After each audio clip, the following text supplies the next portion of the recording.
Oh man, am I gonna pay for this tomorrow? Oh man, am I gonna pay for this tomorrow? Oh, oh, chat, hold me. Please don't.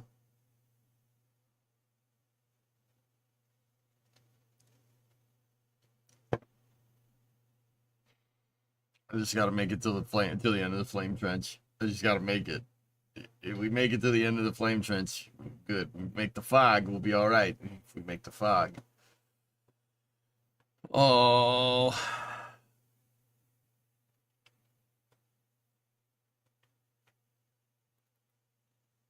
What an exciting morning. The nozzle Zafiro rocket guy Zafiro 40. Yeah, that's not great. Rocket guy, I went on a had a good little spiel about SRBs deciding to not SRB and how historically that's extremely bad and how ULA really dodged a bullet yesterday. Or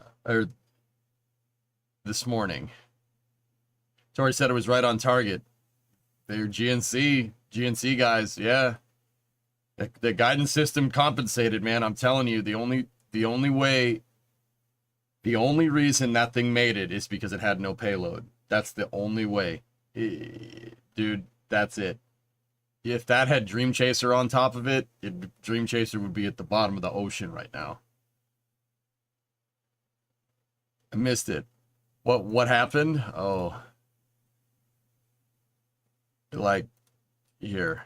All right. Here. Look at this. Look at this footage from Max here. This is coming from Max Evans. Watch. You tell me if you see anything wrong here.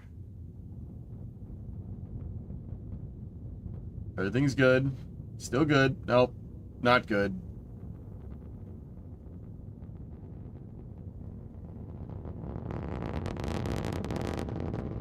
Keep watching. Oh, see. Oh, there's some parts coming off there.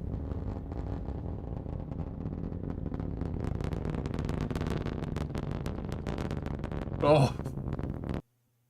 So, let's go back to right around here. You see that? That's not that guy. See that guy? I wouldn't worry about that guy.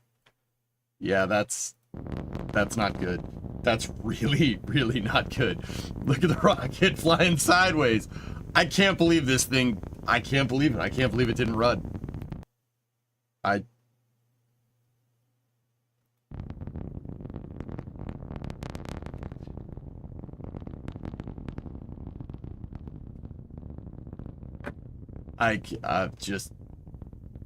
can't believe that.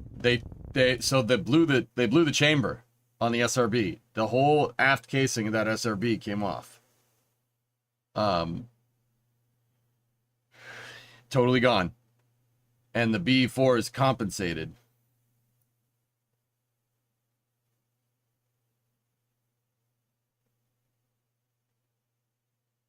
Yeah, it gets nuttier. Look, just more. Oh.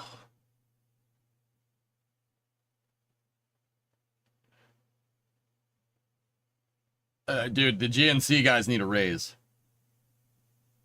It's not, you don't really design your guidance system to lose solid rocket motor propulsion. Because when you lose solid rocket motor propulsion, you usually have to worry about other things other than, oh, are we going in the right direction? But according to Tori Bruno, they made it. Check it out. Bullseye chart coming. I imagine some of you are especially curious. Orbital insertion was perfect. Yeah, it compensated, dude. Tori Bruno on Flying with Dream Chaser.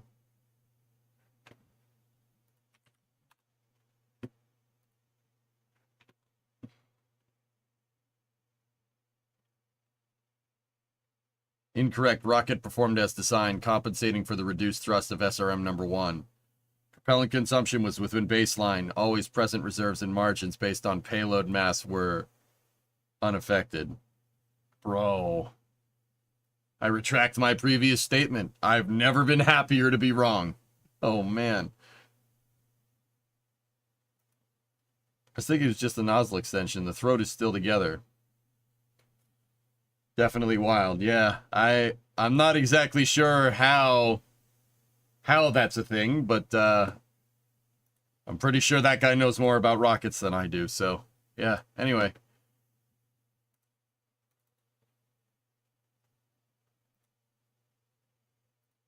Sweet. Never been happier to be wrong, dudes. Oh. A launch and a fireworks show. How fun. That's pretty good. Anyway, how are you guys doing? Have you lost interest in Hearts of Iron 4, or do you not want to watch the DLC trailer?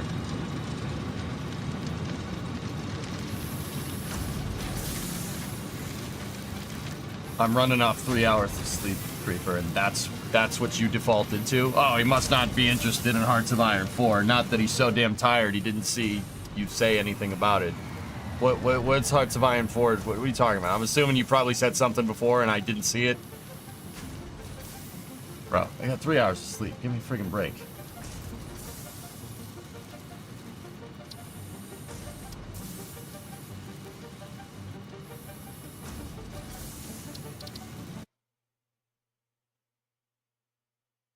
You got a whole 3 hours. What are you complaining about? You, mostly. Chat. But yeah, you and chat.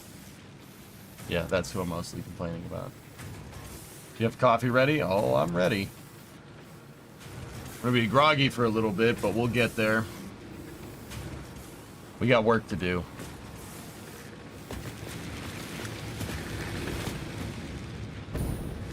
Biomass. Oh. I was linking it yesterday too, but yeah, after linking it as many times and you not saying anything, I just wondered if you had lost interest so you weren't addressing it. I have not lost interest in Hearts of Iron. Oh, God.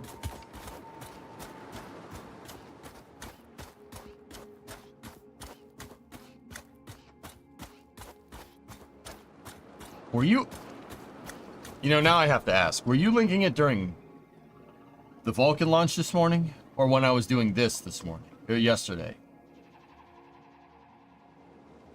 Here's the trailer. No, I don't want to watch it now.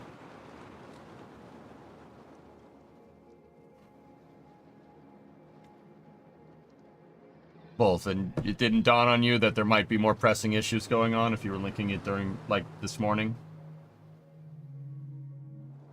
Nozzle anomaly on SRM-1. Reduced in asymmetric thrust. Rocket compensated as designed. Nominal trajectory bullseye insertion. Sweet. Discovery, go at throttle up. Not the launch itself, but the hold.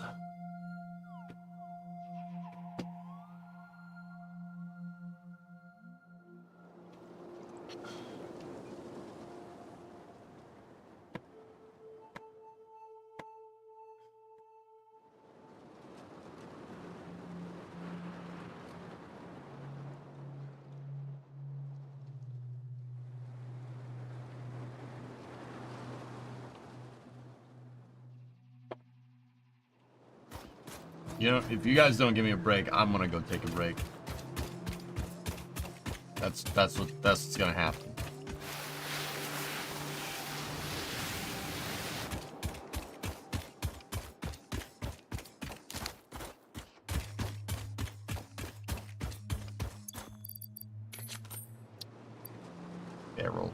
Barrel. Nuts. No, I need the Xenobasher. Give me that back.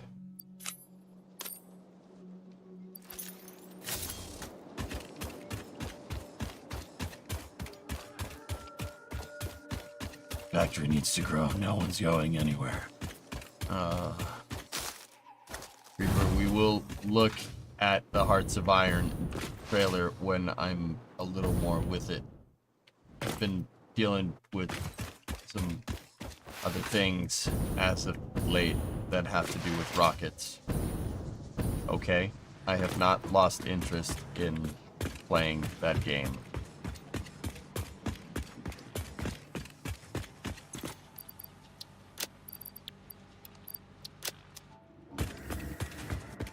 All right, Titan surprise. What do we got? Hello, Titans. Hey, what do you got for me? Some encased beams. Got some quartz. Oh, yeah. You know, I petted Titan 1 today, and he didn't give me anything. Yeah, good boy. Oh, barrel nuts. Thank you. Oh, look at all my boys. If you don't feel good, go get some rest. I'm fine.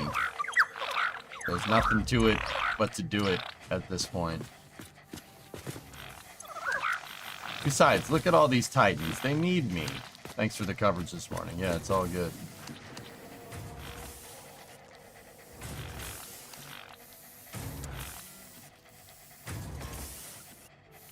Alright, let's at least get a little bit of work on this done. I wanted to get 10 hours of work on this freaking done today, but that ship sailed.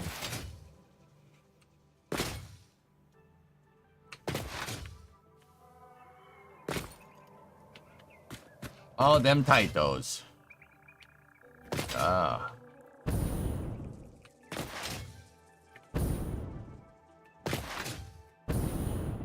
Yeah, guys, just give me a second to get over the grogginess. And once again, I'm not going to sit here and pretend like this is healthy and that you should do this, but if I don't get a lot of sleep, it takes a little bit longer to wake up. That's all. I'll get it. We'll pop out of it. Don't worry. Oh, yeah. You get any sleep? I don't know, maybe 3 hours, dude? Maybe?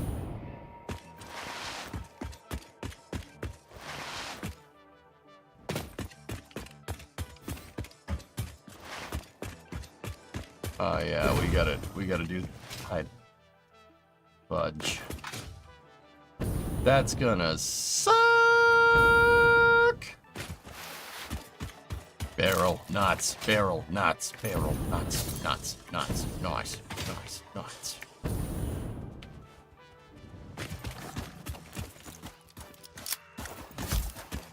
Yeah.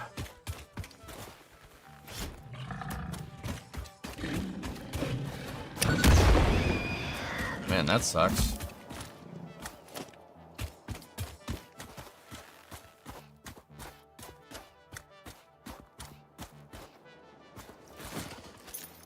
You know what we need?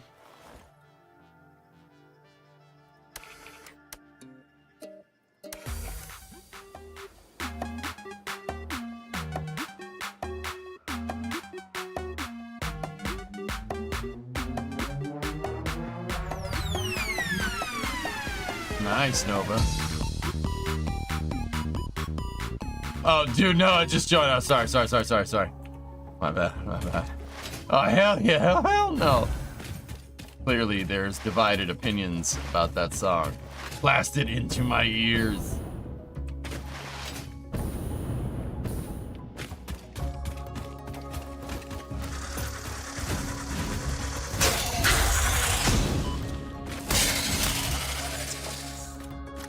Oro. You have that book? I don't have the SMAD book. I don't think. Goat Simulator is goated music. It is goated music, yes. It was Rocket Guy's recommendation. Rocket Guy will not steer you wrong. He's a cool guy, and Rocket is in his name.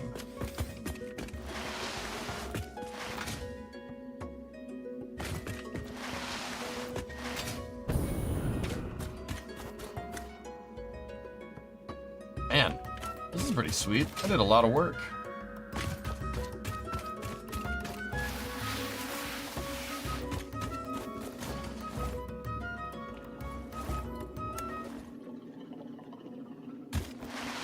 All right. Do we want to watch that trailer now, boys? Reeper, link it up. Let's go. I'm a little more awake. Not by much. Not by much, but yeah, we'll get there. Let me synergize. Promote synergy like a boss. So how are you? You still got nozzle on the brain? I'm nothing about computers. My mom got one. She put a couple games on it. Tori Bruno Hellfish said that the and dude, I was saying that Dream Chaser should belong, like, if there was a payload on this, I don't think it would have made it. Tori Bruno said on Twitter that he's like, nah, it would have compensated, even if it had Dream Chaser on board. And I'm like, wow, that's, I've never been happier to be wrong about something. Did you get any sleep? I got the concept of sleeping down. I just lied in my bed. This is my own fault, dudes. I'm not blaming nobody. I wanted to get a good night's sleep and stream Satisfactory. What the hell's going on there? Stream Satisfactory all day, but I had a disgusting bout of insomnia last night because I drank too much caffeine. I did not go to sleep. I was up all the way until the Vulcan launch. I should have just streamed.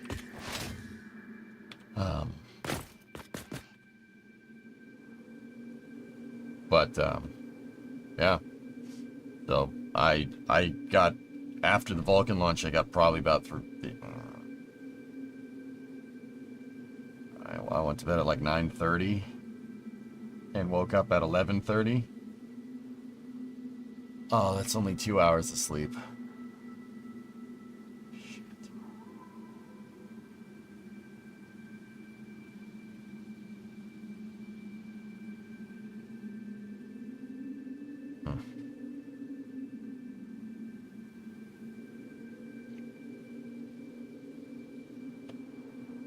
Balls. All right, where's this trailer, boys?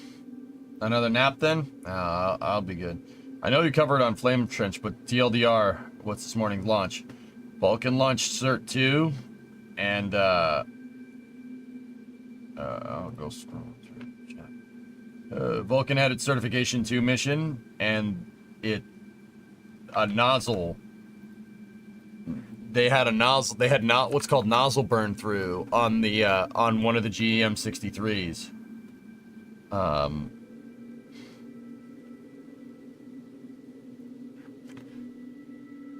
Hang on, real quick before we jump into Satisfactory. What's this about? Let's see, boys. Oh, it's 8 minutes. Expansion Pass is what this is called, huh? For hearts? Faithful subjects and brave warriors of the German Empire. The German Empire? That's a rat tank. What the frick you gonna do with that? I just want to let everybody know, for the contextual sake, it was not the German Empire in 1945, okay? Actually, it may have been if they may have called that. They won, but they didn't win. Sucks to be you, man. Big expansion plus country pack plus 3D models. The helmets are wrong?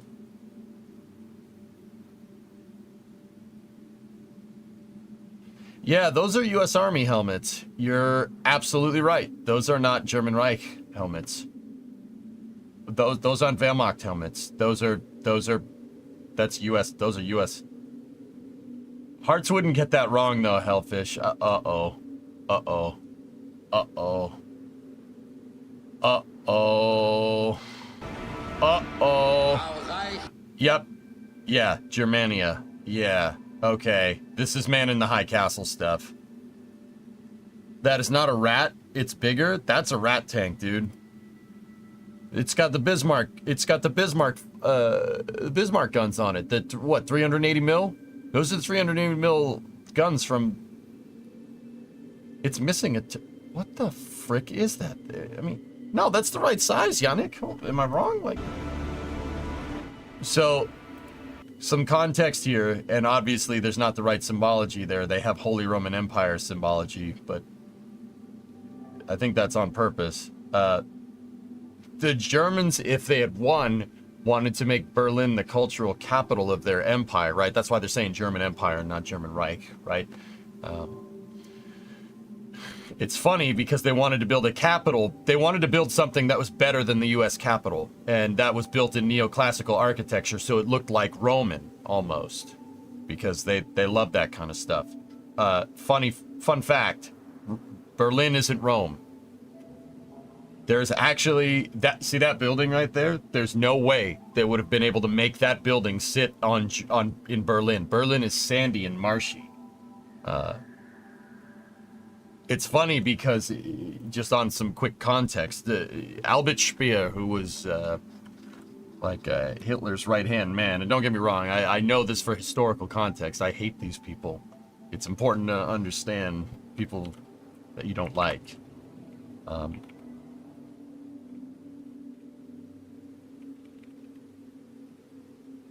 Albert Speer, who was his chief architect, right? He built a thing in Berlin to test as a soil testing device, right? It's called the Schwebelastingskörper. Yeah, it was basically one of the pillars for one of the pilings that they would need to hold that stupid thing up, the Germania Reich building, right? And what he did was he built it, and it fell into the swamp. Yeah, it deflected way too much. It's still there for what it's worth. Yeah, they basically put a big concrete weight on one of the pillars that they were going to need to build a building that big, and they wanted to see how much it sat into the soil, and it sank way too far into the soil, which was pretty funny. He said no plane will fly over Berlin.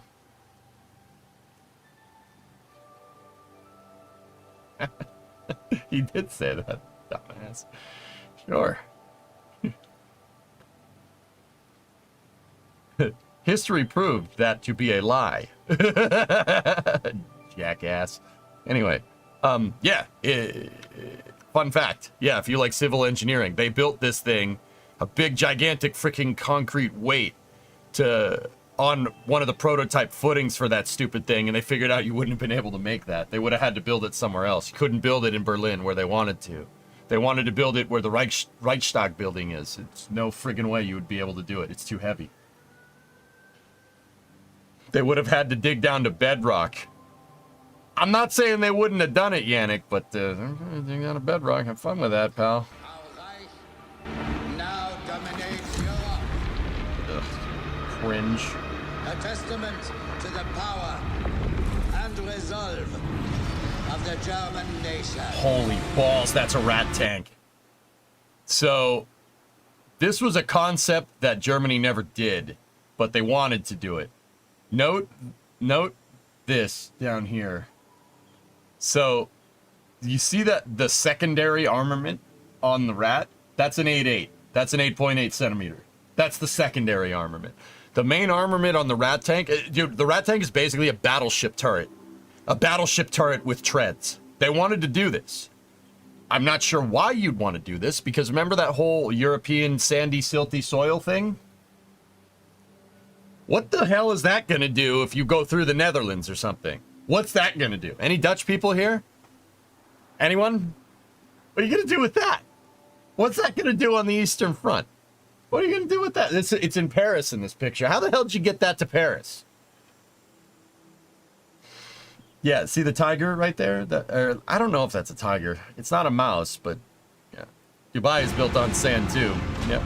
Yeah, that aged like fine milk. Yeah, see that building? That's what they wanted to build. They wanted to rename Berlin to Germania.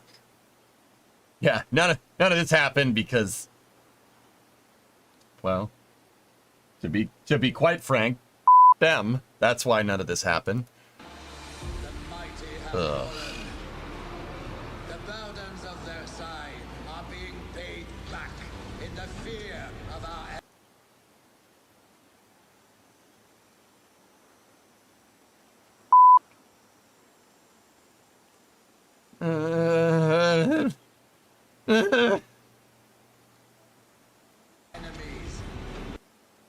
I have one of those. I just need one. Maybe two. It is German science that has sharpened our dagger. And it is German science that will deliver Oh no. our final strike.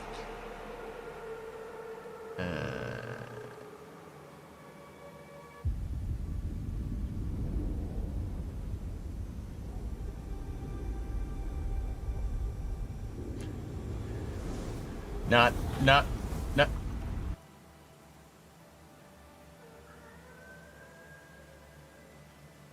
Not a fan of this. Nah. Not a fan of that.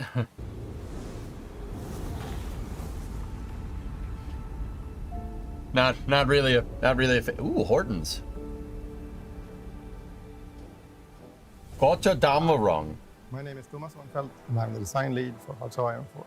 The primary theme for this expansion is the restoration and creation of empire, like restoring Germany after World War I, or even trying to restore the strong Austro-Hungarian Empire. It is also about trying to do the things that allow you to achieve or stop those ambitions, like, for example, the development of various super weapons. Hi, I'm Manuel Molina. I'm a content designer on Hearts of Iron 4. Yeah, we'll be playing this. If it's got rat tanks in it, we'll be playing this.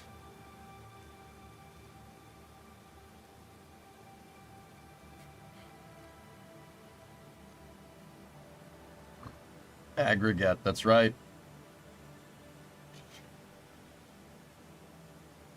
Reichskommissariat.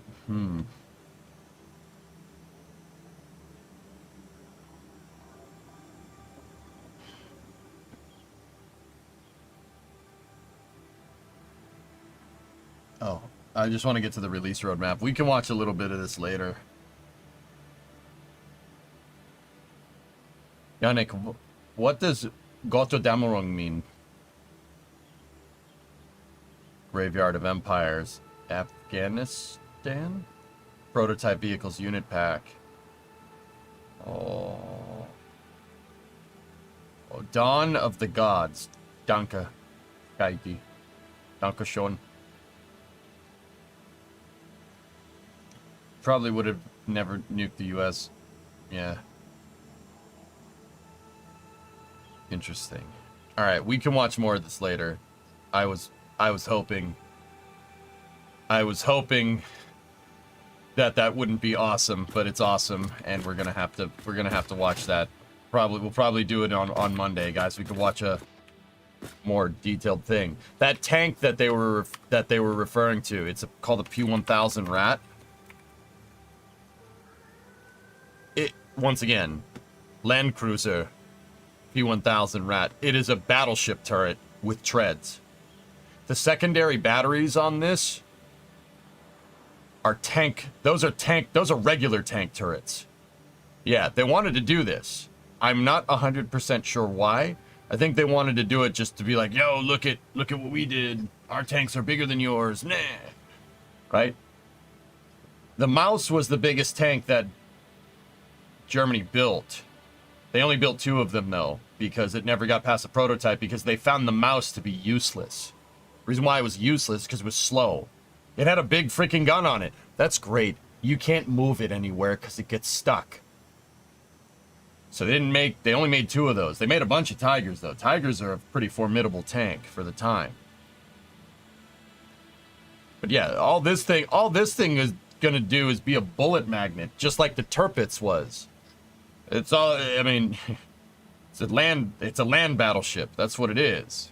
It's not the smartest decision. I'm not going to sit here and say that actually isn't kind of cool. That's pretty neat. But also, you'd be idiotic to freaking field this. What a waste of resources.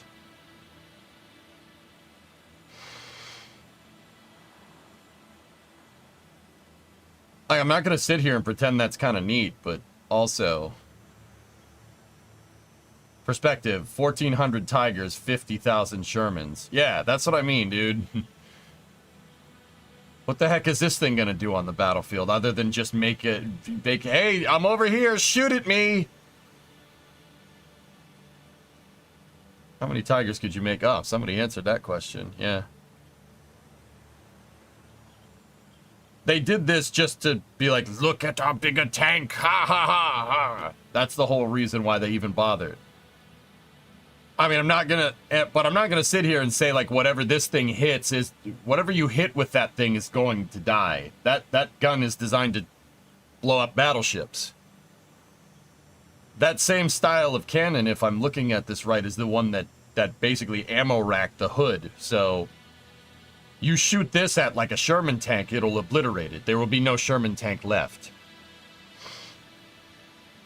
But I don't think this thing would have survived a couple of tall boys. You hit this thing dead center or even close to it with a couple of tall boys, it throws a track, you're screwed. Anyway. That's pretty cool, dudes. Thanks for linking that up. I'm a little more awake now, so let's jump in. More mobile Gustav. That's not... The Gustav cannon is bigger than that thing. Schwerer Gustav is way bigger than that thing. Super. Yeah, the Gustav was large.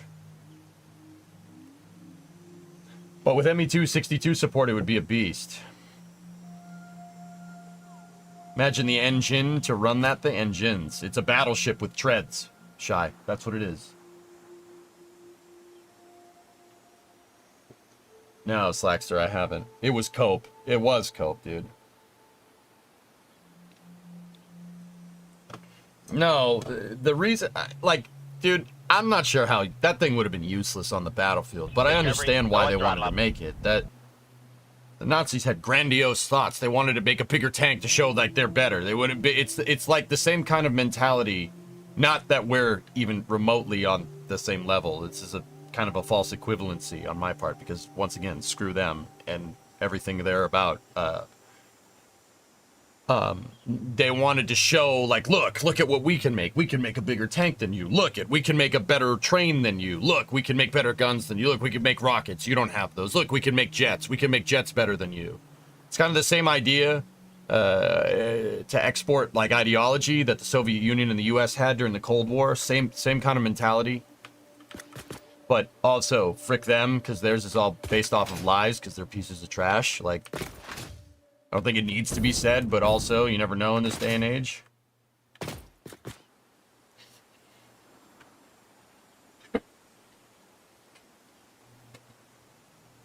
Yeah, if a battleship cannon hits a tank barrelicious, ain't gonna be no tank left.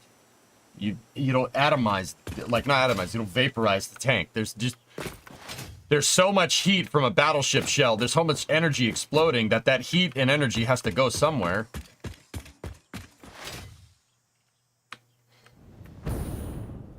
It's better not to forget. You're damn right, dude.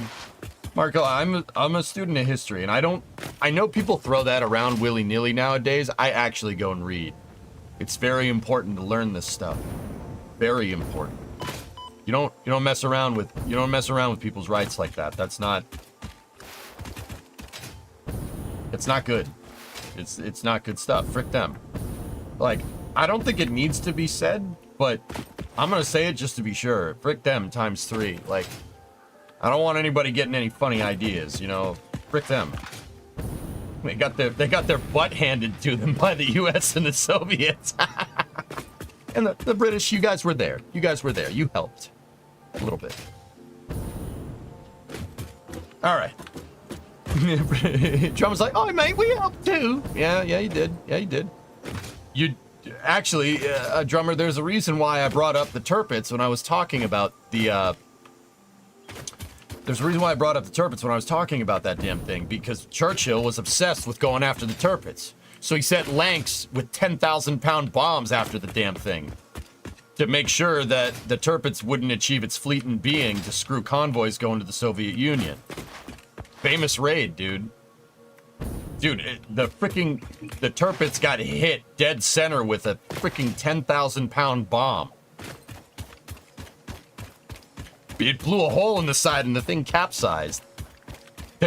Dude, if it was enough to capsize a battleship, can you imagine a tall boy hitting that rat? There'd be no rat left. It'd look like a scrapyard. Yeah, revenge for the hood. You're damn right, man.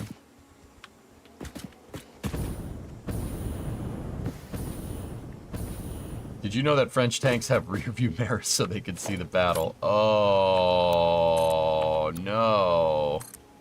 Oh, no. Last booze. This is what it looks like when a battleship round hits a tank. Yeah, there's really nothing left. Well, Dink, that's the real secret of this whole geopolitical thing. He who dies with the most toys wins.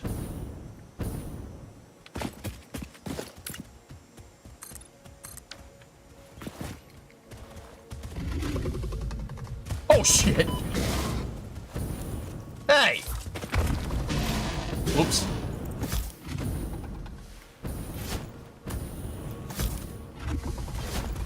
Hey, my name is EJ and I like to waste nobelisks.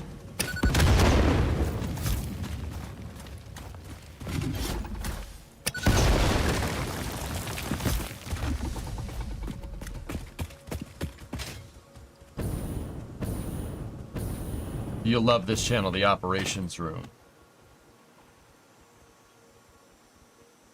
I love learning about military history, dude. It's so damn good. You thought you were a goat. Yeah, that's fair, Enroy. That's fair. We're making a stadium. That's right, boys. All right. Yeah, talking about history kind of woke me up there. Maybe that was a good idea to watch that. He goes into incredible detail about the battles during World War II and other conflicts. I love learning about that stuff, Drummer. It's my favorite.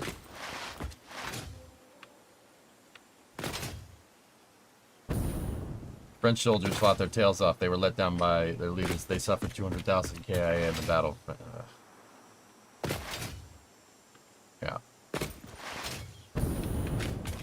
Want to wake up? The Battleship Mighty Moe's scene? I can't watch that without the VOD getting absolutely nuked. Reinsert iron into the atmosphere. Damn right, Devil Dog. Damn right. Hardcore history fan? Dude, any history. Any military history, it's important to... like I said, I'm a student of history, guys. Like that... You have nothing to draw modern conclusions to if you don't know about this stuff. And don't get me wrong, I'm not like I watched a couple of YouTube videos about the Nazis and now I know all about it. Actually, Brimo and we read tons of stuff about it. Papers and like all kinds of things. Anything we can get our hands on. We both like history. I mean, we do that with Rome too, for what it's worth. That's why we had our honeymoon there, but Dan Carlin's awesome. Donnie, Bree and I listen to Dan Carlin. Yeah, super good. Are you on a different planet than Earth? Yeah, this game is in the distant future, where obviously we can build stuff like that and build space elevators. This is not Earth. This is planet Massage 2B. They're kind of indescript about where it is in the universe, but this is not even not anywhere near Earth. Look closely. What? The shells leaving the frame center right? Yeah. But yeah, guys, that's when I play Hearts of Iron, for the people, if you don't know me, when I play Hearts, I usually use it to as an avenue to explain like World War II history and stuff, and then we put it into scenarios where we have like it goes into alt history or whatever. You watching Indy Nadel's Korean War series? I'm not, actually.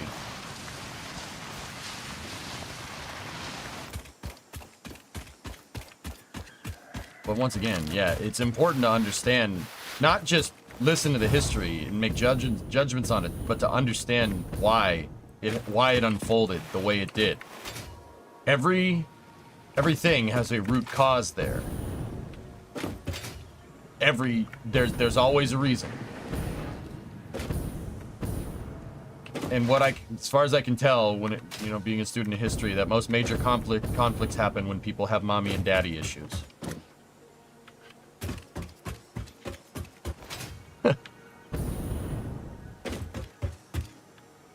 Have you noticed how Massage 2A orbits Massage wrong in the sky?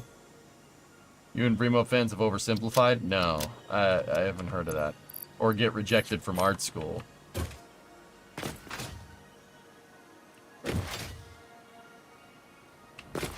He really wasn't. Fellas, please excuse my language. I think it can't be understated. That guy really was a pussy, wasn't he? What a big pussy. Like, what a coward.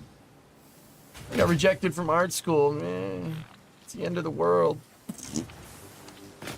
Bitch. Like, I'm sorry, I don't mean to use bad language like that, but it's the truth. Like,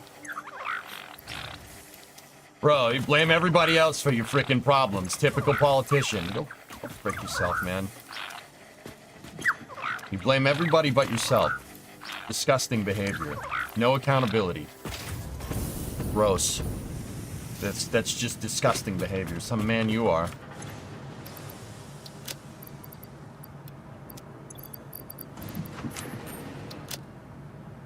Sorry, I felt like it needed to be said. Discovery, go at throttle up. Yeah, I mean, the guy did you know, he wasn't packing a full deck down there, you know what I'm saying? From what I've heard.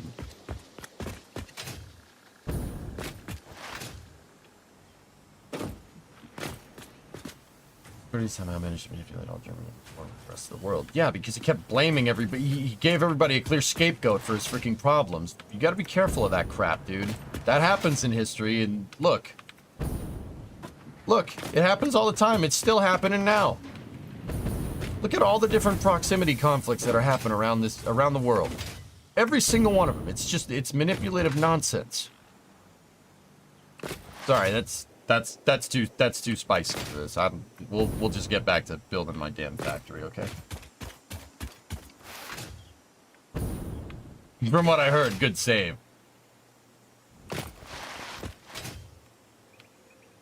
Read last. What's on your mind, TJ? You didn't want the U.S. to be in the war. That's right. Yeah, Japan getting involved and him signing the Tripartite Act and having to honor that really screwed him. Now I'm enjoying spicy. Yeah. Who are you talking about? Mustache Man, Cal. The guy that offed himself on what is it, May 1st, 1945. That guy. He offed himself for good reason. The world's a better place because of it. When we play Hearts, dude, you'll see. You guys, all right, you freaking got me. I want to freaking play Hearts now. Reeper, this is your fault if you're still here. He's probably not here because I probably pissed that I told him off, but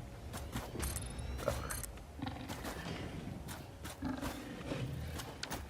Oh, get off of my factory. 351 Rover sit.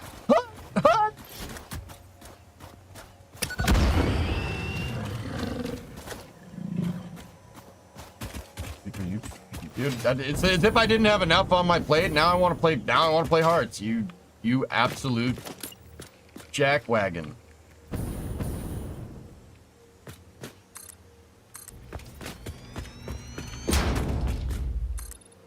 Like, just guys, I'm not really for giving unsolicited advice, but be wary of people that blame other people for their problems. Just that behavior is not good behavior. You don't take accountability for your actions, you're never going to. Like, here's an example in the other direction. Look at Tory Bruno. Dude, his rocket partially popped, but it still made it. Is he sitting there and blaming Northrop Grumman for his problems? No, we had a problem with the SRM. We're gonna fix it, but the rocket went exactly where it needed to go. He took accountability for his actions. That's super important to do that. Yeah, Cal, well, he took himself out, so we don't have to worry about that. Yeah, drummer, they lost the nozzle on the SRB. It did what Vega did, what the Zafiro 40 did during the Vega C mission. It did the same thing. They lost the nozzle. The nozzle, we saw the nozzle come off the damn booster. He took accountability for his entire multi-billion-dollar company. He didn't make excuses. He didn't blame the booster people. He thanked his team, and said he was so proud of their damn work. This was during the cast, right? And he said, we got a little bit of a problem. We'll figure it out, and we'll go. That's how you need to be. It doesn't matter what you like or whatever. That's how you need to, like, doesn't matter who you are. That's how you need to be. You need to take accountability for your actions. Okay? Look at him. He's shouldering the burden of that, of all the people. Like, this is probably just a little screw up. It happens. ULA has a spotless track record for a reason. You know?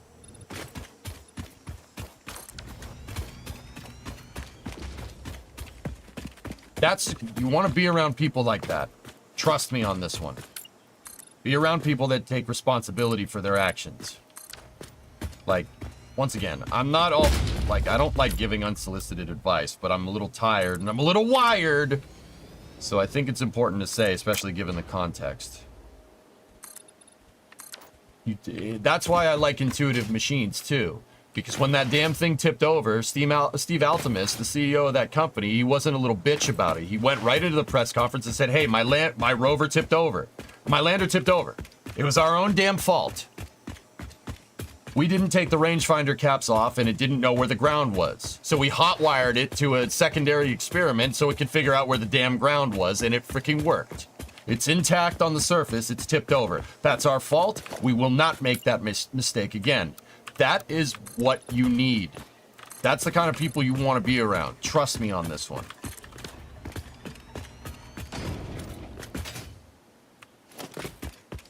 This person of German heritage is my bad. No, don't worry about it, dude. You can't. The sins of your fathers, dude. I don't hate German people. I mean, that guy was Austrian anyway. I'm just kidding, boys. Just kidding.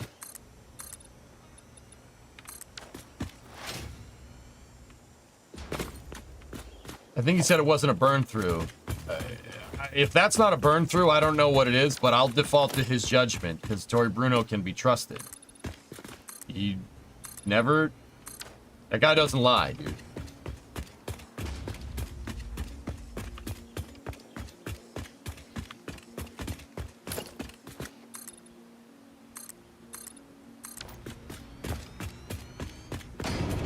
Russia got screwed by a Georgian.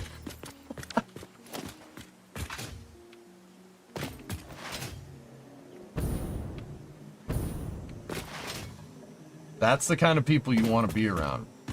If you're younger, people will respect you a lot more if you take accountability for your actions. If you made a mistake, like nursing a nitrous way too long and staying up all night like a dumbass. I took accountability for my actions. I made a mistake. And that's why you guys didn't get as much satisfactory content today, because I'm an idiot. I will fix it. Simple as that. Learn from your mistake and move on. I drank way too much of that way too long into the night. I should have stopped drinking it right at the beginning of stream, but I'm an idiot.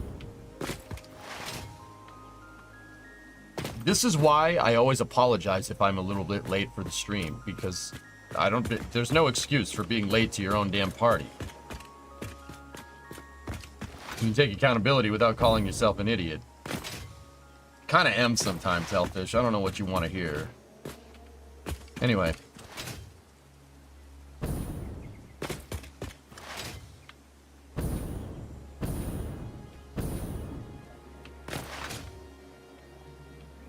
I'm gonna pay for this later. I'll tell you that right now.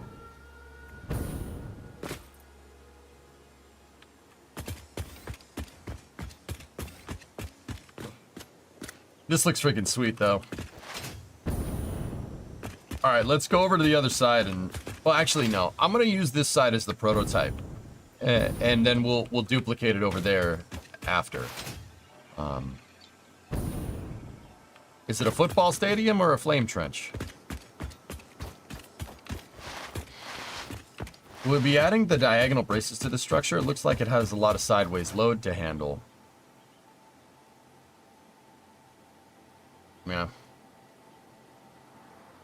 Circus Maximus, yeah. I was thinking about adding the transom onto the flame trench. I don't know if it's called this. I don't think it's called this. This is the thing that pops into mind. If you look at, see this piece right here? The front part of the flame trench?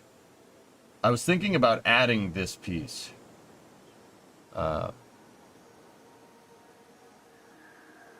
at the front of it. So down there.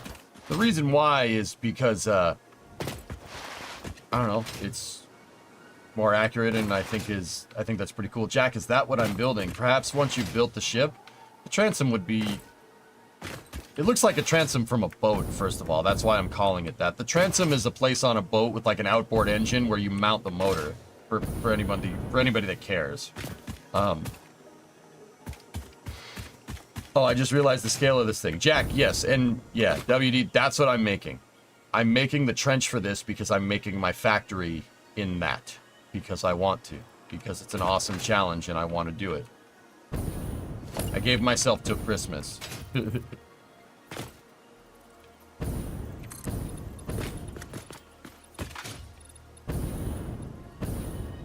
It's just something different, dude.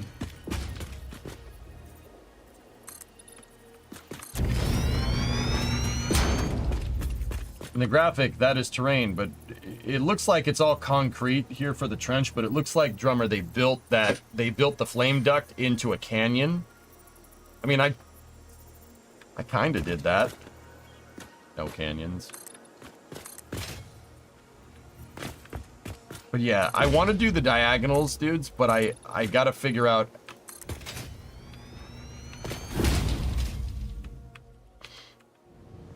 Oh, balls. I gotta figure out how we, how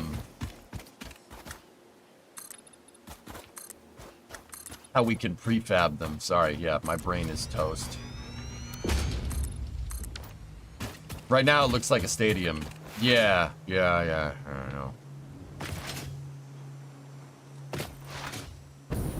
That only works if there's electrical charge near you, Drummer. I was thinking, yeah, building the front here would be actually pretty rad. When I built my measuring thing right there, I'm like, dude, it would be so cool to be able to walk, like, up underneath the damn thing. I think that would be super cool. And it's only going to take more concrete. And that I got plenty of. I'm not worried about that.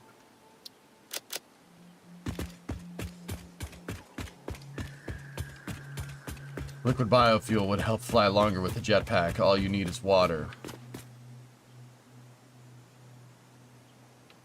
You had a 14.9-foot Boston Whaler with a 35 Chrysler on the back and the transom. Nice, Cal. All right, cool little boat. Chrysler made good boats for what it's worth, dude. Firm believer. I mean, back in the day, Chrysler made frigging everything. They were like, we have industrial capability. What do you need? What is there a market for? Frick it, let's make that. We're a car company? Hell no. We'll make anything you want. No, we'll make cars. We'll make whatever.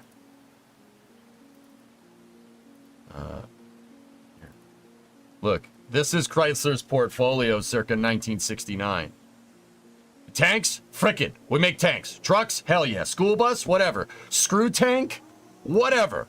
Screw tank. Go. We'll make it. If you buy it, we'll make it. Boats? Sure. Frick it. Frick it. Let's go. Our big blocks are really good boat motors.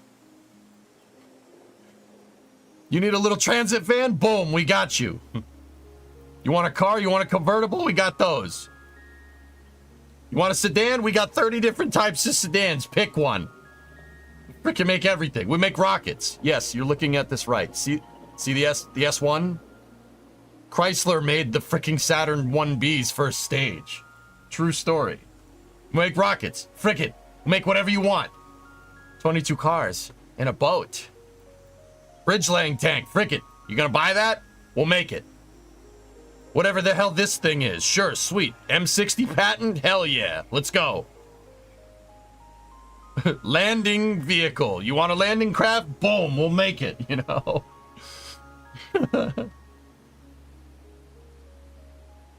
HEMIT? I don't think that's a HEMIT. That says an M60A1E2 tank on a heavy equipment transporter, Het 70. Certainly a prototype HEMIT, but yeah. Dude, they freaking made whatever. Oh, you guys need a parcel truck? Boom, we got that. P300. What the hell's a P300? Don't know. For P300, send it. See that one? See the green one? I have that car. That's what I have. Only mine's a 500. Mine's a 500 sedan. That's the car we're going to be working on in the winter. True story. So Mitsubishi is the modern day Chrysler? Yeah. Well, the Japanese still do that. They just have heavy industries. They make whatever. Mitsubishi, Yamaha, that's what the US companies were like back in the day. Chevy made lunar rovers. Frick it. Frick it, make a damn lunar rover. Whatever.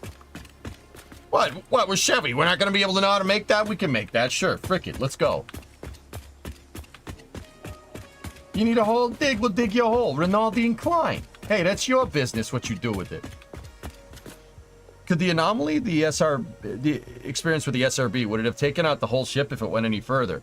If the casing had failed at a different spot, Cal, or they had burned through in a different spot, a different outcome happens.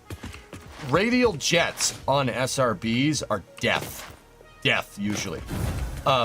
If that's in the right spot, dude, it'll unzip the casing like a water balloon popping. Because that's what that is, man. So, I don't mean to say it like this, but this is the best analogy. An SRB is just a pipe bomb with one end has a gas impingement. So, Cal, like, I know you've messed around with like an M16 or an M4.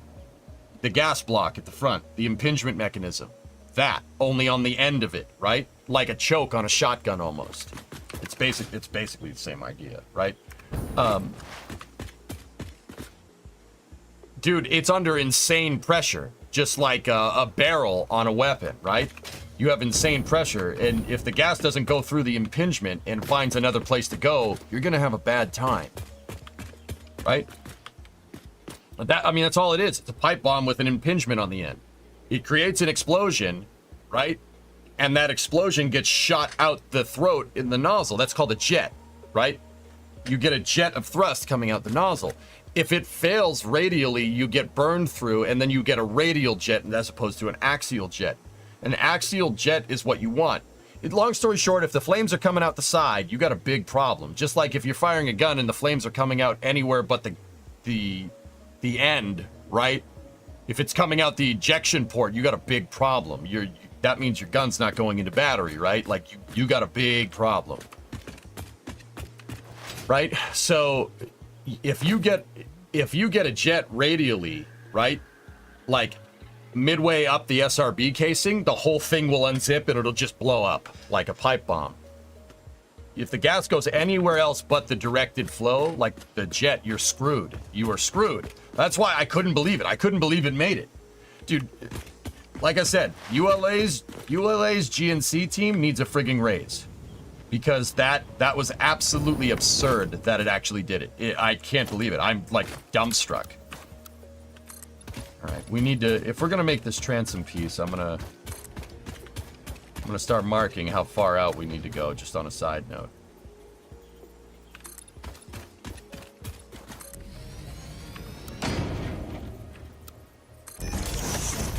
It also just shows how robust the GEM63 really is.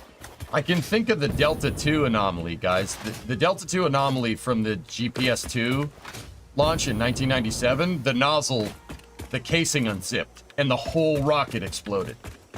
It's just a cascading failure. You just, one SRB's goes and the other ones will go with it. I mean, I don't like talking about this, but, and this had a radial jet for a different reason, but Challenger is the same thing. If you get a jet midway up your casing, now don't get me wrong, Challenger's casings didn't fail, but the seals between the casings, because the Space Shuttle SRBs were so big you couldn't move it in one piece, you had to move it in segments. So they had a clevis with O-rings to hold the seals together, right? It looked like this, basically. So like the bottom of one of the segments is this, and the top one of the segments is this, and they had two O-rings right here, right? and the O-rings failed in the cold, right? So they had a jet coming out the side, and it turns out shooting SRB exhaust at the external tank, the hydrogen tank, is not a good idea, right? That's a little morbid, but that's, sorry, I'm a little bit tired, but that was a bad idea. That was not a pro gamer move. When I was tracking through the anomaly, it was at Vigo, I started seeing the big poof. I guess that's just a Vulcan thing. It's probably an engine purge out, if I had to guess, WD. It's probably an engine purge. It's probably an engine purge for the BE4s. Falcon 9 does something similar. The reason why is because they're... the reason why is because they're looking to, what is Ferd? Sorry, my brain just went because I haven't slept. I need to go up there, first of all. That's why my brain stopped. I gotta figure out a way to get up there. I tried to figure out the quickest way to get up there, and my brain went... there's a ladder right there. Yeah, it's probably a ullage purge on the engines to make sure that they, to make sure, like, engines do that. They purge the gas, they purge the propellants out of the system, they flood the engine with inert gas so you don't get a residual combustion. And also, in this particular case, I'll bet you they're flying those BE4s on a profile that supports smart reuse. Obviously, this Vulcan isn't going to do it. They're not going to do it on a cert mission. That's not how you bench test. You go iteratively. But purging out the engines and getting data on how the engines will safe themselves is pretty good, considering what they want to do with those engines eventually. I think NSF was showing my tracking for the part if you had them up. I was showing bits and pieces of NSF, dude. But yeah, D's footage, like, I'm not to disparage yours, WD, I haven't seen yours yet. D's footage was out of control. Uh-oh.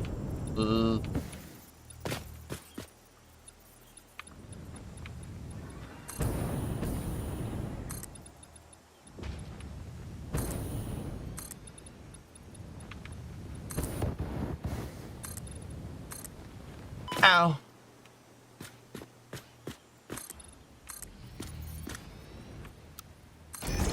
Oh, hey, your boy got that pretty damn right. I almost died too, but we got that pretty dang right.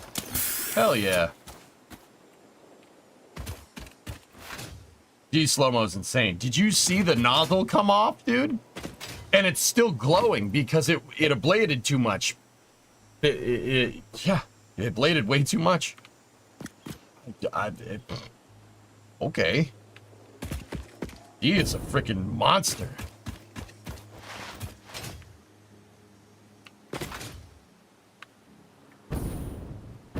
Who needs Dr. Disrespect when we have Dr. WD-40? Hell yeah, man. WD-40's ace, guys. You know what? In fact, WD-40 deserves a plug. What WD-40 does when he's not tracking rockets is bird watching streams. And you know what, dude? They're dope. They're dope. Yeah, it's pretty awesome. I didn't know I needed that, but also, yeah, burbs. Yeah. It's pretty good stuff, man. Pretty damn good streamer. Super underrated, to be honest. So how did Vulcan go this morning? Give me 1 second.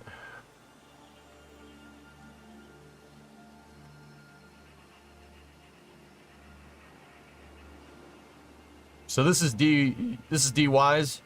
D-Wise is a photographer for NSF. Here. Super.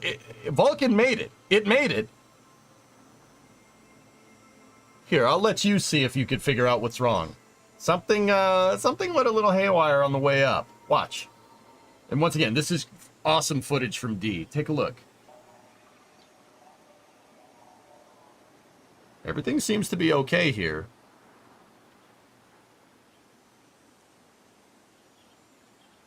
Wait for it.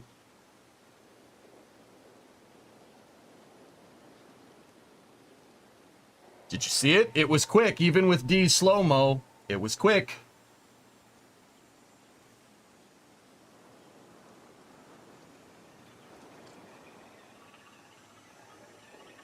So, for the uninitiated, for people that don't know anything about rockets. So, first of all, I have this thing about rockets. Tim Dodd always says, flamey end down, pointy end up, right? I play off of that a little bit. He's not wrong. My thing is, with rockets, is that so a rocket engine is inherently a controlled explosion. They're taking an explosion and forcing it through a choke, a gas impingement. In rocket science, it's called a throat. The throat of the nozzle. You kind of got an hourglass thing going on, right? You take an explosion and you force it through that to get a jet of high-speed gas coming out. Similar to like if you blow up a balloon and you let it go. Just a jet of gas, right? I always say if your rocket is exploding in more than one direction, you got a problem.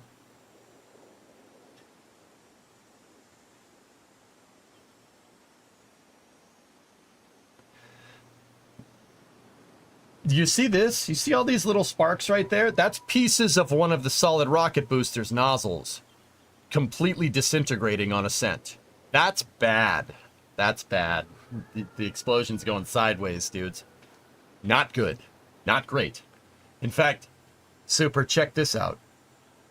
Look, if you look down here on the right, there's the nozzle. There's a piece of it right there coming off. See that? Yeah, there's a piece. Yep. Now, watch this. The explosion was so violent because it exploded sideways. It was a radial burn through on the nozzle, so it burned, once again, sideways explosion. The explosion was so violent, let me scrub the footage back and forth. Watch the rocket, particularly watch the ULA logo and the flag and the SRB. Just points of reference. The explosion was so violent, it rolled the vehicle. That's called encountering a roll rate, but it compensated for it. Did you see it? How it only rolled a little bit and then it stopped? Look at that.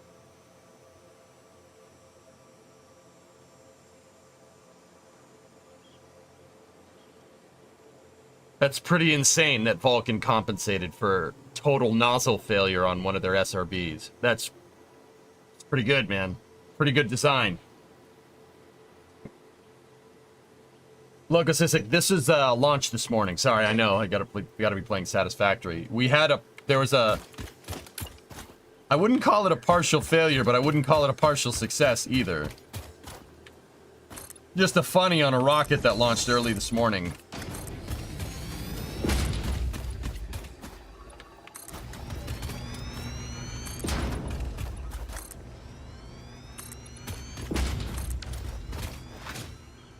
The booster design is OP. Shy, you want to hear something nuts? It made it into space. Not just making it into orbit, it made it into the right orbit. It didn't abort to orbit. It compensated and it freaking made it. Sea Kraken, what's up? Is Northrop Grumman going to get a lawsuit from ULA because of this? What did I tell you about blaming people? I don't think so.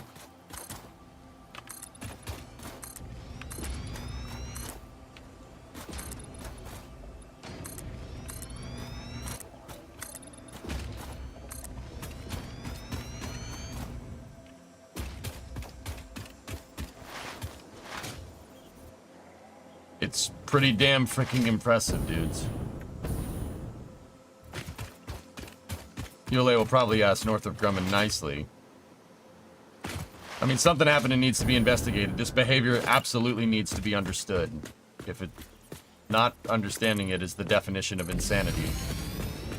But still, pretty dang impressive for United Launch Lines. That's pretty cool. It's pretty cool that it just took it like a champion and didn't care.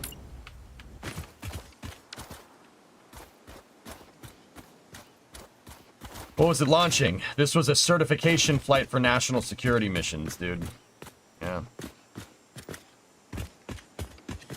That pillar needs to be one over. Hang on, let me check this. How stable are the solid motors before being lit? Pretty lit. They're pretty stable.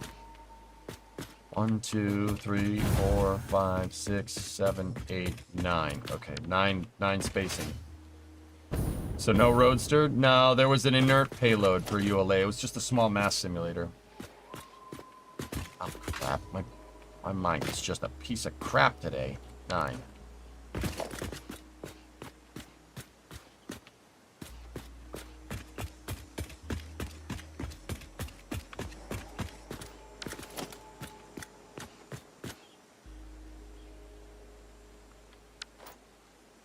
Did you already talk about solar flare? Isn't that dangerous for the astronauts?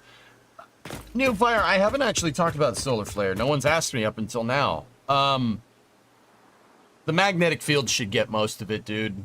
But we are gonna see some aurora effects probably in the future, to say the least.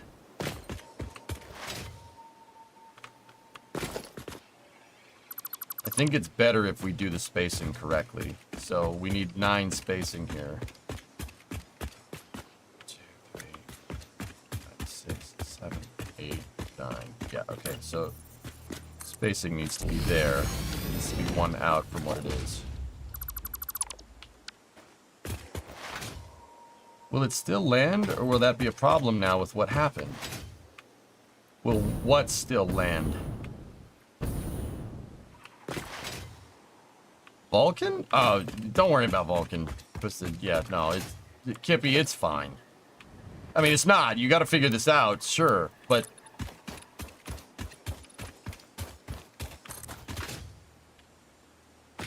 It's... Look, they got the data. Hopefully it's enough for NSSL certification. National security missions. That was the whole point of this. This was a demo flight to show that they could move spy satellites into orbit. If you really want to know,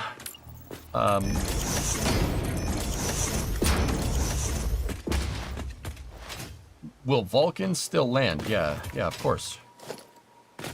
They're not doing they're not doing their reuse program right now. They want to get the vehicle to a good, reliable, understood configuration for flying, and then they'll start doing it. I mean, SpaceX did the same thing. When SpaceX started pursuing reusability, it's just something you got to kind of be cautionary about. You don't go to do it right away, which is why Blue is so ridiculous in a good way. Like this is some gumption right there to want to try and land Nuglins on the first flight, but I think they will.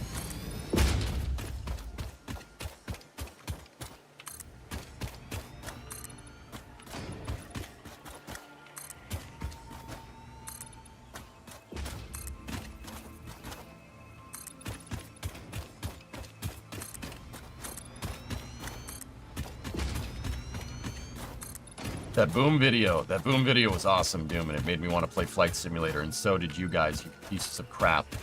I know we gotta play Hearts, we gotta play Flight Sim, dude,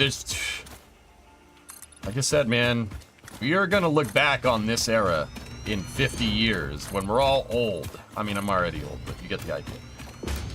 When we're older, we're gonna look back on this era as a golden age, dude. There's so many good freaking games. Yeah, there's just so much good stuff. It's unbelievable.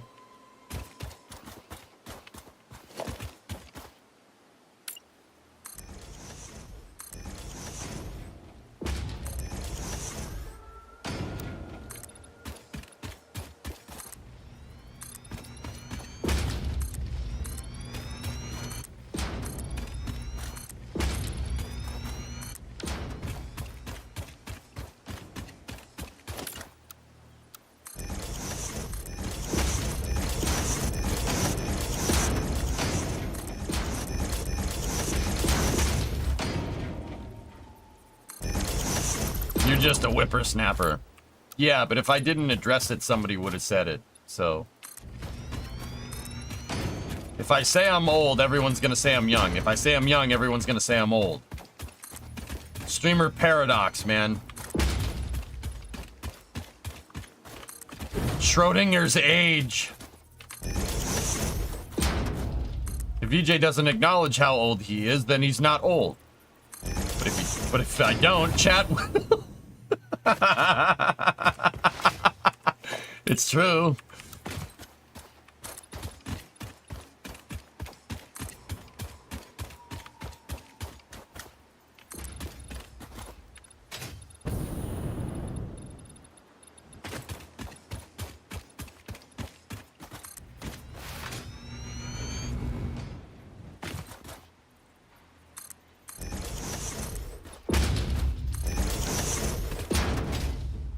50 years, I'll be 110. Hell yeah, man.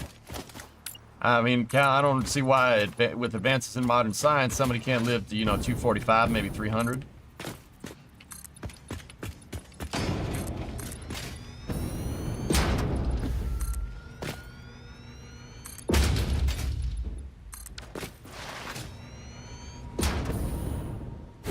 How old is chat? Chat is a collective ancient knowledge base. The knowledge, the collective historical knowledge of chat has been passed down from generation to generation.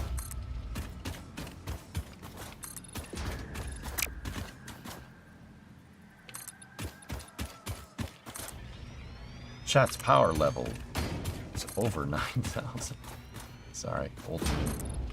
An older meme, sir, but it checks out. It's about to kill them.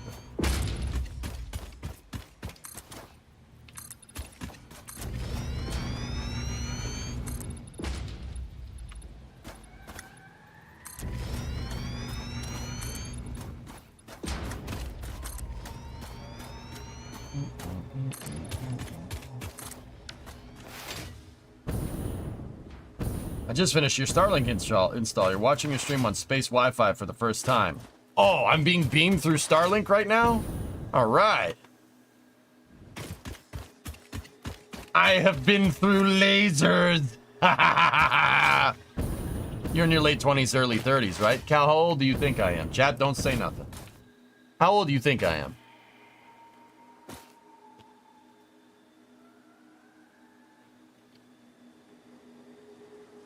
I said don't say that. 105.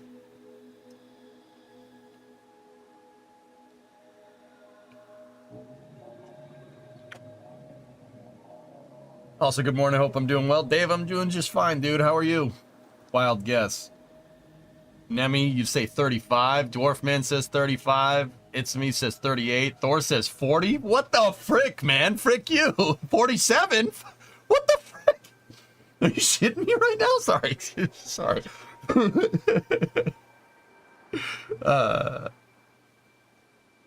I'm 36, dudes.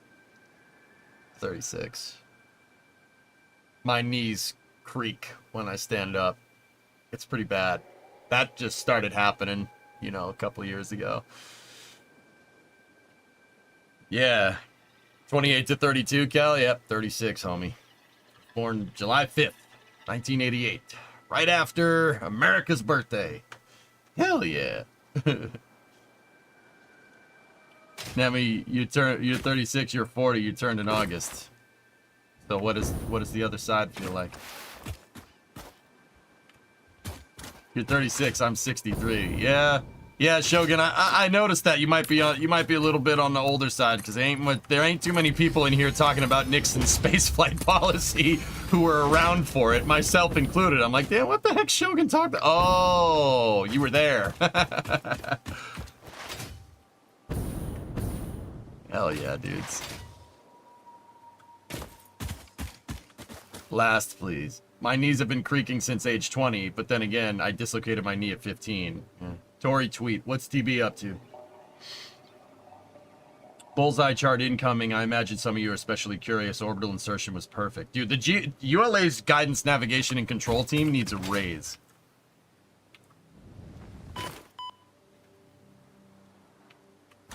October of 03, about to be 21. What? You were...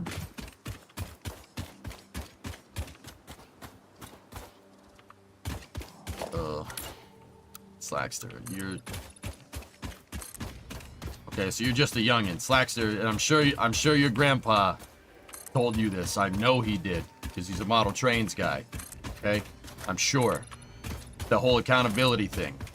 I'm sure you've had that conversation. Nobody likes trains and doesn't know about that crap. So when you're operating trains, you have to be accountable or else someone dies. Am I wrong? You're just a young. Remember what I said a second ago. If you weren't here for that, be accountable. Be accountable to for yourself. Trust me. That's important stuff, dude. If you younger guys watch this, you make a mistake, admit your mistake, move on. Nope, haha, you're right, dude. Hey, game recognized game, homie. Wait, does that mean I'm an old man? Secretly? Get off my lawn! Ugh.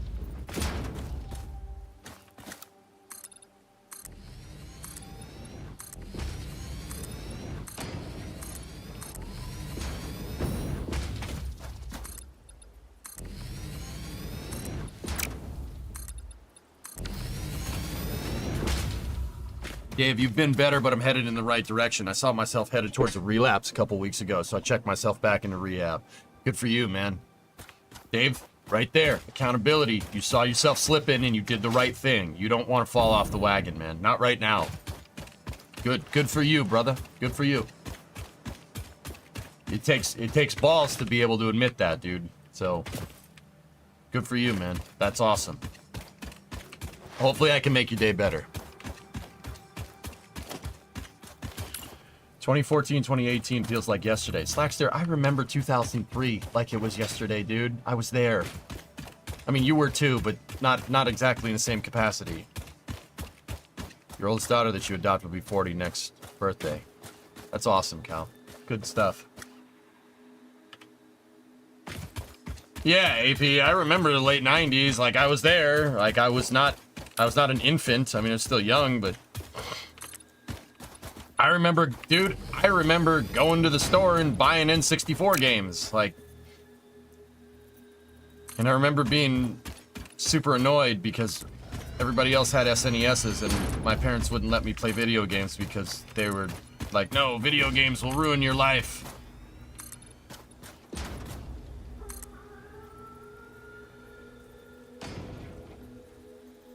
Debatable. And then they caved and got me an N64 because I whined about it enough. Whoops. Whoop.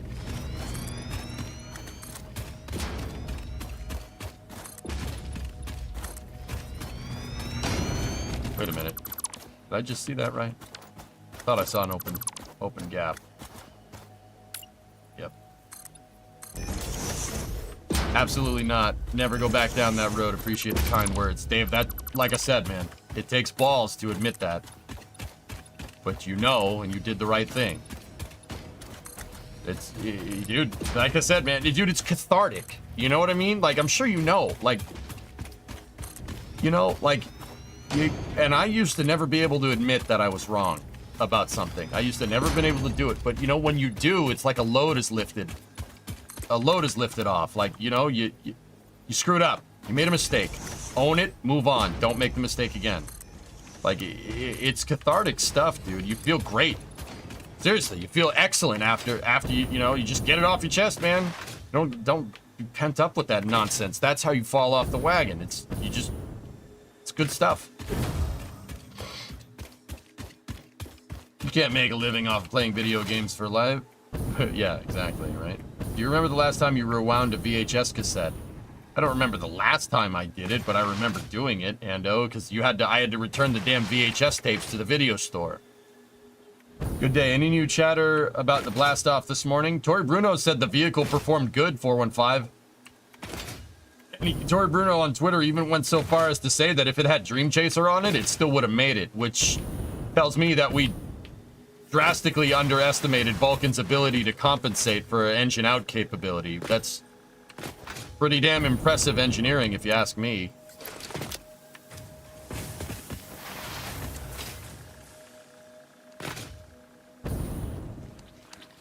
Addiction thrives in secret. Yep. Amen, brother. Hi, Titans! Titans! What do you got for me? Oh, you got concrete. I love concrete. Probably could end up dropping some of that in there. High-speed connectors. Thank you. Good boy. Some Sam.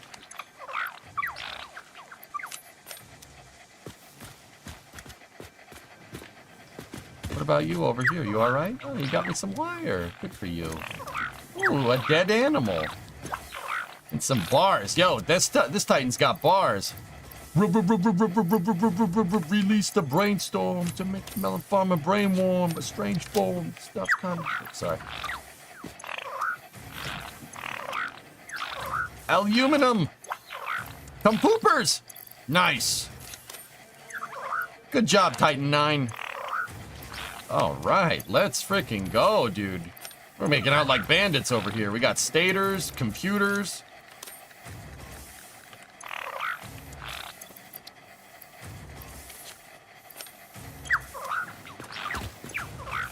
Good job, Titans. Split that container into multiple depots to fill faster. I don't have any more Mercer spheres. I used them because I'm dimensional depoting almost every one of my resources, Mutter. We really should go grab more Mercers. So we can upgrade it. It's amazing because you can't do anything with SRBs as far as throttling. So, Cal, you can't control the throttle in real time, but SRBs do have what's called an analog programming. You can program... I guess if we're speaking in software terms, you can hard code the logic for SRBs to throttle. You can get them to throttle during their ascent profile. Now, how do you do that? Is it a computer controlling the SRB? No.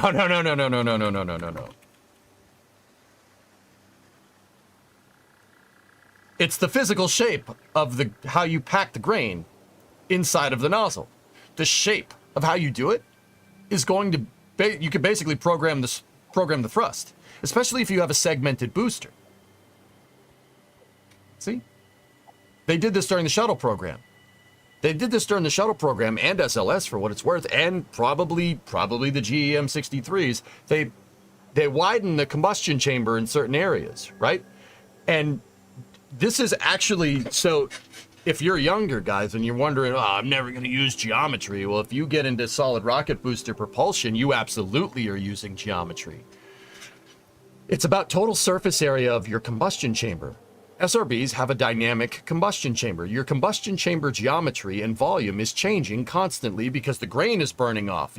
All your fuel is packed into the combustion chamber to begin with. How you physically package the grain is the industry term for solid rocket fuel. How you physically pack the grain in the booster is going to make different amounts of thrust.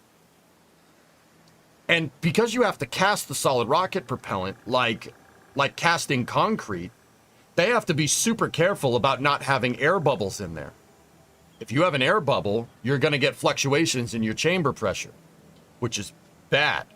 Right? But you can program SRBs to throttle. It's just you can't throttle them in real time.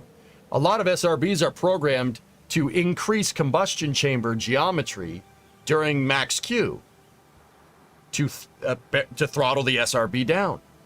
And then there's, you have an impingement with your grain over time right? And not an impingement. You can change the shape, and the shape will give you different types of thrust curves. You can have a progressive, or neutral, or regressive, or two-step thrust, or dual thrust, or neutral. If I had to guess, GEM 63s are probably doing something like this. The Space Shuttle solid rocket boosters entered a regressive thrust curve, but not because they were using the double anchor grain design.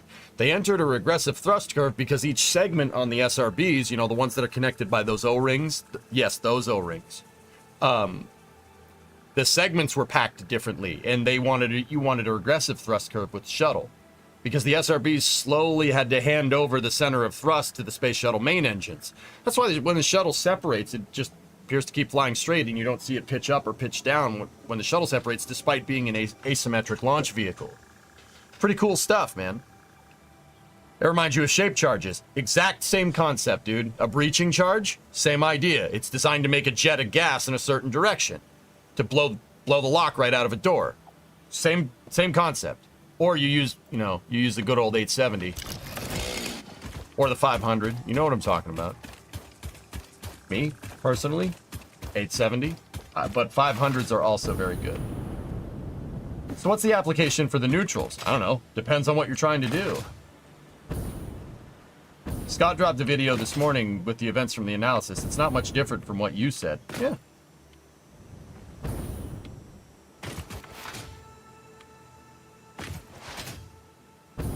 Yeah, man. This ain't my first rodeo, homie. Part of Tori's tweet about Dream Chaser was on it is the most impressive. Propellant consumption was within baseline. Always present reserves and margins based on payload mass were unaffected. That's, dude. Remember when I said Vulcan packed a punch? Vulcan packs a punch, dude. There's a lot of energy in that seemingly small booster. Like, you know, in an era where we have stuff like Falcon Heavy and New Glenn and Starship and SLS, that little rocket, seemingly little rocket, carries a pretty good punch, dude. It also, as a matter of factly, is not ULA's first rodeo either. And believe me, Tori Bruno goes to the rodeo. Absolutely. You know he does.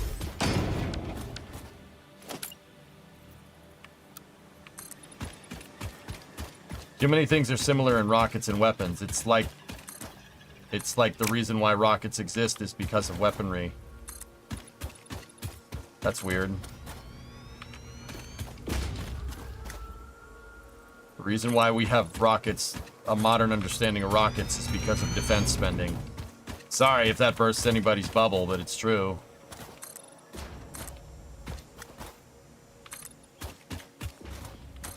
Look at his hard hats. Shame if he doesn't go to the rodeo. You're damn right.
Just got here. How's the build going? Man, it's going good. Thanks for the info. I really appreciate it. Oh, Cal, I got all kinds of good stuff rattling around up there. All powered by beer and Red Bull and coffee.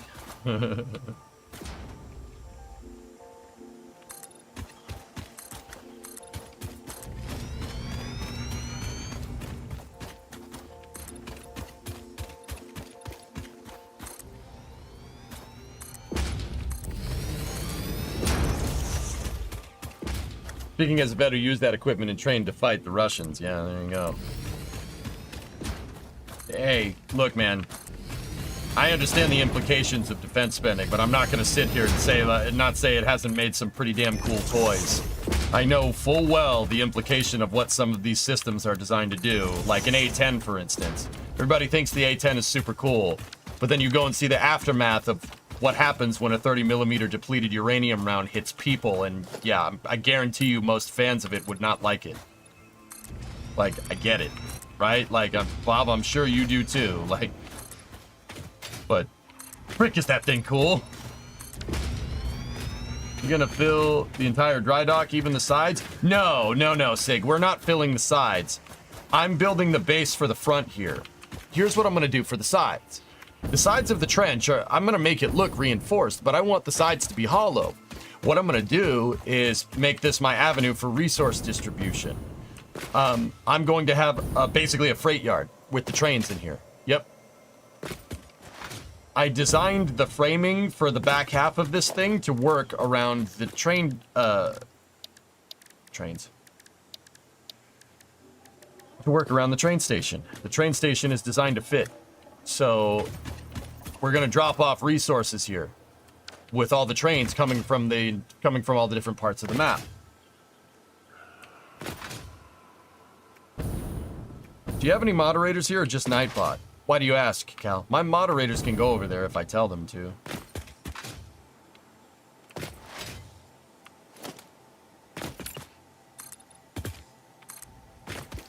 Doom, it's better to have it and not need it than need it and not have it. look, yeah, that's the truth, you know. Truth is, I'm telling you guys, truth is, a lot of people, they like, oh, you know, if NASA had the defense budget, you shouldn't spend so much money. I disagree. Like, wholeheartedly.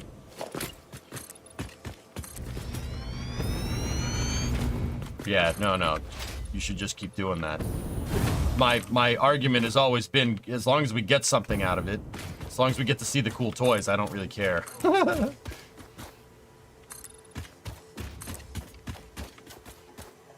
Hey, young one, did you cover the Vulcan launch? I can't find the video. I didn't stream it on YouTube because I wanted people to go watch NSF on the YouTube side of things. The Twitch VOD will be uploaded sooner rather than later, Pat. I did cover it.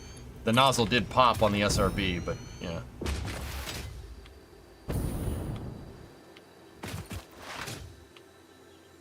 A-10 is the last master of the close air support mission, sadly going away.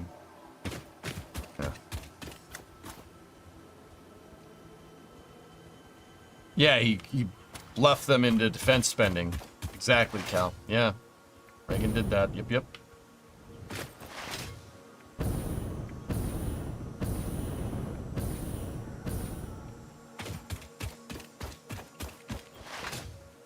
That's right, Bob. Have it, not need it. Need it, not have it. I don't care. You can make any anti-war argument you want. I'm not saying that we're glorifying war, right? Like, better to have it and not need it than need it and not have it. That's all I'm gonna say.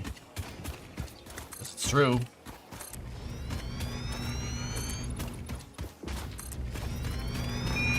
Listen, Tranquility Base here. The Eagle has landed. If you lose part of your shin, what do you have left over? A fraction. You suck. Are you on Flame Trench tonight? I'll be there, failures.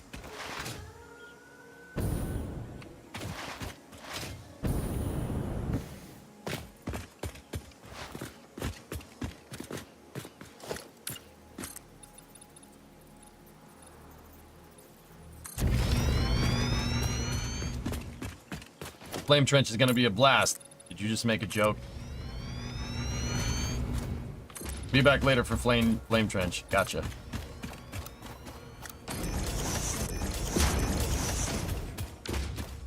Okay, getting used to Twitch, and I already respect NSF on here, but your reactions are fabulous. I try, Pat. I try. Try to keep it entertaining. Thank you.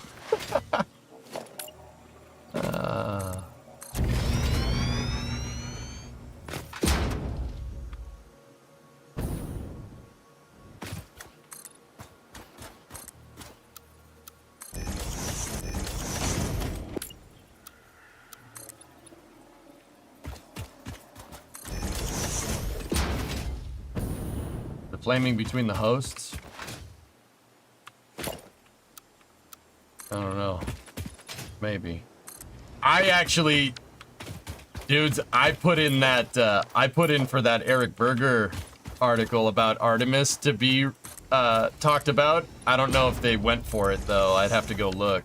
I haven't been able to check the Flame Trench channel because screwed up my sleep schedule like an idiot.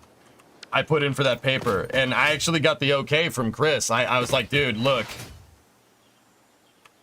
I don't mind Eric. I'm trying not to be a jerk, but some of this stuff is just never, that's not a good idea. And he said Eric's a big boy. He'll be able to take it. And I'm like, all right, as long as you're cool with it, because there might be some spice there. And he's like, nah, yeah, don't worry about it. I'm like, okay, man. What was the Berger thing about? Eric Berger thinks that fixing the SLS program he released an op-ed, and keep in mind it's his opinion. He's entitled to his opinion. He released a paper, an article the other day about what needs to be done to fix the Artemis program. His solution for fixing the Artemis program is putting Centaur 5 on top of SLS and canceling the gateway. Now, I'll be honest with you. I agree with him about that. I agree with him about getting rid of gateway at this point. It's Now, his reasoning for getting rid of Gateway is actually not the same. He wants to get rid of Gateway because he said his argument is that Gateway was designed to launch on SLS, and now SLS doesn't need to do that, so it doesn't need its upper stage. My argument for getting rid of Gateway is because after reading the last GAO report and figuring out that somebody forgot to incorporate the wire harness into your total mass involved, shows a fundamental flaw in systems engineering, and now I'm very, very curious what other problems that thing has. Seriously, they forgot to take, what they were figuring mass calculations for it and forgot to take into account the wiring. That's not bullcrap. That's not an exaggeration. That's not hyperbole. That's verbatim from the I think it was the GAO report, Government Accountability Office. You know how much of a snafu you need to do to get into actual manufacturing of the vehicle or entity that you're making and forget how much, like, forget to incorporate mass into the design? Mass is kind of important with spaceflight. That's kind of a big deal. Kind of really need to remember that. Like, that's... I would say I would get rid of that. Like, what are you doing? How do you forget that? That's kind of important, don't you think? Wasn't a Gateway a bad plan at the start? Gateway... Okay. So, failures, yes and no. Here's my thing. Where Eric Berger and I, not that, I mean, he's, and I want to be very clear, I used to hate the guy, I really did, but, you know, I understand, the more and more I kind of see him, I understand what he's trying to do, I get it. His books about SpaceX are really, really good. And that's not me just trying to gain favor with the guy because I hated him for the longest time. Like, I'm trying not to be, you know, don't waste your time hating people, right? Like, I used to, dude, he used to insufferably piss me off. Like, more than what you saw this week with Space News. Like, I couldn't stand the dude. But once again, I'm trying not to be a jerk. He's a good dude. I get what he's trying to do. Where me and him kind of fundamentally defer an opinion, and I don't know, maybe we'll get to it if we discuss it on Flame Trench tonight. Where we kind of defer an opinion is the way he writes. He thinks the system can't be fixed. He thinks that SLS is so ridiculously far gone that it can't be fixed. I refuse to believe that a system can't be fixed. That's where we differ in opinion. Hey, Bree. Hey, wanted to check on you, see how you were holding up. Aito. Hey, did you bring me some modular frames, buddy? Did you bring me some modular frames? Oh, you're tired. He's a tired boy. He just woke up from his nap. Hey, how you doing, buddy? Oh. Chad, look at how tired he is. Look at this boy, he's so tired. Did you bring me some mod frames? No? How about some plates, screws?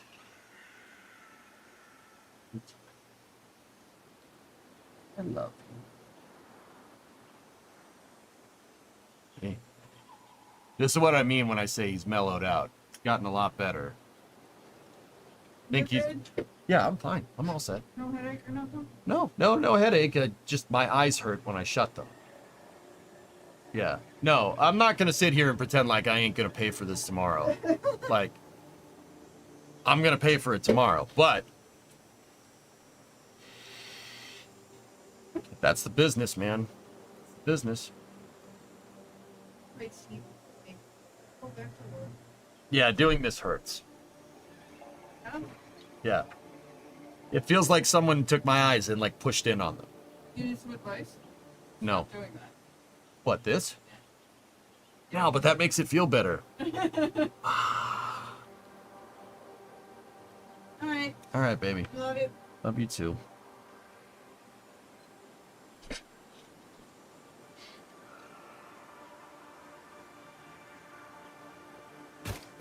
But yeah, that's where I kind of defer on opinion. I refuse to believe that this can't be fixed. I think that even now, with all of SLS's snafus and all of the screw-ups, I think it still can be fixed. I refuse to believe that it can't. All it takes is some... Here it comes! You guessed it! Some accountability. Just... Read last. What's on your mind? I wanted Gateway so we can test our BLEO space station. You can do that with SLS. TJ, look, if we get to discuss it on Flame Trench, you know, it'll be good. But in case we don't, I'll tell you right now. I don't think that curtailing the SLS program and the Artemis program is a smart decision. I really don't. It's not a good idea. Every time we've tried to curtail a space program under the guise of cost or whatever, and somehow imply that we can, you know, NASA can just shift funding from one program to another, that's not how this works. If they could, Viper wouldn't have been canceled. If they could just shift funding around. Remember, they're mandated by law to spend money in certain spots, like the art budget, for instance, which I still kind of not like totally on board with, but whatever.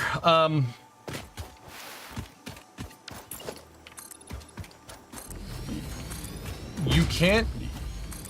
I think it's very naive to be able to say that, oh, this is a waste of money, right? You know, NASA's resources could be better allocated somewhere else. Well, the reality of the situation is that no, they can't. And anytime that argument gets made, if you look at NASA over the past 50 years, anytime somebody tries to make the argument that we're spending too much money on this, we can do it for cheaper, NASA is wound up with less capability. Like, I'm sorry, that's just the truth. Apollo's too expensive. The shuttle can do it for cheaper. Oh yeah, with the shuttle, because it's reusable, we'll be back to the moon by the 80s. That was what they touted when they funded the shuttle program in 1972. Yeah, how'd that work out? Heck, when the shuttle stopped flying. Commercial can do it for cheaper. Well, yeah, of course commercial can do it for cheaper. With capsules, of course a capsule is going to be cheaper than the most complicated launch vehicle ever devised by man. But can Dragon service the Hubble Space Telescope? No. Can Dragon build space stations? No. Can Dragon launch 7 people into space? Maybe. Maybe. Yeah, of course it's going to be cheaper. If you look at... I mean, it's probably not the case nowadays, but if you look at capability of Falcon 9, right, and the cost, what it takes to launch 4 people into space, right, and the price that the firm fixed pricing from the commercial crew program, the launch capability kind of stacks up. NASA's only going to save money over time because SpaceX reuses the boosters and stuff. And that's great, as they should. Same argument could be made for the shuttle program if you employ it in scale, which is what they tried to do until Challenger happened. Like, once again, I'm not trying to be a jerk, but it's extraordinarily naive to think that's how that'll unfold if we cancel the SLS program. Like, that money will just somehow go to the commercial crew program. That's not how funding with NASA works. Like I said, every time someone's tried to do that, NASA ends up getting a budget cut. Long story short, I'm very weary because of NASA's history of funding. I'm very weary of anyone that suggests that we can do it for cheaper every single time. Now, once again, SpaceX, I think, has proven beyond a reasonable doubt that they can do it for cheaper. Of course.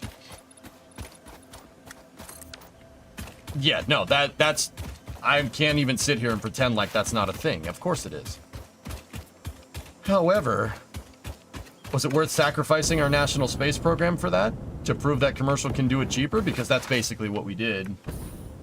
I can tend to say that you don't need to sacrifice one to do the other. NASA can still do Apollo-style stuff. They can still do cool stuff like that. If we let them. It all goes back to... Basically, it all goes back to... us not taking spaceflight as a national priority.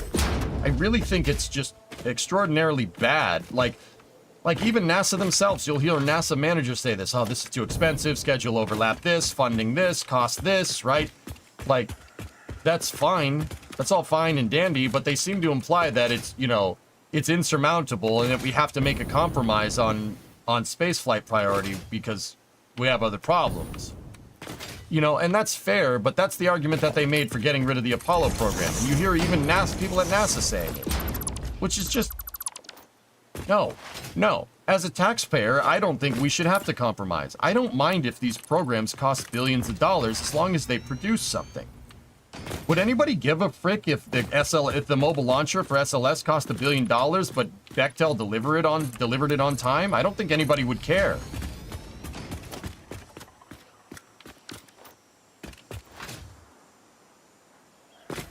Yeah, long story short, that's why I wanted to discuss that article, because I know Eric is smart. He's not an idiot. I know he knows about spaceflight, and he's pretty damn knowledgeable about it. But also at the same time, how can you speak with such political naivety regarding the subject is beyond me. How can you say that getting rid of NASA programs and canceling NASA programs, arguably giving less money for NASA, is a better thing for NASA? That's not right at all. No, that's not how this works. It's not how any of this works. How can you make that argument? That's ridiculous.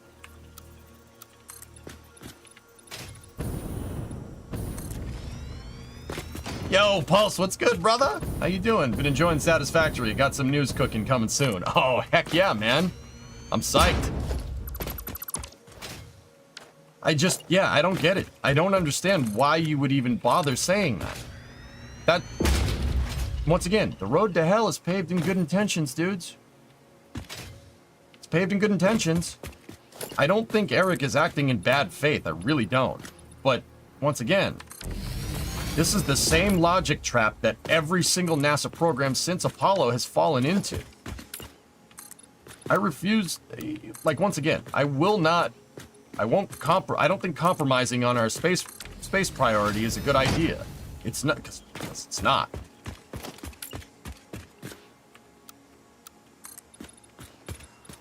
It's a very bad idea. Basically, every compromise that we've made with NASA over the years is the reason why SLS exists in the first place, because we've made compromise after compromise after compromise after compromise. And you can blame, once again, you can blame Congress, you can blame this, you can blame that, but the reality of the situation is that even NASA HQ has been gaslit into thinking they have to choose, which is bullcrap. Imagine if we thought like this during the Apollo program. We would have never gotten people anywhere near the moon, just like we're not getting people anywhere near the moon right now. I can't let that slide, dude. I can't let that slide. That behavior needs to be called out, because I think that's the reason why we're in the position that we're in. And that's why I'd love to discuss it on Flame Trench, but I want to do it without just putting Eric Berger on blast, because he doesn't deserve that. But also, at the same time, you got to be careful about this, man.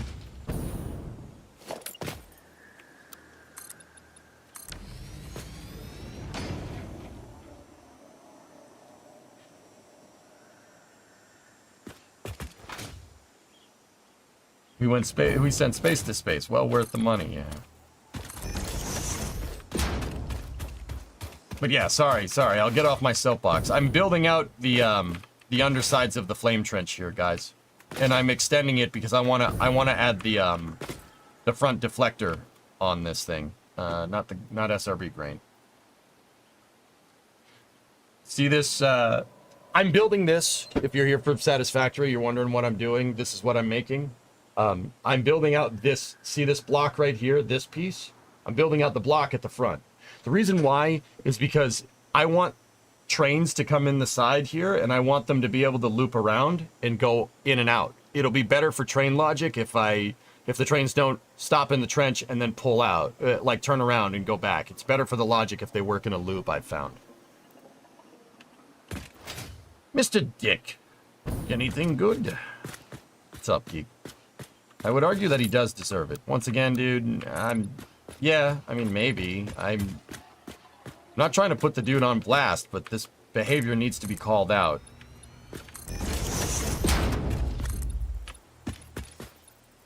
Like, we can't...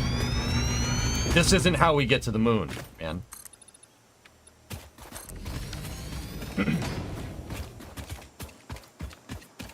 This will not get us here, and that will not get us anywhere. So, and like, once again, just another poignant thought. If you want me to shut up, just let me know, dudes. I'll just shut up and build if you want. I'm serious. Just let me know. I wouldn't be offended.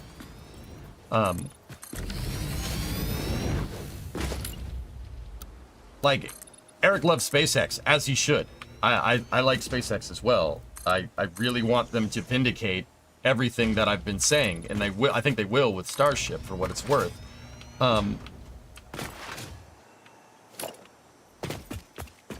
But I just, you know, once again, I'm a U.S. taxpayer. Part of my tax money goes to NASA, and that's great. I'm super happy about that, right?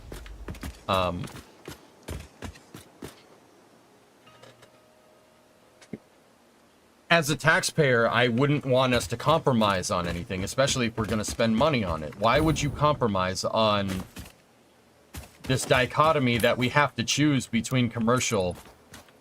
Shut up. Yeah. Okay. Why would you insinuate that we have to, or imply, with everything that you say, just because you like SpaceX, that we have to compromise? We have to choose, you know, one or the other. That's the exact mentality that I'm talking about. Why would you even think that we have to choose? We don't have to choose. We can live in a world where we have a robust commercial space program and a robust public sector space program. We can absolutely do that. You're seeing the benefits of that exact endeavor with the Commercial Crew program. In fact, once again, I think it's important to mention that NASA's long-term goals, NASA having long-term goals, and their long-term goals of turning low Earth orbit access over to commercial was because they decided that they wanted to go back to the moon and Mars eventually with the Constellation program. Those long-term goals are what drive that partnership. Without those long-term goals, if we just give it all to commercial, well, now you're just kind of hoping that, you know, your commercial provider doesn't go bananas and decide, you know, oh, we're going to do something different, right? You know, just because SpaceX is an amazing commercial provider doesn't mean that other commercial providers won't just be like every other legacy thing, like every other legacy contractor. I mean, look at Starliner versus Dragon. UPS and USPS coexist, just saying. Great example, dude. Why do we have to compromise? We don't have to compromise. We should be able to have an Apollo program and the Starship program. We should be able to have both of these things. Even Elon, I was about to say even Elon makes this mistake, but I'm pretty sure he's speaking in the best interest for his multi-billion-dollar spaceflight company that he has, which I understand. That, you know, I totally get it. Like, but I was about to say even he would say it, but you know what? That's putting words in that dude's mouth. I don't want to do that. I'm pretty sure if I talked to him about this, he would agree with me, or he wouldn't and call me an idiot. I mean, which case that's probably deserved. So who knows?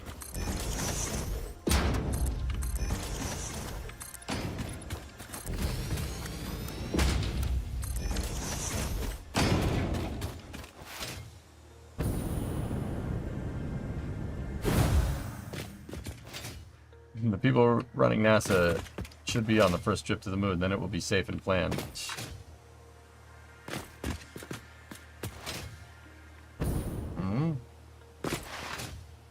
This brutalist megastructure is pretty impressive. Thank you. Oh, don't call it brutalist. I'm not. Yeah. I hate brutalism. I'm gonna make it look Art Deco now, just to spite you. No. But yeah, I don't think we should compromise. I don't think we have to compromise. And anybody that says we have to compromise on that is ridiculous. We've been making compromise after compromise after compromise for the last 50 years. And what has NASA gotten to show for it?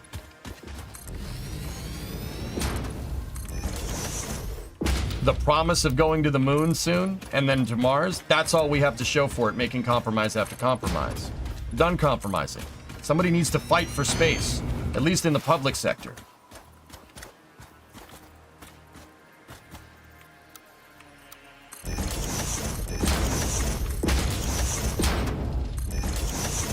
I don't think commercial needs to be fought for at all. Commercial program speaks for itself. Once again, why do we have to choose? That's the dumbest thing I've ever heard.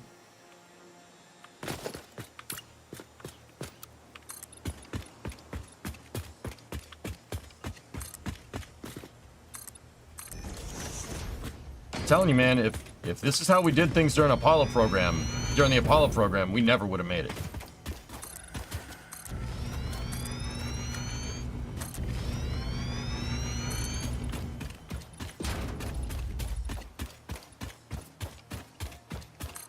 One of the only reasons we got there, well, I mean, there's a lot of good ones, but one of the only reasons we got there is because the president Kennedy prioritized space as in his policy. Kennedy prioritized it. We need to go to space. That's the final frontier. We need to go there. He made it a national priority. And because he made it a national priority, that leveraged the politicians to expand our space program like crazy. The system worked for him, not against him. He worked with the system, you know? Spaceflight has to be part of our national priority. It just has to. And I mean, truth be told, you could do it with only commercial. But once again, why would we compromise? Why would we compromise? If we once again, I'm ranting at this point. If we compromised during the Apollo program, we never would have got to the moon. We never would have got there. To be fair, the Soviet Union probably wouldn't have either, but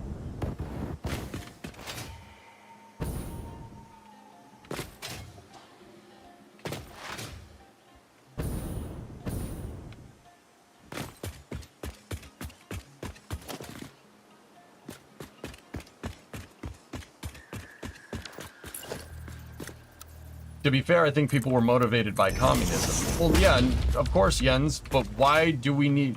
My question back to you would be, why do we need a scapegoat to prove... Why do you need an adversarial thing like that to prove that, you know, to prove your technological superiority? We shouldn't have to have a space race just to get our butt in gear regarding going places with spaceflight. Like we don't need a space race.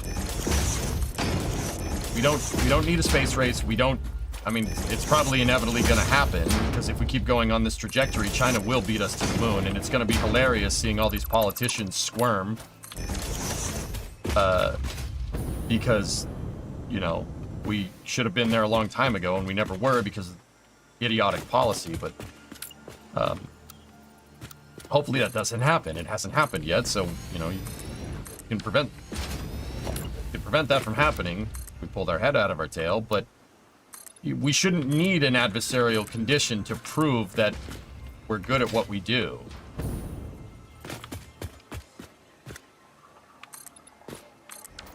When you take an exam in school, you take a test in school, are you proving that you're smarter than everybody else in the room, or is the test there to make sure that you know what you're doing? Are you playing against other people? You know, do you get a better grade if you get a higher grade than everybody else? No. There's nothing wrong with testing ourselves. And the Final Frontier is the best place to do that.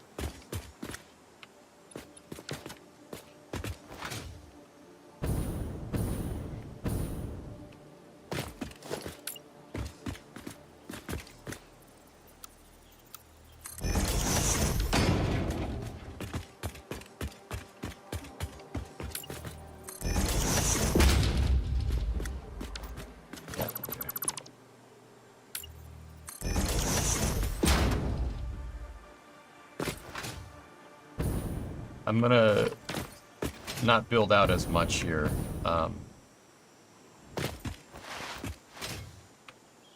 You're judging yourself when you take a test. Exactly, Shogun. You got it, man.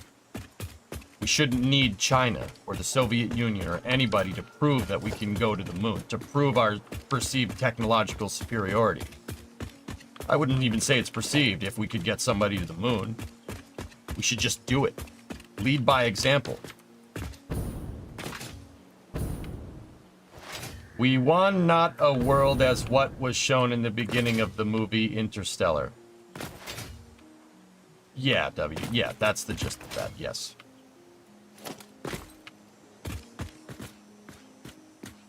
Sorry, I'm just a little bit tired, a little cranky because I haven't slept. But that's the truth, man. Why does everybody propose it as we have to, it's mutually exclusive? That's...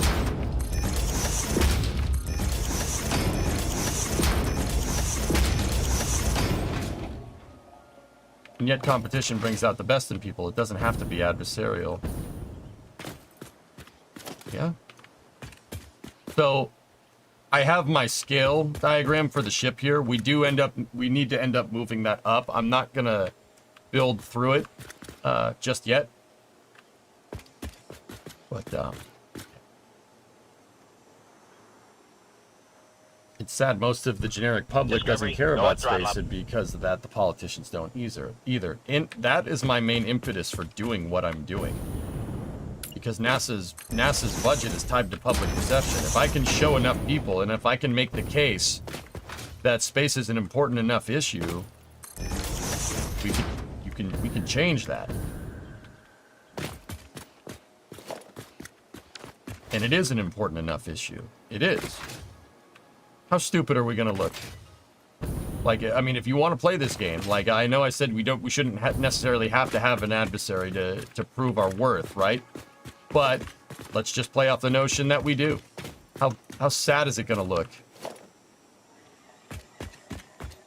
when China lands people on the moon? I guarantee you it's gonna leave a pretty sour taste in your mouth if you're an American. I mean, you could be happy for them too, but we wouldn't be able to help but think, why the heck didn't we do this? We did this,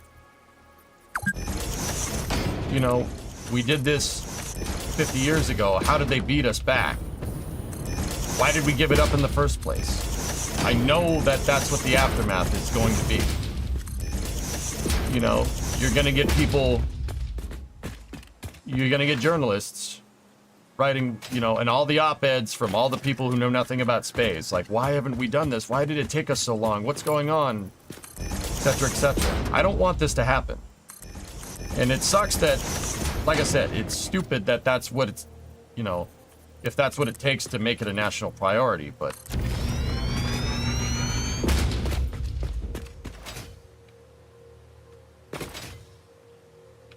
I guess, Hellfish, that's kind of a very general statement, though, you know.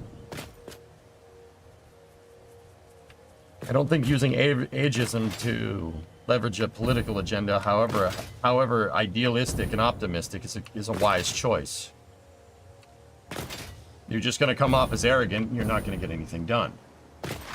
I'm not American, but you'd think there would be an American astronaut on the moon welcoming them, saying, hey, you made it. Bingo, Nathan. Bingo. What's the excuse? Yeah, like I said, it's gross. Freaking gross, man.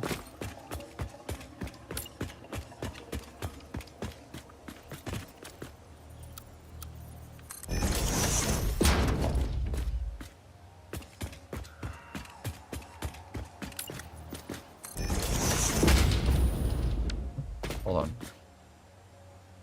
Okay, no, that spacing is right.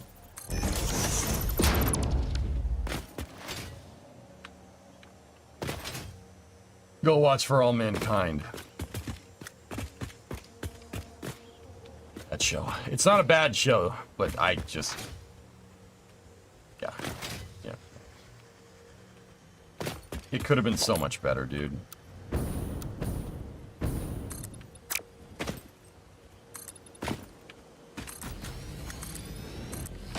Once again, we shouldn't have to compromise, and we shouldn't be forced to choose between a public sector and a private sector space program.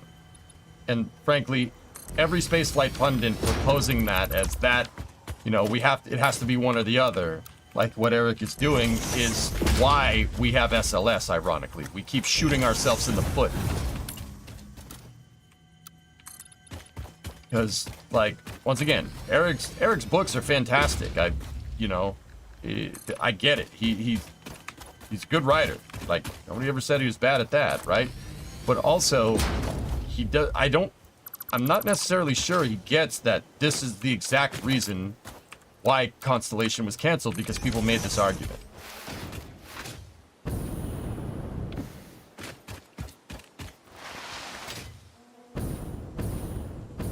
Look at Bridenstine versus Nelson's NASA's leadership. You know what, Hellfish? In retrospective, I don't think Bill Nelson's leadership at NASA is going to be seen as, you know, it's kind of just neutral. I don't think it's going to be one or the other. Like really, really good, like Jim was, or really, really necessarily bad. It's hard to be able to leverage NASA and get the system to work for you when your boss doesn't do anything. I think Bill has done okay with what he has. There's been times where I really didn't like what he had to say about things, but I think he's done all right. But just all right isn't good enough. This is space flight, man. You can't dick around with this. It has to be the best. It has to serve and organize the best of our skills. Organize and measure the best of our skills. I'm telling you, man, it's gonna come to a day of reckoning, dude. Just like that National Sciences paper, it's right. It's gonna come to a day of reckoning. You know, when inevitably, when all of NASA's programs are pawned off to commercial, NASA will inevitably become not an engineering agency, but a bureaucratic agency. And the more bureaucratic NASA becomes, the more we're gonna have to deal with stuff like SLS. And then it'll eventually get to the point where NASA spends a crazy amount of money on stuff and gets nothing, absolutely nothing done, and it will be used as justification for killing it. It's a recurring cycle. And that recurring cycle will NASA will wither away. And you guys got to understand that without something like NASA, if NASA becomes an engineering outfit, basically in charge of corralling commercial contractors, you're going to fill NASA with bureaucrats and management. It'll be too top heavy. And I mean, ask Boeing how that's going. And if it becomes too top heavy, nothing will get done. NASA needs to be pushing the edge. They always have to. They have to. Our incessant drive for commercializing every single facet of NASA in the name of short-term progress will basically be NASA's demise. Because we'll get to the point where commercial just does everything better. Then someone's going to come along and say exactly what Eric Berger is saying. You know, oh, why does NASA need to be here? You know, we've spent so much money on it. It could be spent so much better if we just gave it somewhere else. Somebody will make that same idiotic argument, and then that'll be the justification for getting rid of it completely. And I don't think I need to mention how catastrophically bad it would be for NASA. I don't think I need to say how catastrophically bad it would be for the spaceflight economy in general if NASA went under, or NASA turned into a regulatory or management agency. That is less money being spent on the space economy, no matter how you cut it.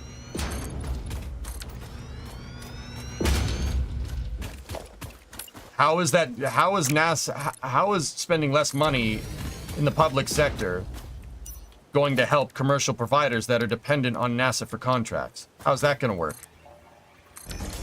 Well, I mean, somebody could make the argument that SpaceX is fine. They don't have to worry about it because they can just get funding from Starlink, and that's absolutely true. But now you have a monopoly. Now you have a commercial monopoly on space. What happened the last time we had a monopoly on assured access to space by a commercial partner in the U.S. launch industry? The market collapsed, and it's stagnated. We need to be expanding. You need to be growing a commercial economy because they're commercial providers. If your economy isn't growing and you have providers that are dependent on capitalism, because you remove the public sector part of that, what's that going to do? That's going to stagnate the commercial space economy. I'm telling you, man, not good.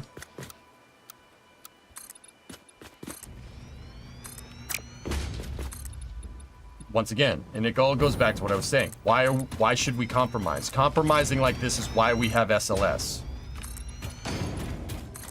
Do we really want to do that in the future? I don't know. It's gonna be... See how it plays out.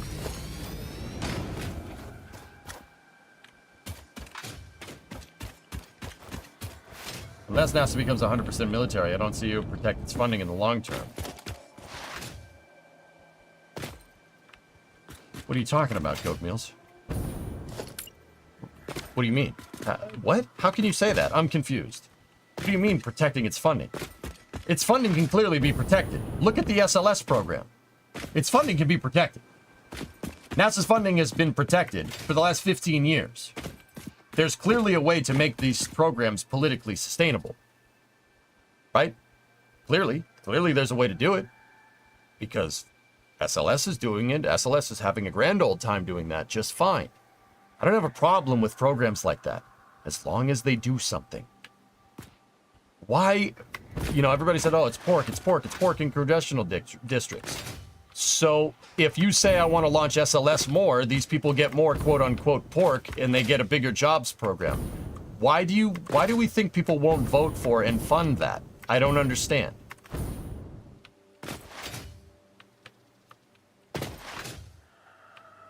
It's hard to compete against commercial. NASA doesn't have to compete against commercial. Because arguably what a public sector rocket and a private sector rocket does is two different things. That's like asking for profitability out of the James Webb Space Telescope. I seem to recall certain journalists saying that SLS wouldn't survive in the commercial market. Well, good, it shouldn't have to. It's a rocket that's built for scientific exploration. There is no market for that.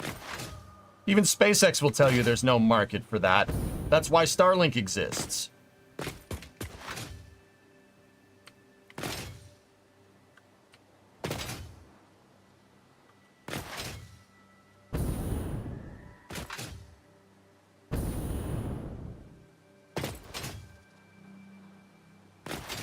Sorry, I'm a little cranky. What do you think about the Space Force heading up NASA and getting their funding from the military side?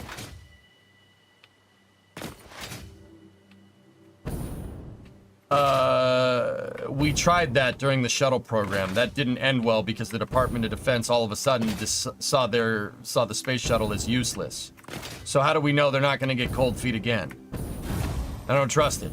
I think the spaceflight should operate as an independent entity, Cal, but you'd be out of your mind to think that the Space Force, not spaceflight, you'd be out of your mind to think that the Space Force doesn't pump a lot of money into the space economy. They absolutely do. Expanding the Space Force was a great idea. Expanding the Air Force Space and Missile Systems into the Space Force was a stroke of genius. That was really smart. That expanded our spaceflight economy. We basically... The NSSL program is Department of Defense money that they paid to get enhancements and better rockets. New Glenn is part of the reason why New Glenn exists is because of that NSSL contract. The entire reason why Vulcan exists is because of that NSSL contract. Just saying.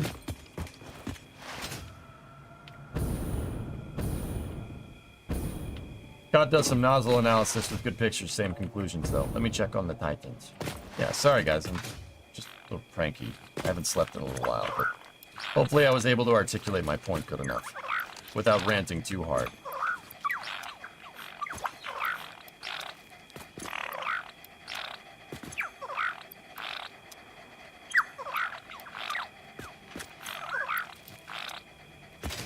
Is that space elevator usable or just for show?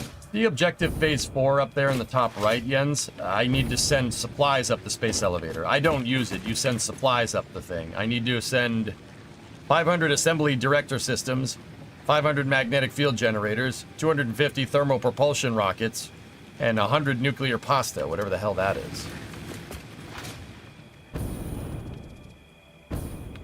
IMO. Commercial crew will be the downfall of NASA as the space engineering division of the U.S. government. Elon, Jeff, can you do this guy's forward? Great, here's money. Yeah, geek. Anybody that... You're right.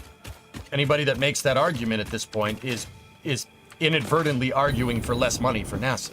This is why, even though I love SpaceX, I love them, Starship's going to vindicate reusable spaceflight because the shuttle should have done it and they didn't let it do it. I get that. But also at the same time, how can it be construed any other way? Anybody that's saying we should just have commercial do it, we should just have commercial do it, is arguing to defund NASA. How can that be construed any other way? right? That's the whole argument I'm trying to make here. I don't think that's wise. Once again, as taxpayers, why should we compromise? Now, that's not to say that... Now, like... What am I trying to say? That's not to say that the government programs are a waste. There's such a huge waste of cash right now. But, once again, I would make the argument that if they had some direction and some goals, and nobody's willing to take accountability and shoulder those goals because, I don't know.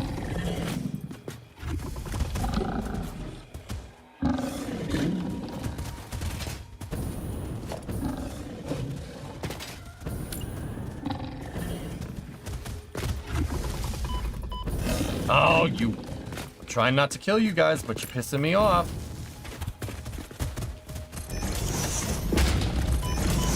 There we go.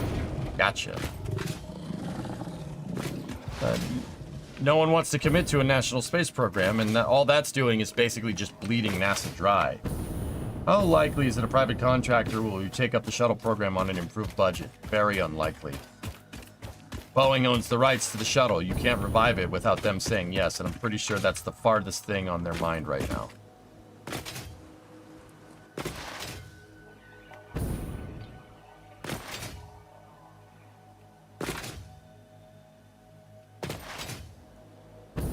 Do I still have concrete on me? Yes, we do. Alright, we gotta expand this one more thing out.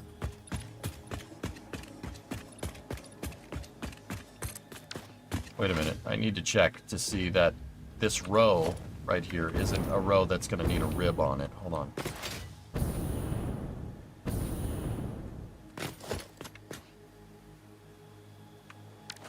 Go 9 spacing to the next rib. Oh no. Yeah, perfect. 2, 3, 4, 5, 6, 7, 8, 9. So 9 in between each rim. So, yeah, that pillar right there is going to be the front of the flame trench.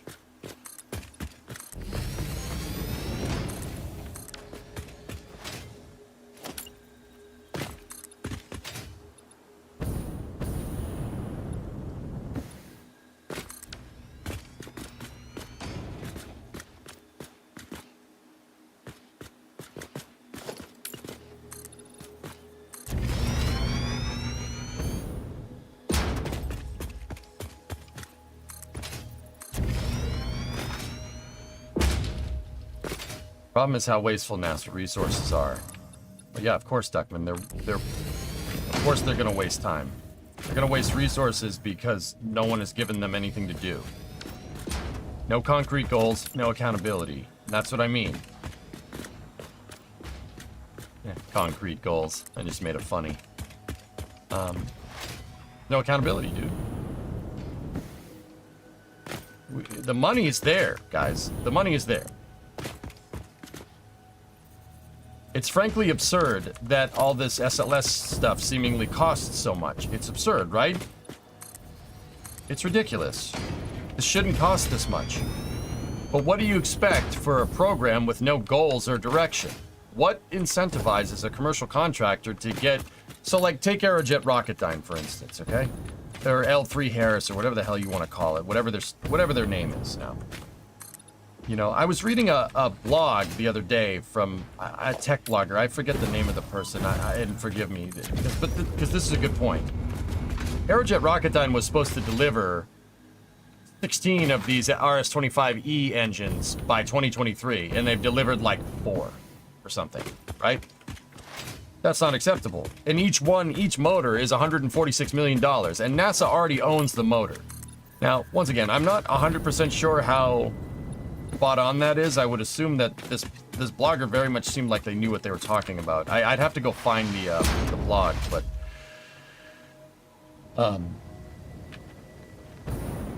SLS is a national disgrace. That's the one. KC something or other. What's Aerojet Rocketdyne's incentive to delivering anything on a useful timescale if NASA keeps pushing back their own dates? They said, oh, we're going to go to the moon in 2024. Yeah, no, never mind. What is their solution to get stuff done expediently? Like, why would they? Or not their solution. What's their reasoning? Why would they? That's incentivizing your contractors to basically be useless. That blog was written by somebody with a long career at JPL. Yeah, Casey something or other. Like I said, I remember the... It seemed pretty well thought out, and I definitely written by somebody that knows what they're talking about. But once again, I'll ask, what's the incentive to get stuff done expediently? There is none. There's only an incentive to bleed NASA dry, because you don't know when some bonehead is going to come along and say that SLS needs to be canceled, right?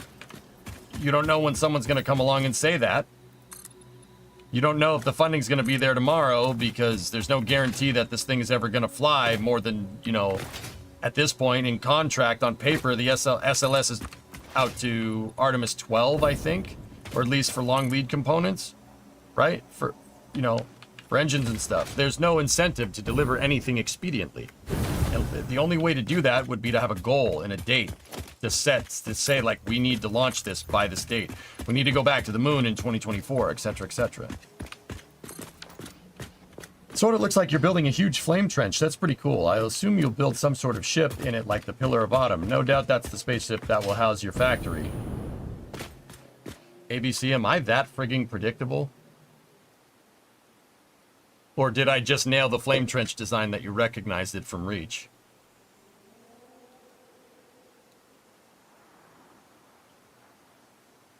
Yeah, of course, Geek. Once again, that's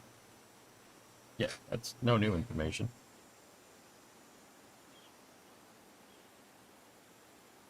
Money for Space Force is not money for NASA, but money for Space Force is more money for the spaceflight economy. It expands the spaceflight economy. That's good for commercial, and inadvertently good for NASA.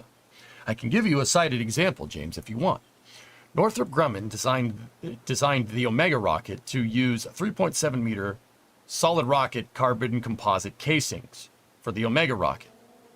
That was a bid for NSSL. Omega didn't get an NSSL contract, and neither did Northrop Grumman. Northrop Grumman, the Space Force paid them $500 million to develop these rockets for Omega. And then Omega didn't get picked. And then Northrop Grumman said, I don't know, what are we going to do with these? And then NASA came along with a budget to procure more SRBs after they finished using up all the space shuttle casings for Artemis 6 or something, Artemis 6 or Artemis 4 and beyond, right? And Northrop Grumman had a solution to this problem, the Booster Obsolescence and Life Expectancy Program, BOLE for short. They basically used that seed development money from the Space Force, that $500 million that wouldn't have been there otherwise, to develop boosters for SLS. And then they got the contract for the BOLE program. And then future versions of SLS, the Block 2 variant, will fly with carbon composite SRBs, increasing SLS's throw weight. How much stuff it can move into space. No, I just thought you could use a commenter knowing exactly what's going on for once. Oh, thanks, ABC. Yeah, that's what I'm doing. Yeah, sorry. I'm cranky, dude. Cranky because I haven't slept. But we have been making pretty damn good progress on this.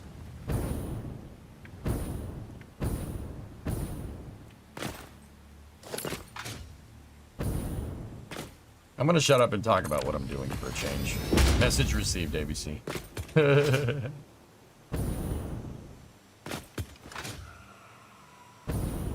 I've watched all the progress, well, I appreciate it. Yeah. Unfortunately, you know, even when I'm cranky and tired, I can still talk and work. I did get a lot of this done. Yeah. What I'm working on is the front part of the trench right here. I'm working on building this. Now, we can't really see it in this angle. So I'm going to have to take some creative license with it, I think. I'm trying to look for a good shot.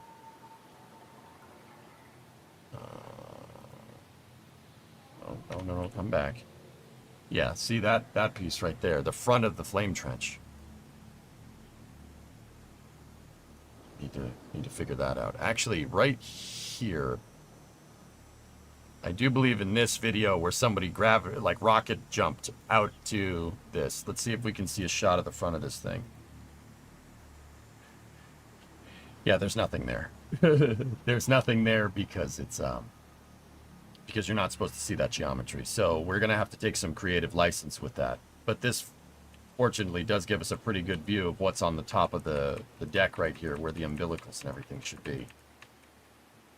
Like this, you know, that's actually pretty good. So in this shot, that person is standing basically up there, looking down at where we are in this shot. Actually, they're looking over there, kind of at the front right.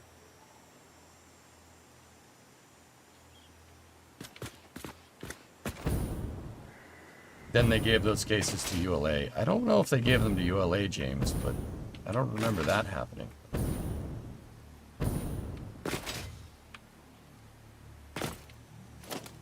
This pillar doesn't need to be here, so we can dump it, and then we need to extend that platform all the way up there to out.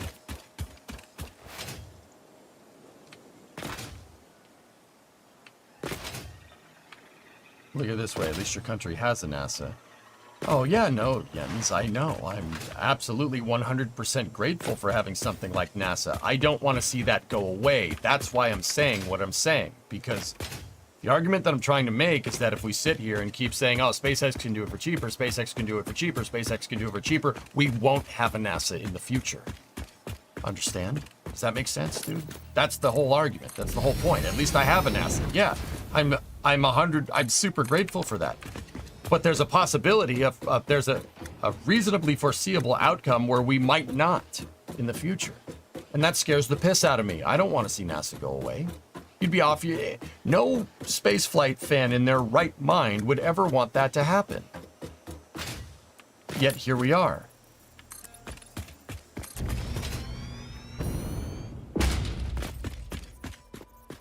IMO, the U.S. needs a reason to get excited about space. Kennedy has the space race to beat the Russians. We need a reason. No, we don't.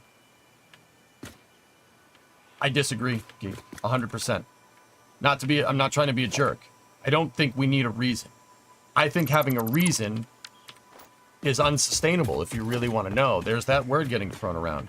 I think having a reason is extremely unsustainable. I think that is a short-sighted, short-term goal that will screw us in the long run. Because once you complete that reason, there's no need for a space program anymore. How do I know? That's exactly what happened. In 1972, that's exactly what happened. See what I'm saying? No, we shouldn't have a reason. We shouldn't have a scapegoat reason. There should be no other reason but to push the frontier and serve to organize and measure the best of our skills, like what Kennedy said. Any other reason is, and ironically he said that, you know, to try and beat the Russians, but he's right.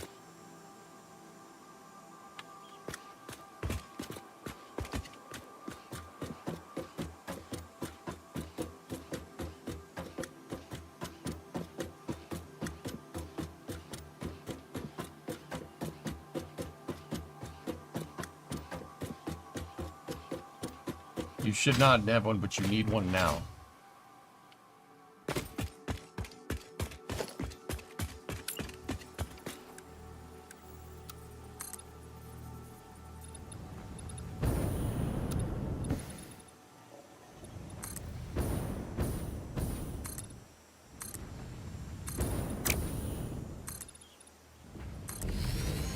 Crap.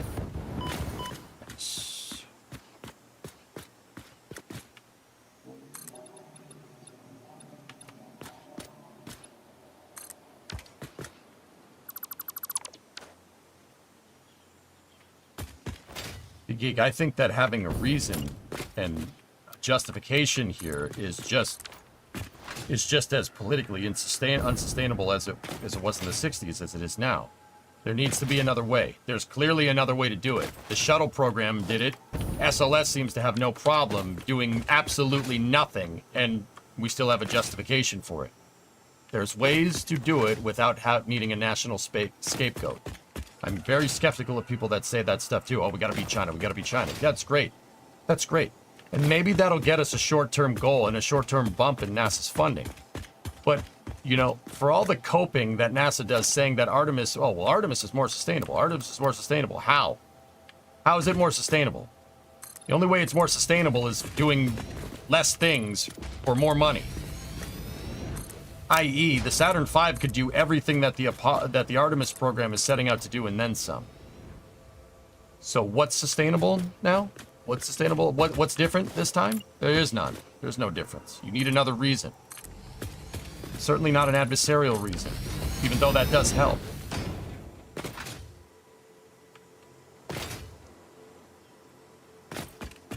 Would China be doing what it is doing if there was nothing to gain? China is doing it because they want to prove to the world that they can do it. They want to prove that they're a superpower. That's their reason. They're doing it because they can. They're doing it because they have the means to do it. They have the means and they have the talent. And you'd be stupid to think that they wouldn't do it. They're doing it to prove to everybody that they can do it. They're a superpower. They want to be taken seriously. Once again, why can't we do the same? Because we're already taken seriously? It's ridiculous. That's a ridiculous thing to say.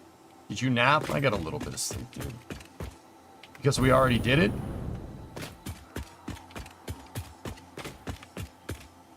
Great, that was 50 years ago.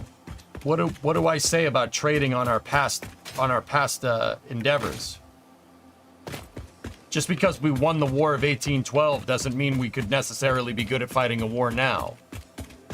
That was over 200 years ago. Now, I mean, once again, I would contend to say that we probably could. Our military's pretty damn good, but our military is pretty good because we didn't need... Military's pretty good because we never stopped spending money on it. You know, we should do the same with NASA. NASA would be as robust, but whatever.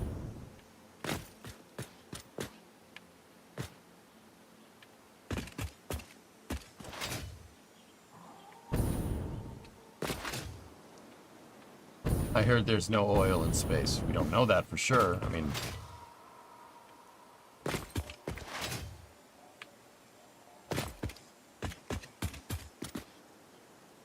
I understand that. I agree we shouldn't need it, but that is what will get them going. That's a short-term solution. That's a stopgap, geek. I agree what you're saying. I agree with what you're saying, and you're no doubt not wrong. But that's a stopgap.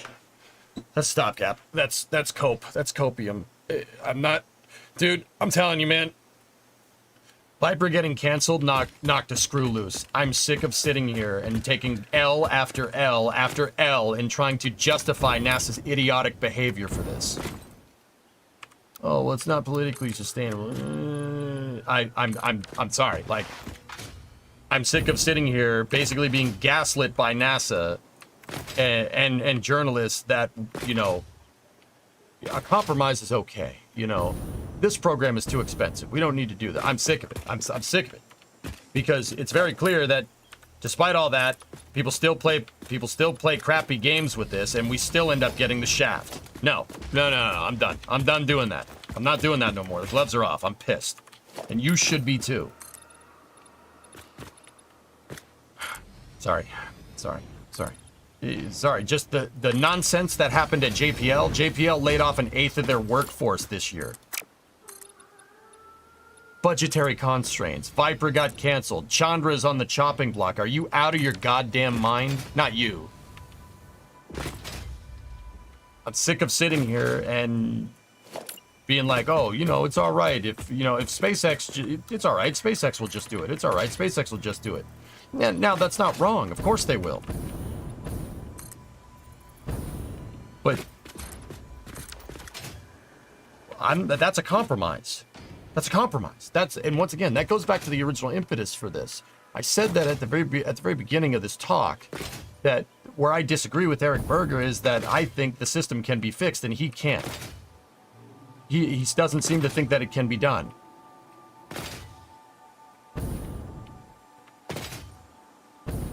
I'm agreeing with you as well. Yeah, I got you.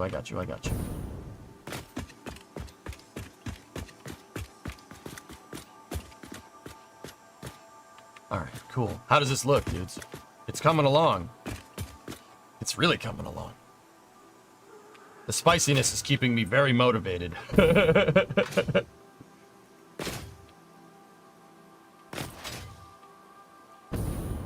Yeah, Joe. I'm not American, but Canada relies on NASA for space, which is sad. I just want the stuff to work. Yeah, Vargon, I got you. Just got off work. I'm working on my video from the launch. I was able to record SEP and a lot of the second stage burn. Cool, cool.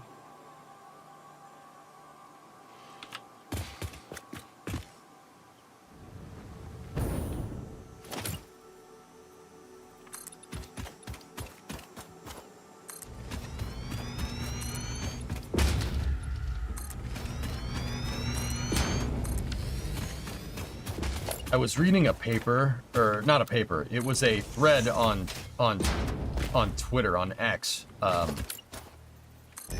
between it was regarding that SLS is a national disgrace article. Scott talked about it, and then Phil Metzger talked about it, who was a planetary scientist for, he worked at NASA, or not a planetary scientist, he's an engineer that worked at NASA.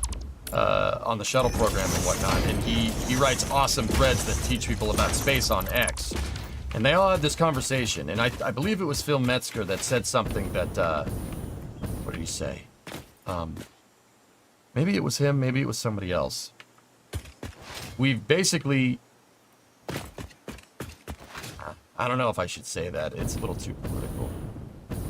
I'm trying not to be politically divisive in this day and age.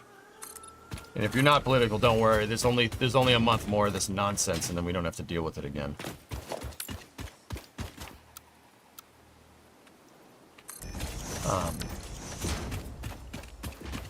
It was, I don't remember the exact thing off the top of my head, but it was something to the tune of, we've been resting on our laurels since basically the end of the Cold War. We've been just pretending like we're still, like we don't have, you know, people catching up to us technologically. We're stuck sitting here kind of pretending like it's 1991 and we defeated communism and everything's good. We could just sit back, relax, and sit on a beach and make 20%. And that mentality is affecting the space program inadvertently. And it is.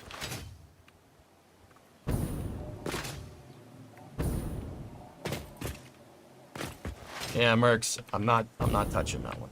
Don't do that in here, please. Even the funny quips, like, they are funny, but don't do that in here. The last thing I need is people arguing about who they want for president in here, because what's that gonna solve? Is that gonna change anybody's mind? Ain't gonna change nobody's mind. No, it's all good, man. It's all good. Just telling you what I'm thinking. This thing's a beast. Oh. Thanks, Ivan. I'm a good podcast. Well, thank you for listening, guys. I do appreciate it.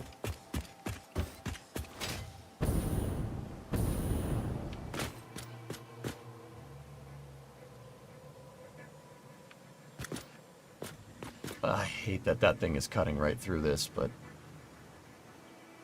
oh well, what are you gonna do?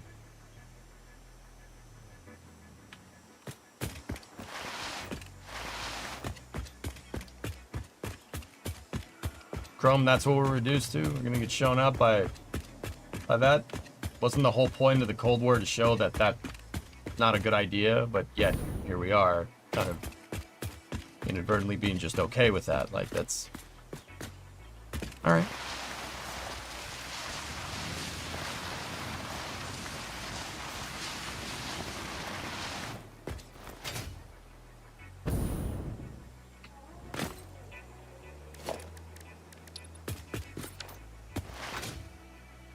It's like we're...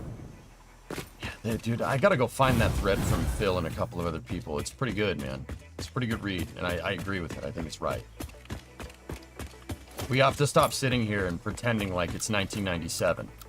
Like, you know, the dot-com boom is good, infinite growth, everything is good, we can make more profit this, more profit that. It's not 1997 anymore, guys.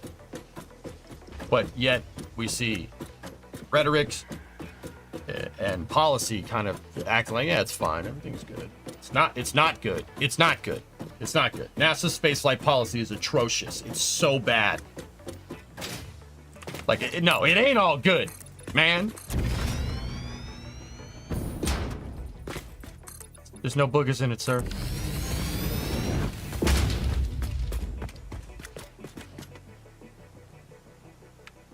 Once again, I'm specifically talking about spaceflight policy. I don't know about anything else, and I don't want to discuss it. We're talking about space policy. Space policy is frankly garbage. It's terrible. It's just... what a... like a jump to conclusions mat. It's a mat with different conclusions that you can jump to.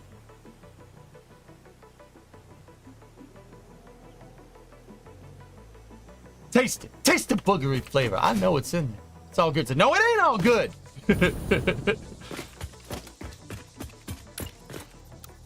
Give me a blonde-haired white boy so I can enjoy that stuff. You the man? No, you the man, and that's the problem. Thank you, Mayan, for not making me look completely crazy. I appreciate it, buddy. Yeah. Ooh, hello. Hello. I'm fired up, drummer, either because I got a good night's sleep or I'm running on fumes. Because I didn't get a good night's sleep. It's one or the other. I'll let you decide which one it is. Okay.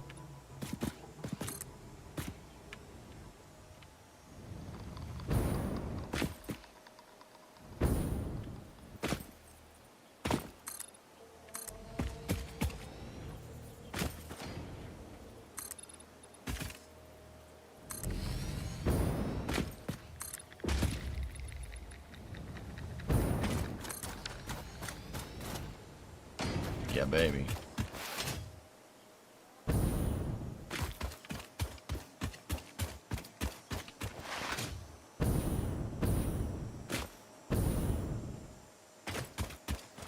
You're not a police chase guy? What do you mean, no? Police chase? What does a police chase have to do with what I'm talking about? I'm confused.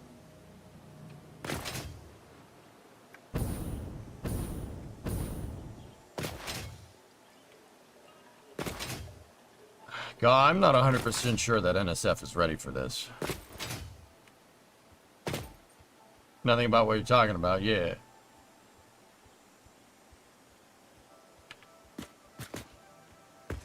Oh, alright. Whatever you do, just wash your hands.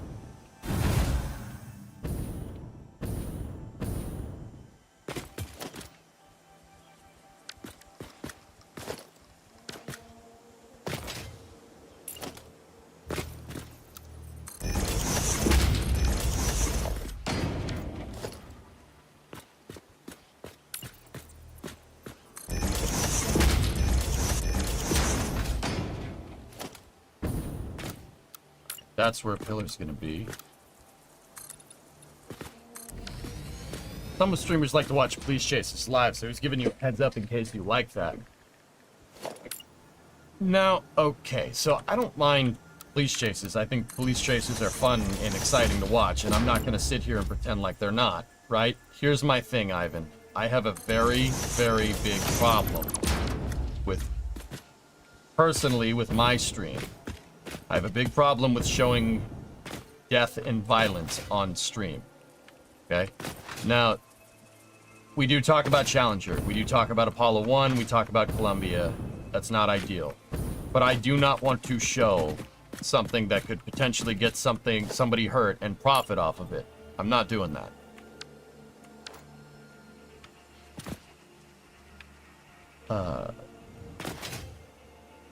Yeah. Even like automotive racing, I won't show a crash where somebody dies. I won't do that. Planes, no, absolutely not. Like, I won't do it. I have a serious problem with that. Now, I understand in the same breath that we do talk about military equipment. I get it, but we talk about a lot of different military equipment on here, and I do play games like Hearts of Iron, but those are video games, you know? But yeah, no, I'll watch a police chase. I'm not gonna sit there and pretend like I wouldn't get my popcorn out and be like, yo. But no, not a good idea on stream. That, and I'm pretty, as Drummer said, it's pretty sure something about the terms of service there. Like, I think Twitch is, and I want to be very clear. I would have this rule regardless. But I'm pretty sure Twitch's terms of service is same. It's the same deal.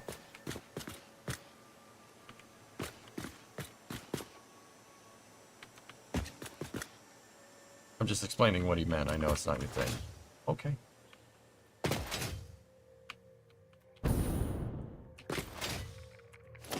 Yeah, caveman, yeah.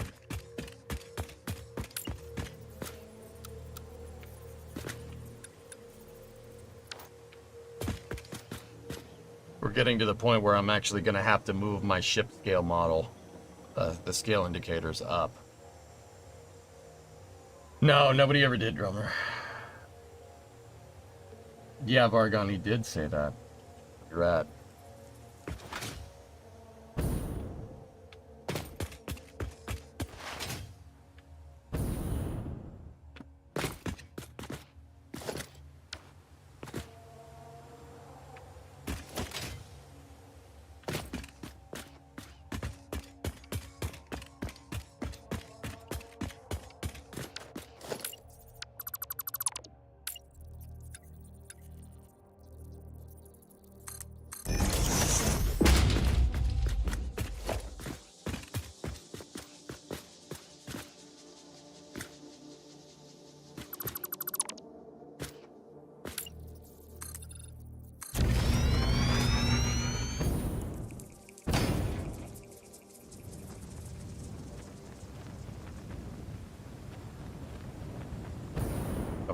That's the right one.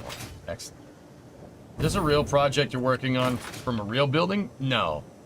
Ray, this is not a real building. It's from a video game. It's from another video game. I'm building this. Specifically the dock for that. I'm going to build my factory inside of this. I don't know. It's just something different to do. With blueprints and soup, you can get this done. This is what you see here is the byproduct of about a week of work here. And here, let me show you. This is the whole... I got the whole flame duct thing pretty much figured out here. If you look...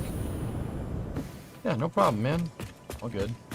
Probably should be talking more about what I'm doing, less about space, but sorry, I can't help it sometimes. I don't know if you got the memo. Like, I'm pretty passionate about NASA. So, we've engineered all this using, a long time ago, Halo fans decompiled the model of the Pillar of Autumn and figured out how long it is and how big it is. So, I got some scale dimensions here, and I've been engineering out the trench down here, right? For all of this. The parts that I'm specifically working on are right here. The part, like, those pieces that I just made that are way up in the air are going to be the plates that are basically this point on the trench right here. See what I'm talking about? I'm working on building this front piece. I wasn't sure if I wanted to make it at first, but I think for future proofing how I want to set this design up, it's a good idea. If you notice, I have a bunch of foundations down there that are kind of spaced out, and I'm building out all the pillars for it and stuff. What I want is the factory to be inside the ship, and the ship to be inside of the dry dock. And I want the cargo bays inside of the ship to have drone landing ports and have drones moving resources in and out of the vehicle. And then resource elevators inside of the hold downs, these big grabber arms that hold the ship in place. Now this ship is 1.17 kilometers long. It's 1,170 meters from the decompiled model, and per Halo lore, that's how long it is. So if you look, I have a straight line of concrete foundations, and if you look at it close, I have numbers on it. That's to indicate the length of the ship. And those are indicating the size of the ship. But these are too low in the ducts. In order to get my grabber arms, the grabber arms and the drones to fly like up into the ports and stuff, in order to get this all right, the ship needs to be a lot higher. But the reason why I made this scale, like if you go back there, you can see how tall the ship actually is with that column right there. The reason why I made this is because I needed to start somewhere. I needed to figure out the length of the ship so I could scale the flame trench to it.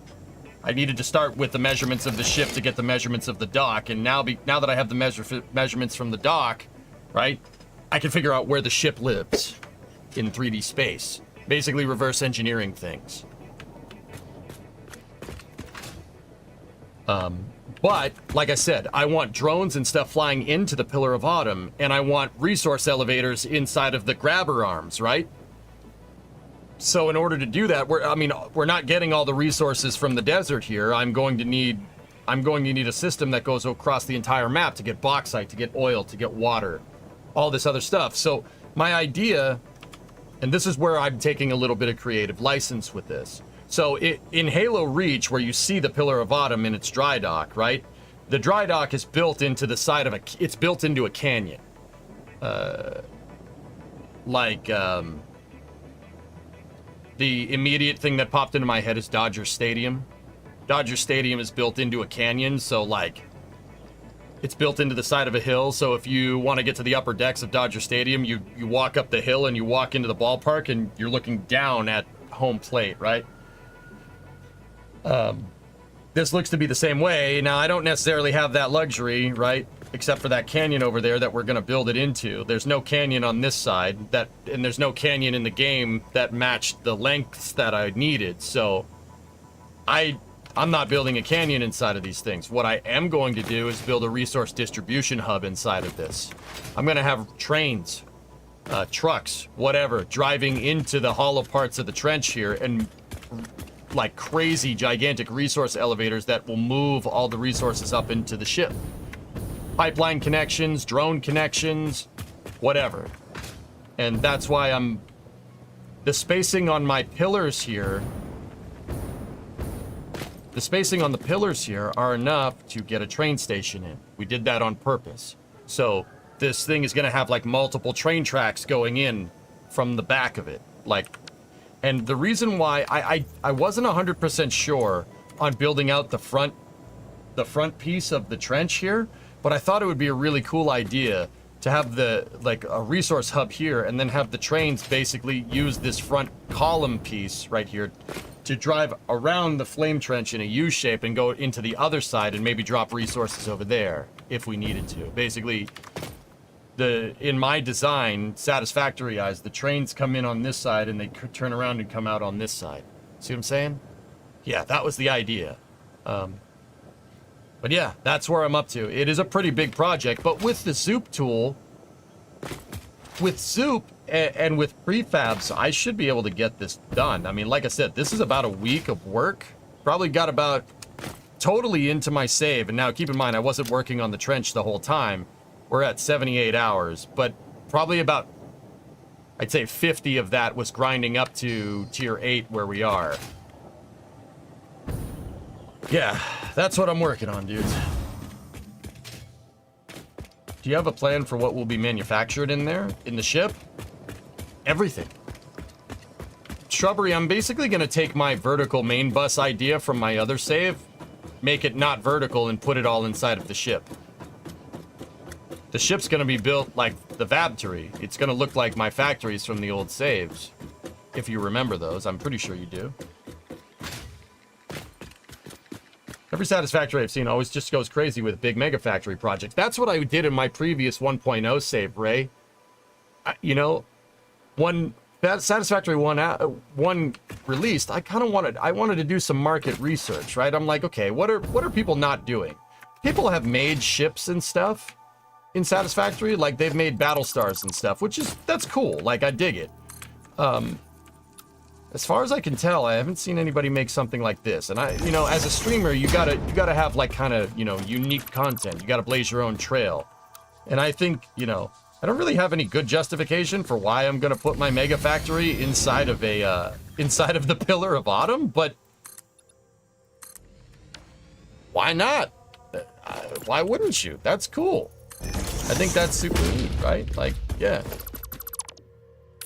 Like, I don't need a reason. It's like what I was talking about with the space program. You don't need a reason. Just do it.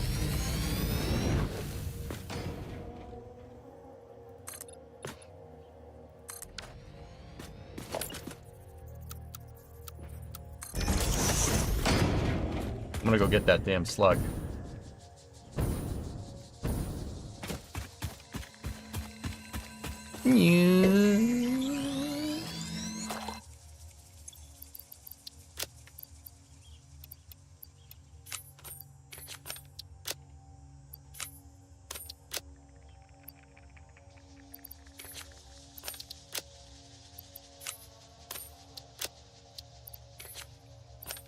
gonna need more concrete.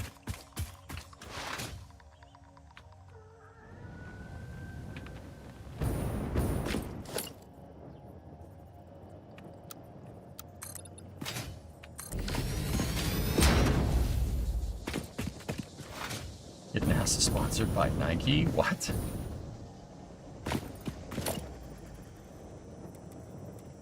But you know, the kind of crazy thing is, Ray, that I didn't really plan this, but this kind of inadvertently ended up being built into the canyon just because of the sheer scale of it.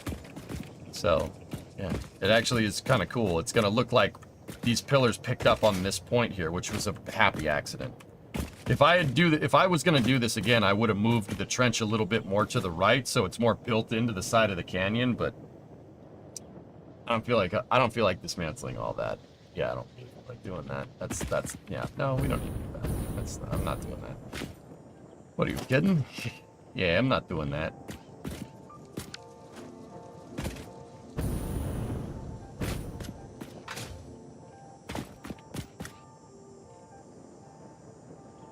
Which one of the pillars is the Pillar of Autumn, though?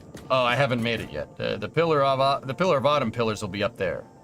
These are just pillars of summer, or columns of winter, or something.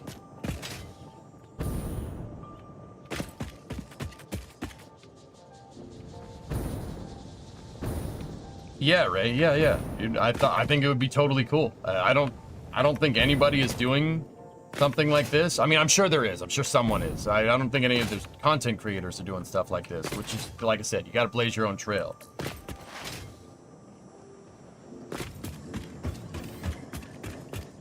But I think with the satisfactory palette and with the new shaders that they added, with Unreal 5, with Lumen, we can nail that Halo aesthetic. We can make it look.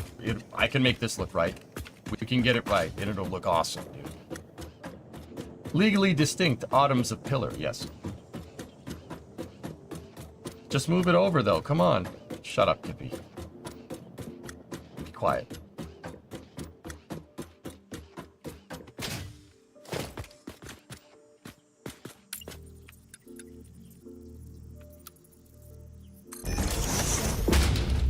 Let's...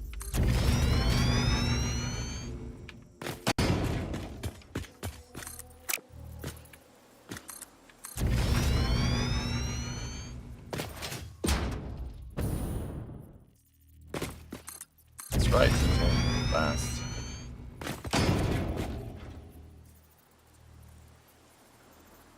Model used in the game reach is a bit smaller than the original dimensions. Alright.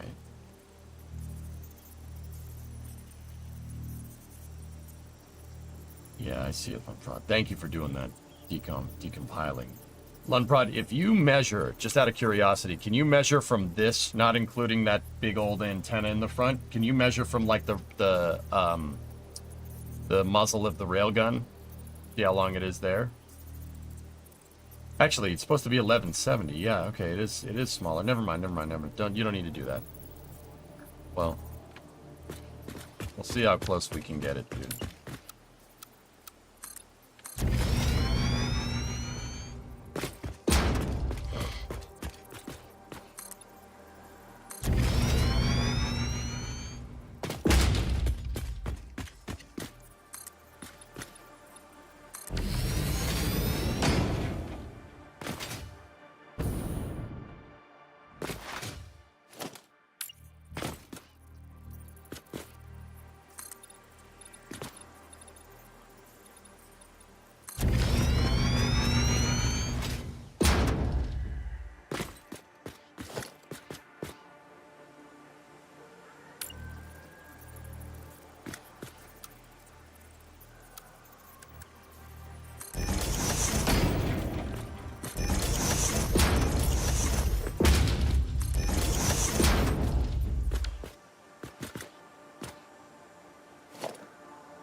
Yeah, no, this is cool.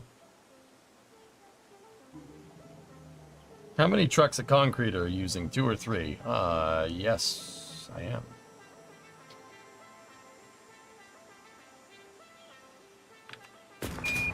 Houston, Tranquility Base here. The Eagle has landed. What do boxers need if they want to become comedians? A good punchline.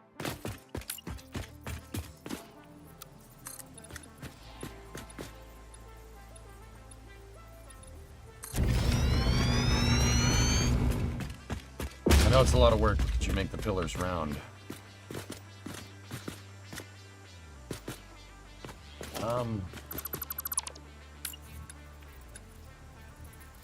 I could, Kippy, but I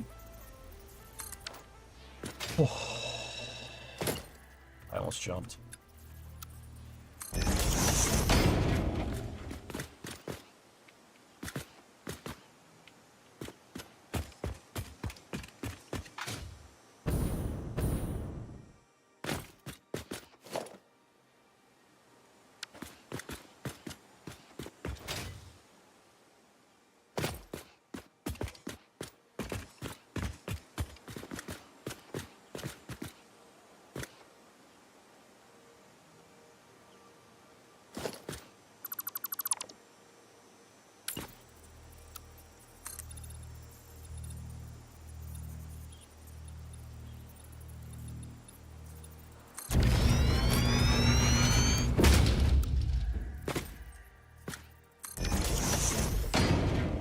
There a build limit to this game? Yes, but we're not going to get near it.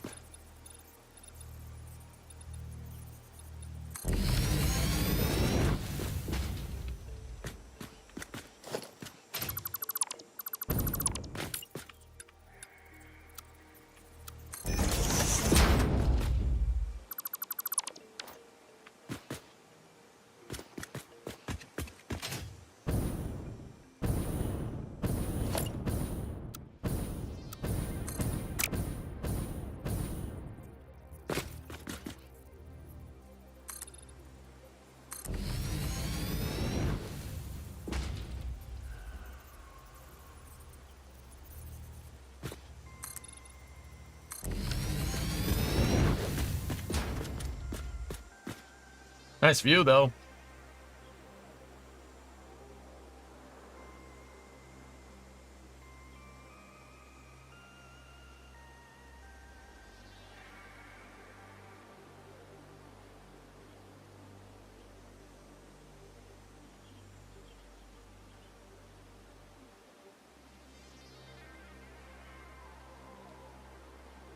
Yeah, Cirrus, I know. Did come out pretty good, huh?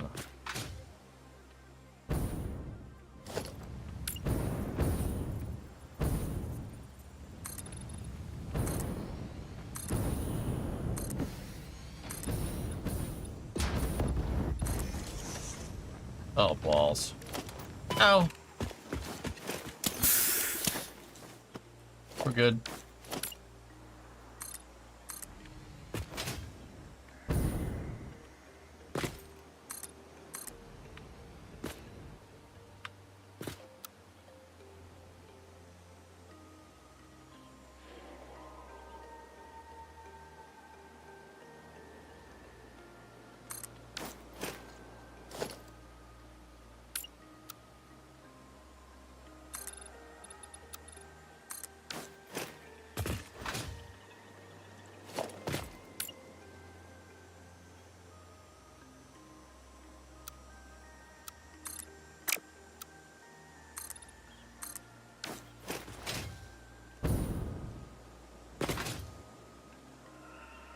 Hey, Wario. Terve. Have paive. Terve. Mikale.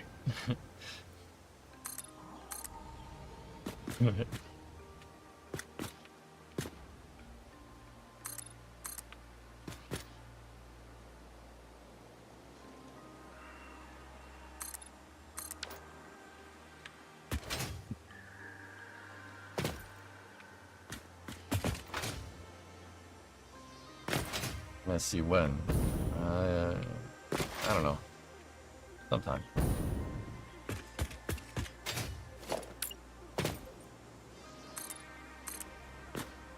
I don't think I want to make these pillars circular, dudes.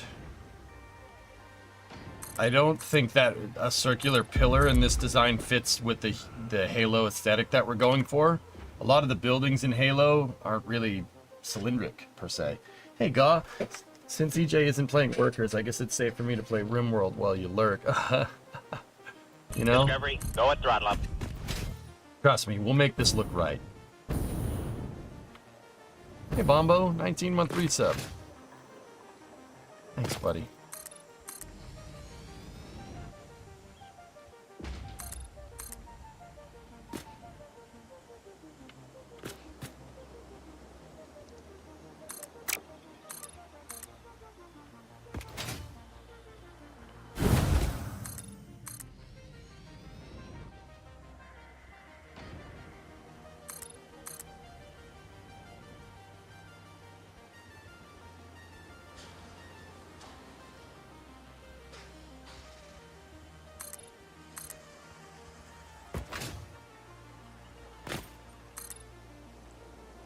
Oh, ran out of concrete. Gotta go get some more.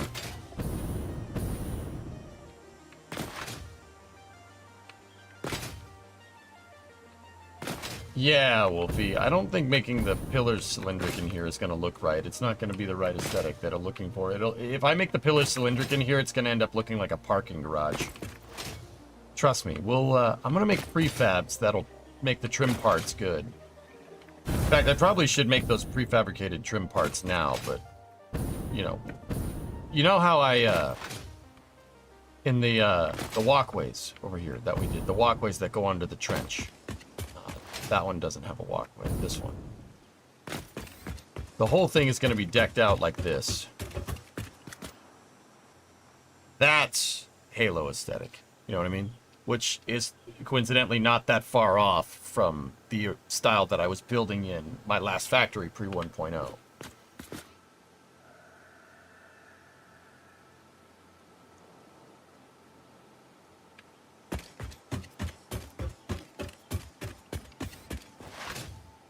We'll make this look like that. It'll look good, trust me.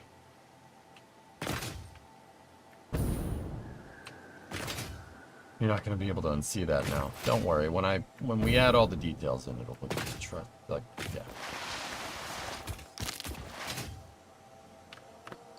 Oh man, I'm really getting tired.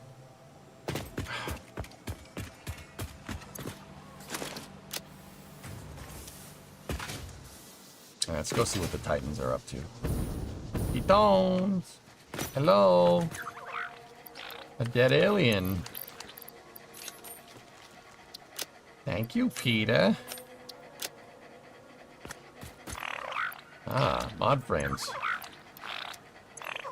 An arcade-style Gallagher machine. Oh, nice. Some poopers!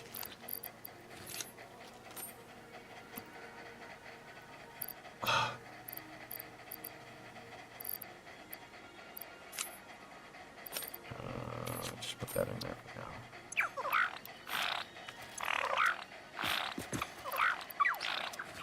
now. Yellow power slug.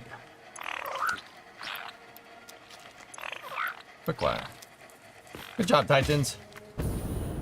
You gonna be good for flame trench? I'll be fine. Should make some rifles and drop them around.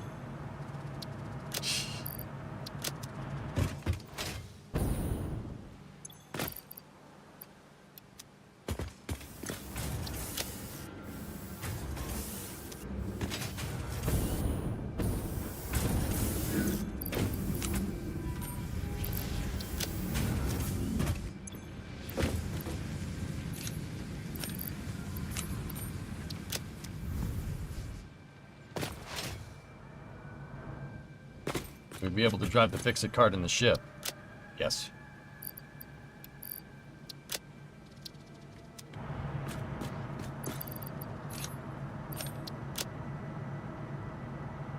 Absolutely, man.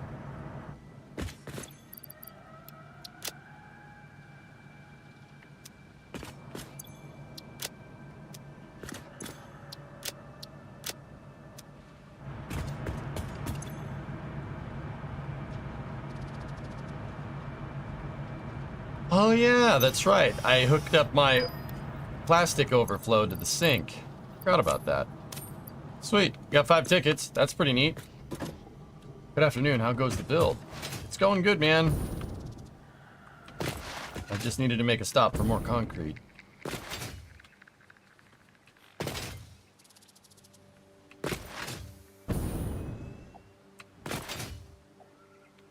Yeah, Kippy, I'm going to do that. Actually, in Halo lore, the Marines have scooters. They're little, like, electric scooters and bikes that they ride around on the ships. Yeah, UNSC personnel moves around on these ships on bicycles. In the lore. Yeah. If you really wanted to know.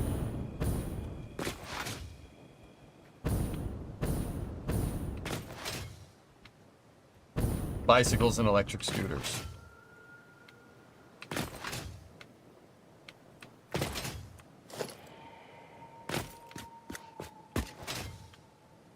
Like Lewis Hamilton's. Yes, exactly like that.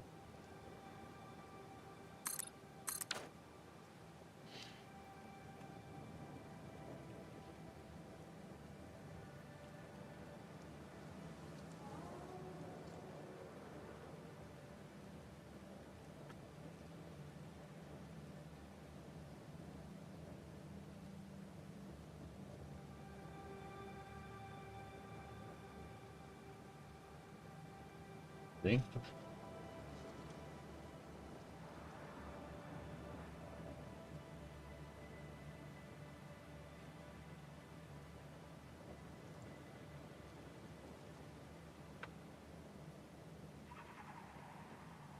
Haven't seen a Satisfactory stream for a while. Are you actually building a spaceship-style factory? Yeah, Kelly, I'm gonna make that. Right now, I'm working on the flame trench and ducting for it because I'm building it into this. I want to have the hold downs. I'm building the flame trench for it, so, you know, I found a way to build a launch pad in Satisfactory, as is tradition. Yeah, we're building this, and then I'll start making the actual ship. This is just the flame trench for it.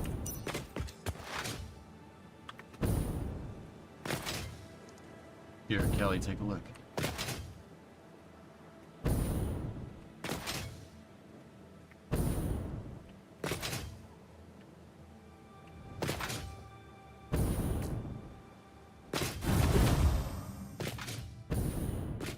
We can go up there. Must have taken a lot of concrete. I have a concrete production facility that can produce 70 concrete units a second. 70 units of concrete a second.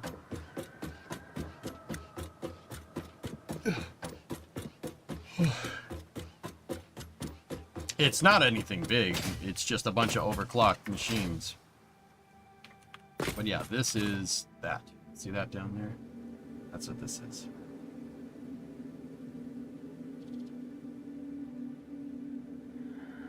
And right now I'm working on figuring out where this front piece of the trench lives. See what I'm talking about right here? That's what I'm looking for.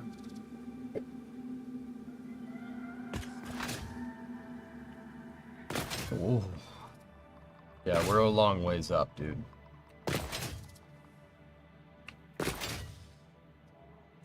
When will you add actual water sprays to your driveway? What?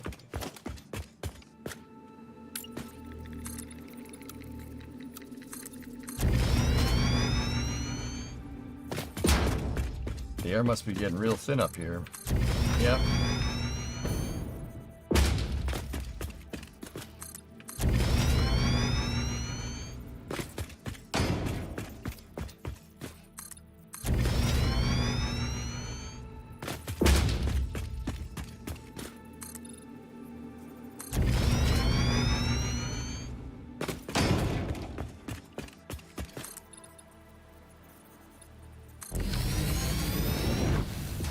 So where we're standing, right here, is right there, underneath the ship. We're standing like right here, on this piece, on the outer edge of this piece, if they want to know. I'm not doing the rocks. We're not doing that. I'll make something else here because I don't know if you can tell, there are in fact no rocks over here. You're already this high and not even started the ship. This is where the bottom of the ship is going to be. I needed to get my scale diagram figured out, so I could figure out how big to make the trench. But yeah, we're probably we're going to work on this next week. The whole scale diagram needs to go up, so that rectangle at the very bottom, see that by the 10 right there? That rectangle needs to be at the height that we're standing at. The bottom of the ship needs to be level with the top deck of the trench in order to get the arms and everything to line up. So yeah, the ship's going to be up there somewhere. Happy 1.0, what a game. I love this game. Satisfactory is awesome.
Yeah, she's a monster, dudes. It's gonna be sick. It's gonna be so cool. Dude, you're gonna be able to see the ship from anywhere on the map. You'll be able to go the other side of the map. You'll be able to see it. It'll be awesome.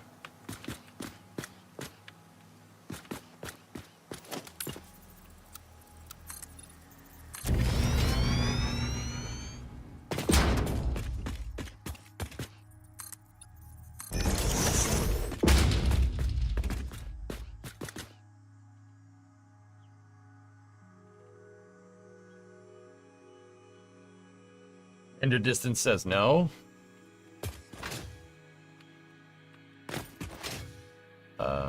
I have all the settings cranked to maximum, dude. And with chunk optimization, yeah, it shouldn't be a big deal.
Sorry, guys. I'm kind of trying to conserve energy for Flame Trench. I'm just, yeah, not talking too much. I do a podcast on Fridays with my buddies for a spaceflight journalism outfit called NASA Spaceflight. And, yeah, I'm trying to save energy. I didn't get much sleep. Like maybe 2 hours. Time is Flame Trench, about an hour and 10 minutes from now.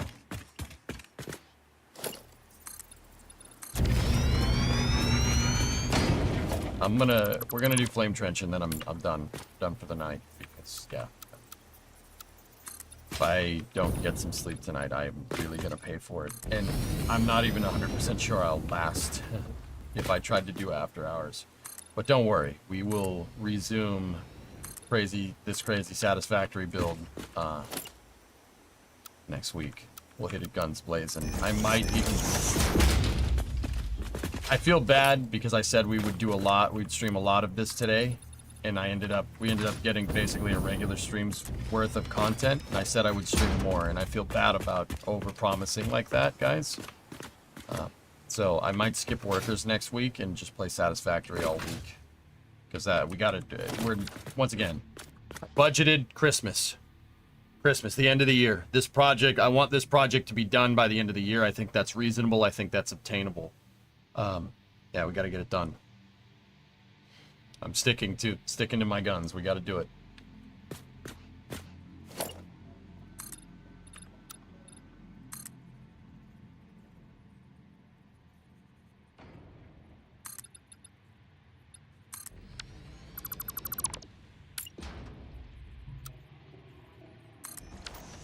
Take your time, though.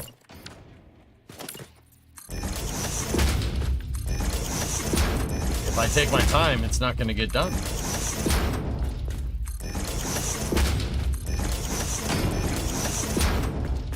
Your health is more important. I know. That's why I said we're going to do this next week, not now. If I was not prioritizing my health, I would stream for like 15 hours today. I don't understand. Was I not clear about something? Does that include completing all the phases? Yeah.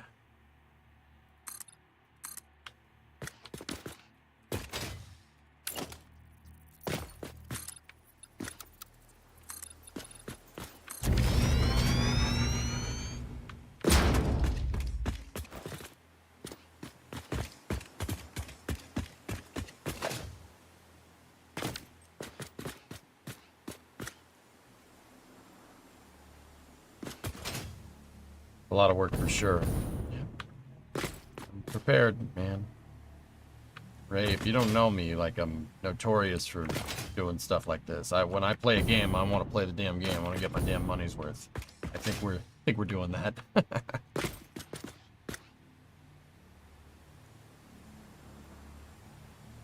Look at my little baby factory down there. It's a little baby factory. Hell yeah, brother. Let's go. That's right, man. It's a big structure. When you see it in scale, you're like, it's hard to decipher scale from this until you notice that there's doors down there. The people-sized doors that I put in the flame trenches. This is a big structure.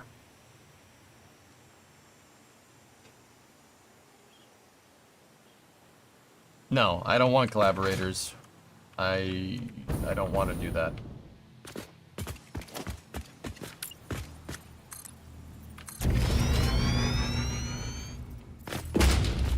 I want to go at it alone.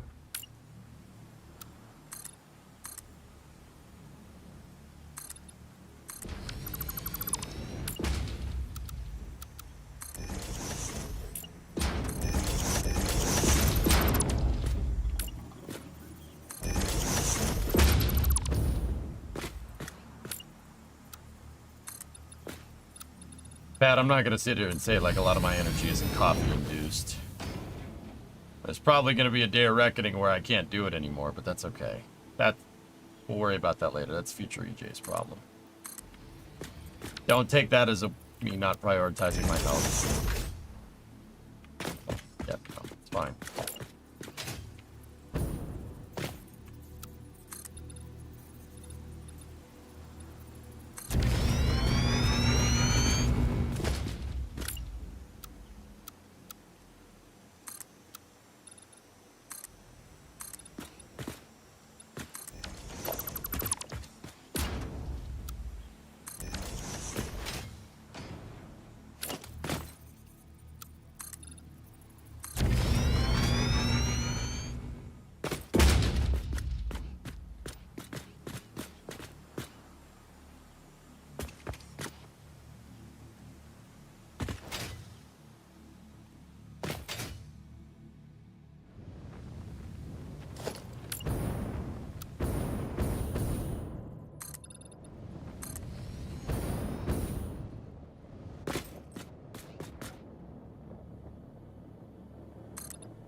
No.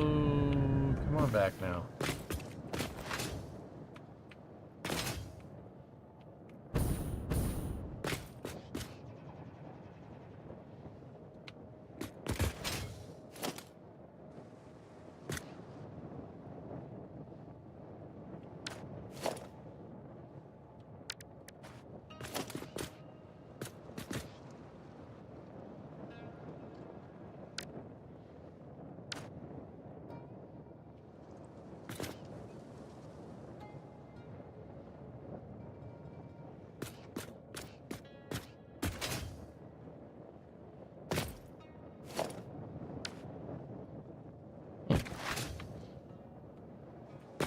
Would you approach this build differently if soup wasn't a feature? I would not attempt this if soup or blueprints was not a feature. Car toys, it would take an insane amount of time.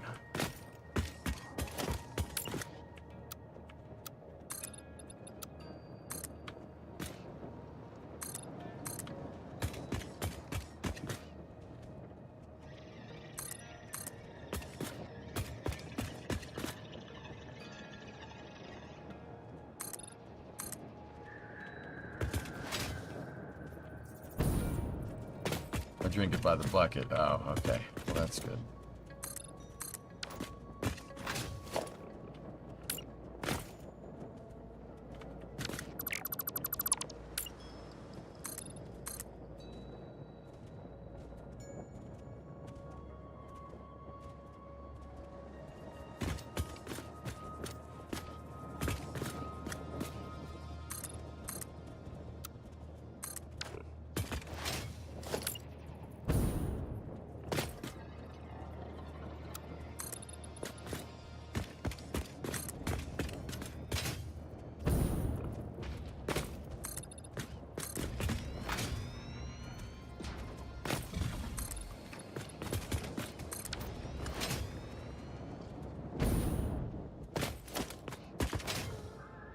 It seemed that I have forgotten to make some of these towers.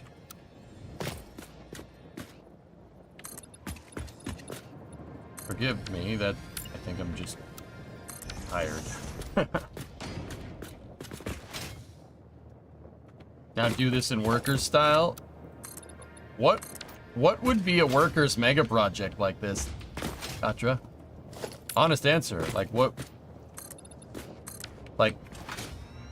do you think would rival this in terms of ridiculousness in workers and resources? I was thinking a car-centric city, to be honest with you. I want to build that main Central Valley to be car-centric, because I think that would be hilarious. Thoughts on a 1970 Honda Vamos? Is that a car or a bike? Is that that's a motorcycle, is it not? I mean, either way, old. People build Chernobyl. Chernobyl was a 4-reactor RBMK complex. We have the twin reactor houses, Kelly. We could do it. I don't know if you've seen me play workers, dude. Because you said you hadn't seen Satisfactory in a little bit.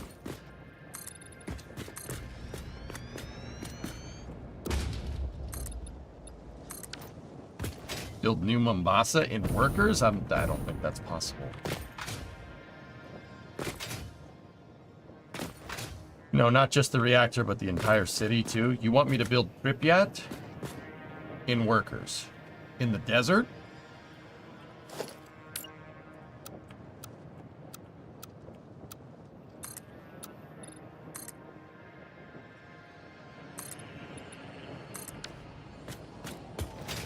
No, I'm just saying that would be a mega project. Yeah.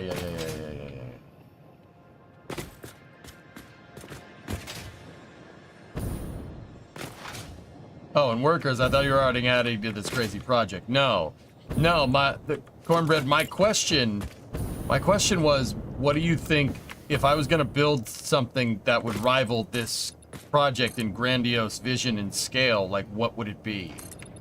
Like, what would I need to do for people to, in workers, what would I need to do for people to look at this and be like, damn, you're crazy for trying to do that? Because those are the projects that I love. Not gonna lie.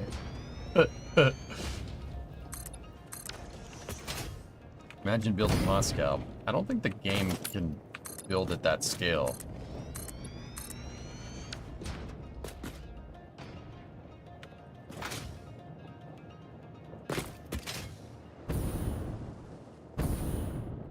St. Petersburg, the Russia. Ruble only and profitable in 1990. That's cutie. Epcot? Oh. Get to 1 million population.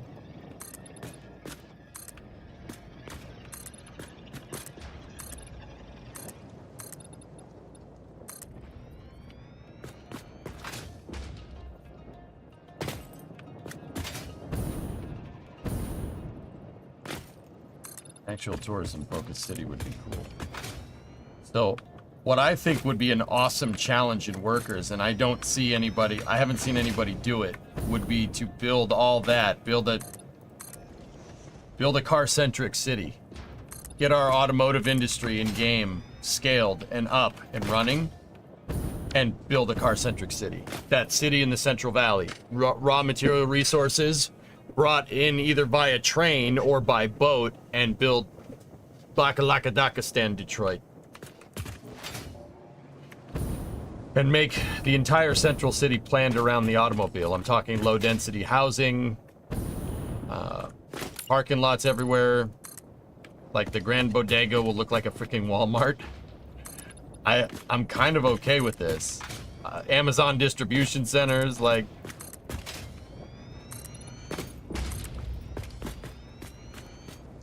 Bakalaka Detroit stand. Yeah.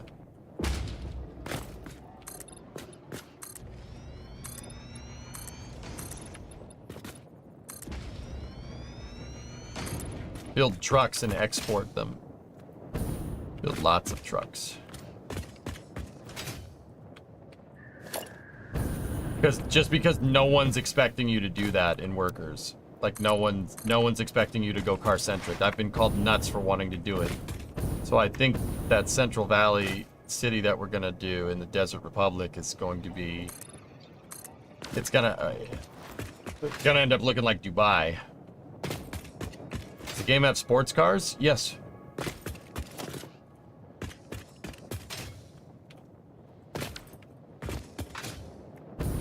Build a lot of vehicles. Exactly. Do you think that would be a grandiose enough project to get people to like workers?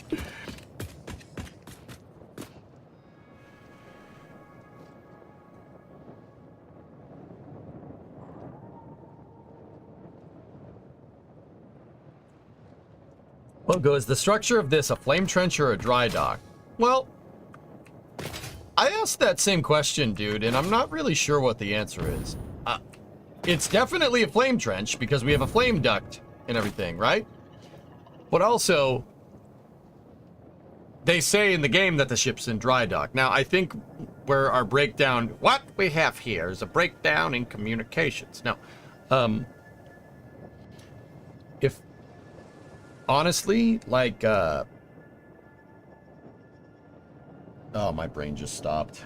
What does a ship dry dock look like for a ship that's a 1.17 kilometers long that can go up and down from space? What does a dry dock from that look like?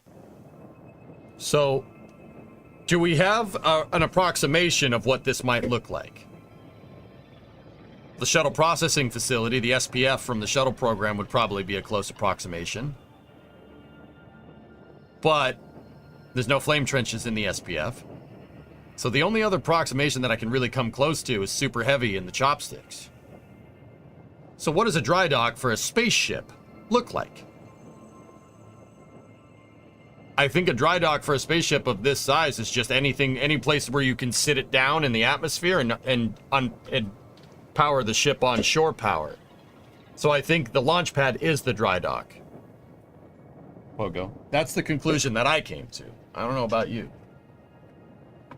Being on land, well, it's a spaceship. It's not really supposed to go in water, right? Like,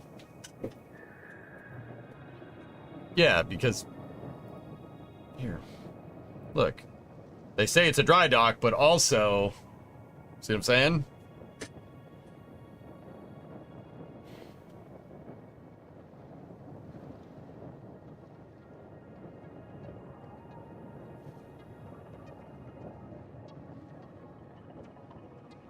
Oh, that's so badass, even now.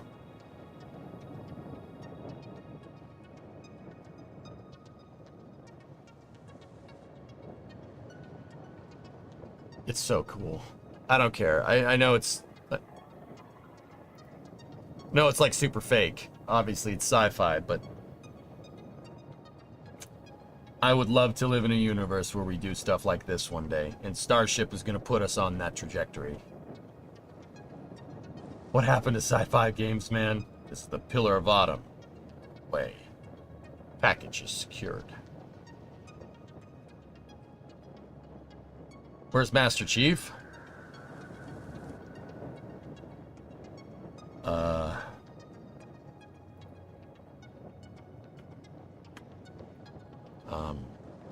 Hold on.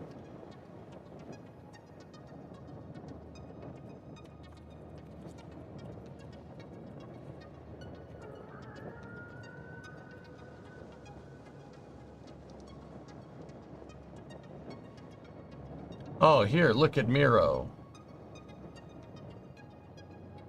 So, same scene, right? Watch. You want to see where Master Chief is? Right there. It's right there.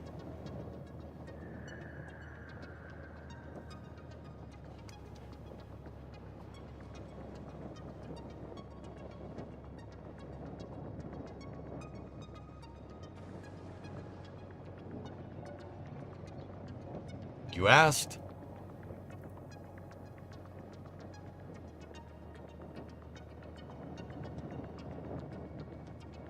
That's so freaking cool, dude.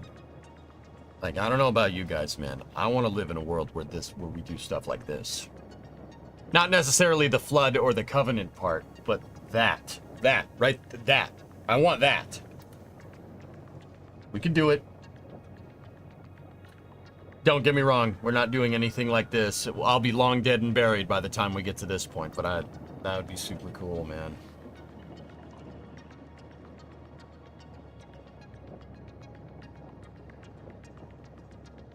Dig the TV show? No, I didn't watch it. Yeah, not a fan of the whole getting glassed part. Yeah, seriously, no, that's fair. Yeah, that's fair, homie. Yeah, nah, I don't blame you on that one.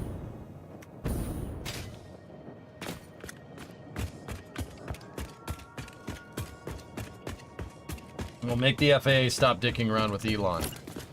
Hey, paperwork is paperwork, homie.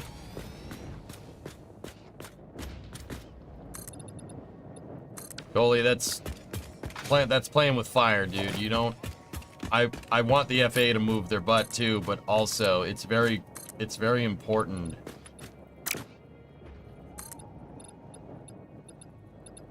It's very important that at this point, especially since this is such a new process, that you kind of follow the rules to the letter. However, the FAA's making a seemingly big deal about paperwork. It's not even about the process, dude. It's not even about the rules. It's about the paperwork, which I don't really have. I'm not really a fan of that. But yeah, I get what you're trying to say. I understand both sides of the argument, and I think it's important to keep a cool head here.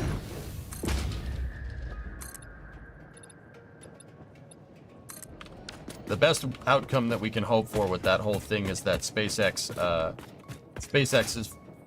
forces their hand and we get a more succinct process. Elon is beefing with FEMA now.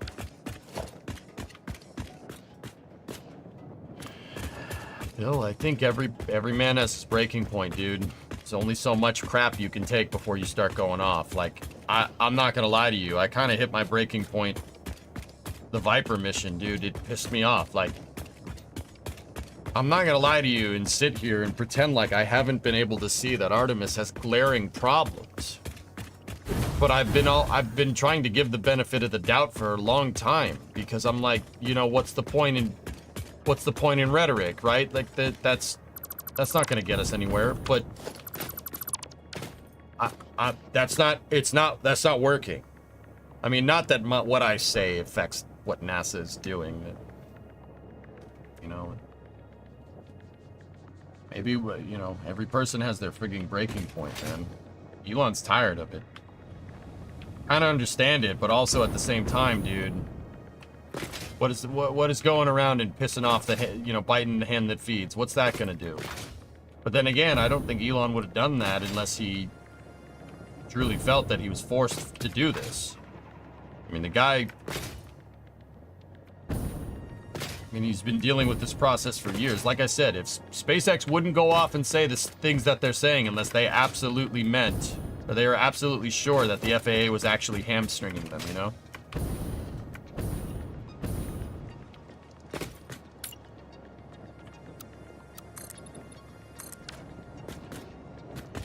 What the heck does FEMA have to do with rockets? Well, Caveman, I don't know. I'm too tired. I shouldn't talk about this on stream. I really don't want to. He enabled Starlink for the hurricane disaster. For Hurricane Helene, he enabled Starlink in the area for free for a month. For everybody, so people can get in touch with their loved ones and people can get into contact with, you know, with the police and fire departments if they need, you know, help or whatever, and people can be evacuated because there's no roads. There's no road left, guys. I don't know if you've been following that. There is no roads. Highway 40 is destroyed. There's no road. There's no road to get there, and you're in the mountains. There's nothing. So, I'm sure, you know, people have been asking Elon to help us. Can you enable Starlink? And he did, right? And I'm sure because Elon, curious mind, dude, this is how he rolls, you know, he likes getting in the middle of things too. Like, that's just how he is, right? Like, whether you like that or not, that can't be denied. I'm sure he went and looking at, like, oh, well, I enabled Starlink. What the heck is the government doing to help? You know, like, I'm positive that that's how that went down, and now he's getting in the middle of it. That's what he does. Like I said, every man has their breaking point, or woman, whatever. You have a breaking point where you're just fed up with it. You know, patience, I think, is a virtue, but yeah, I think it's easy in this day and age to lose your patience, but because there's a lot of static electricity, or not static electricity, static. I mean, there's static electricity too. Hurricanes tend to do that, but I don't know. How much of the FAA stuff do you think is just Elon, or do you really think SpaceX in general is upset with the FAA? I don't think that SpaceX is upset with the FAA. SpaceX is upset that the FAA basically changed their mind. The FAA said it was good, and then they said it wasn't good. Now, don't get me wrong, they can do that. They're allowed to do that. They're an executive. So what does that mean? What they've been delegated legal authority by Congress to carry out rules because they're, you know, technically subject matter experts, right? Just like if I needed to learn something about rockets, I would go talk to Rocket Guy, right? Because Rocket Guy knows about rockets. It's kind of in his name. Good streamer, by the way. You should give him a follow. I2OCKETGUI. Personally, I've lost all my confidence in Elon as a person. Yeah, I don't know, man. I think the dude's under a lot of stress, ABC, but that's fair. Like, I think he's under a lot of stress, and I think he's put himself under a lot of stress for a long time. And I think he's at the point where he's kind of done with it. But you know, I don't know, man. I can't speak for the guy, and neither should you, right? Like, we shouldn't be. Yeah, I know you're speaking for yourself, ABC. Like, I get it. Like, it's just, yeah. Every person has their breaking point, dude. Remember that. There's only so much crap you can take before you snap. Even the most patient people, you know. Oh, thank you, Panta. No, that's all good, dude. Don't worry about it.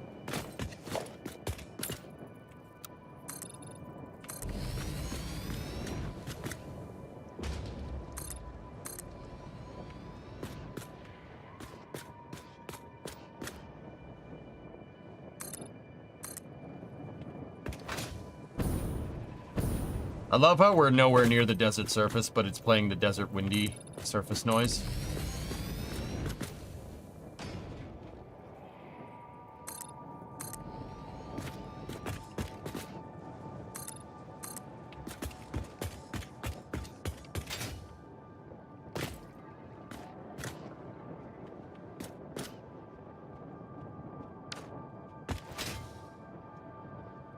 Yeah, but the desert windy surface noise almost kind of makes sense, huh?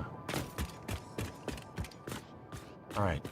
Well, we only got 15 minutes before I have to dip out for the flame trench, dudes. So, yeah, let's go to the top of our tower up there.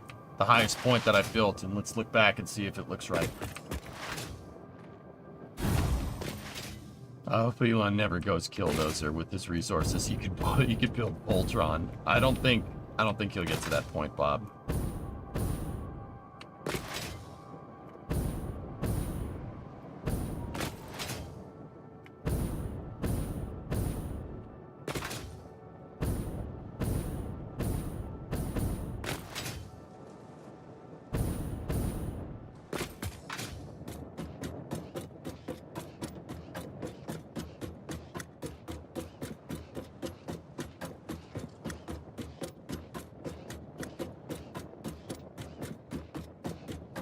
We're gonna be here for a second. If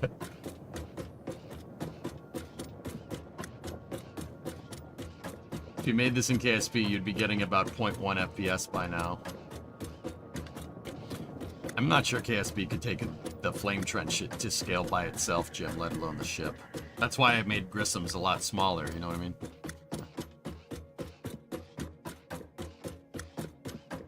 It'll be some rich Neuralink customer that goes supervillain, not Elon.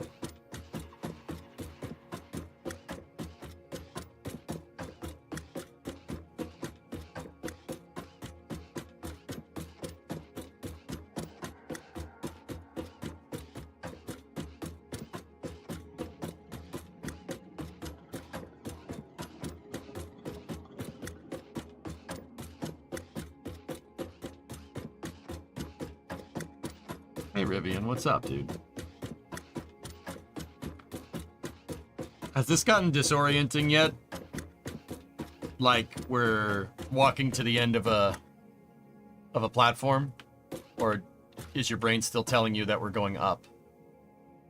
Is that a wall or is that a floor? How you doing? I'm tired, man.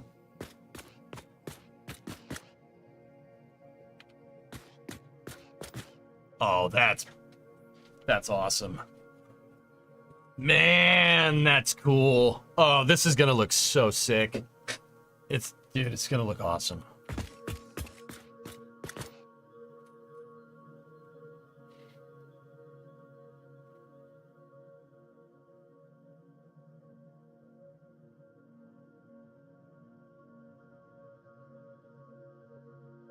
I completely forgot you were making the Halo ship. Guess it wasn't memorable enough then. I'm just messing. Has anyone told Coffee Stain about this build? Nah, don't say anything to them. Let's tell them when it's done. Okie dokie. So the ship, is that the width and yellow parts? So those orange parts right there are a cross section amidships for the Pillar of Autumn. It's based off of this drawing from the Halo lore. The Halcyon class light cruiser, the Halcyon class cruisers are built. The reason why they chose these ships to be the one that moves Master Chief and the other Spartans around is because they're built very structurally sound. They're very strong ships. They can take a beating. It's because of the design. It's because of the octagonal design. The way the ship is built is a gigantic honeycomb. They actually, if you read a Halo lore book called The Fall of Reach by Eric Nyland, he talks about this. And what's cool is that when Bungie went to make Halo, the Halo series of games, just like with Marathon, they wrote the entire story out first and explained all the lore. And that's what made them able to crank out all the games really, really quickly. You've seen this done with movies before, like Back to the Future. after the first Back to the Future, they made 2 and 3 kind of simultaneously and just released them a couple years later. They made 2 movies at once. They did that with The Matrix as well. The second Matrix Revolutions and Matrix Reloaded were made at the same time, but released at different points. So The Fall of Reach by Eric Nyland was written... Eric Nyland wrote the book, but it's based off of the Halo Bible that the Bungie developers came up with. They wrote the entire story of Halo out all the way to ODST. And the games were just filling in the blanks for the story. So if you look, it's incorporated into the level design on the Pillar of Autumn. There's diagonal bulkheads here, or diagonal beams here going through some of the decks. And then there's these kind of weird vestibules. Now, if you think about it from a game design standpoint, that's just so you can have cover when you're shooting aliens on your spaceship, right? But the Halo developers took that one further and actually went and designed the entire structure of the ship. Don't get me wrong, they didn't fill in all the blanks. We're going to have to take some creative license with this, but that's the general idea. So, if we look at the octagonal structure here, we are 1, 2, 3, 4, 5, 6 tall. And basically, if we go off the center of this right there, more or less, I know that's not the exact center, but it's just, this isn't a scale model, right? We're 6 octagons high and 2 octagons wide. That's that. That was a cross section. This is a cross section for the middle of the ship. Right there. Now, if you look at what I'm standing on, where that is all the way down there, those concrete slabs are representing the width of the ship. That's the beam of the ship at its widest. That one right there, that concrete platform that's above the flame trench, the one with the numbers, 13, 12, 11, 10, 9, 8. That is the length of the ship. Now, keep in mind, I built this so I could get the dimensions for the dry dock. We're going to have to... These were just tests. Trade studies, if you will, if you want to borrow an aerospace engineering term. This whole structure needs to move up so that bottom rectangle, the bottom of the octagon, is basically right there.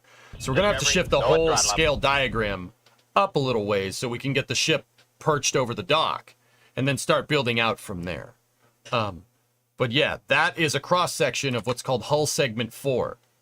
Once again, Halo lore, you have hull segment 1, 2, 3, 4, and 5. That's just, yeah, once again, the Halo developer, this isn't like fan fiction or anything. Like, they really, really took their time to figure out all the facets of the story. And that's, once again, that's how they figured out everything all at the beginning, and that's how they were able to crank out Halo 1, 2, 3, Reach, ODST, like that. From 2001 to 2007, Bungie was cooking like crazy. They made, dude, these games are masterpieces. Halo, if you want to get into game design, Halo should be studied. It should be studied. It's a brilliant piece of gaming history. Same with GTA, but that's another story. But actually, Rockstar did the same thing, if you really want to know. While GTA 3 was being released, they were already working on Vice City. There was parallel development and overlap there. That's why Rockstar cranked out GTA 3, Vice City, and San Andreas in 4 years. Think about that. GTA 3 came out in 2000. Well, actually, I think it was 1990. No. Yeah, 2000. Vice City was 2002. San Andreas was 2004. Yeah, that's how game development used to work.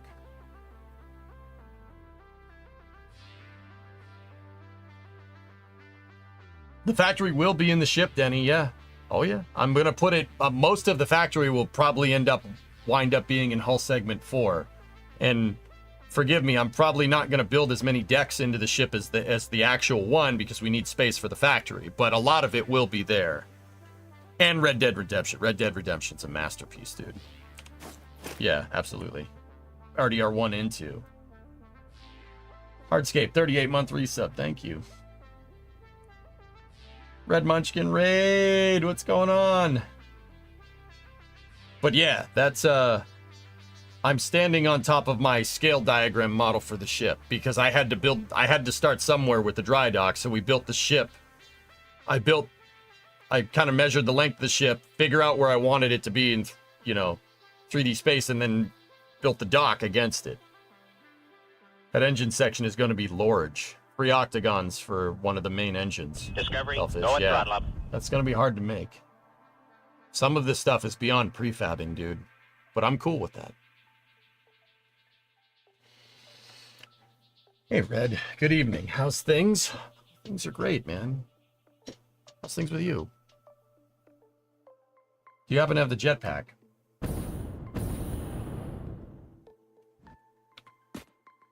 The last Halo game was good. The show was good. The show got too expensive. Paramount was axing a lot of shows. It's really killing some good CBS shows. Guys, you can call me a cynical prick and that you'd be probably 100% right. I did not play any Halo game past Halo ODST. I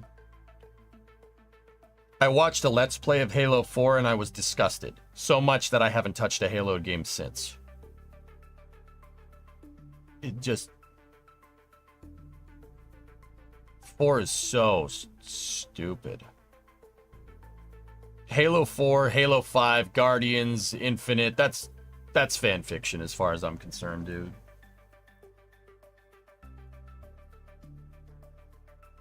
Anything that wasn't done by Budgie, that wasn't written with the original Halo Bible that Joseph Stanton, Frank O'Connor, I think, the original Bungie developers, anything that's there that they didn't write, no, I'm good. It wasn't the same Bungie. Well, you got to remember, after Reach, Microsoft sold, or Bungie and Microsoft parted ways. And Bungie no longer developed Halo games. Microsoft made a studio called 343 Studios, and they basically switched everything out. So the next Halo game wasn't really made by a lot of people that made the originals. That's why I don't like it, because it's not part of the original canonical story. And that's why Halo games since then just feel so ridiculously disjointed compared to the tightness of the first games. Joseph Stanton work on Infinite. Yeah, that's right, Lunkpro. That's an important note, but yeah. Once again, I watched a Let's Play for Halo 4, and it's just awful. Just awful. The didact, it's just so bad. Like,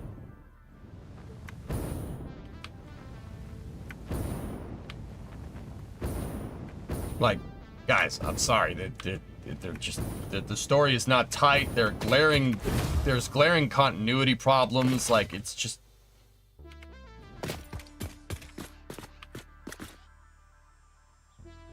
Yeah, exactly, Hokey. There's just the continuity of it makes no sense to me. Like, okay, this is going to be a little bit of spoilers. Why the hell why is Cortana rampant? Why is she rampant in 4? That doesn't make any sense. She ascended from rampancy in 3 from the grave mine. In Halo lore, in the books that were written, once an AI ascends from rampancy, it achieves metastability, and it won't descend back into rampancy again. Basically, in Halo lore, the AIs are flashed from the memory of somebody, and it gets fragmented over time like a computer to the point where the AI goes insane. Cortana went into rampancy, and she was the only AI that didn't. She ascended from rampancy after basically getting too fragmented and achieved a metastability. Like, the books talk about all this. Dr. Halsey talks about this in the Fall of Reach and stuff, with different AIs, with Wesley, the other AI that was flashed from, I think, Captain Keyes or something. And 4 just completely ignored that. And just like, nope, she's rampant again. It's like, okay. All right, okay. So I was just like, you know what? I'll watch this, and then I'm probably not touching this again, ever. Bars. Did I miss one? Hi, Taito.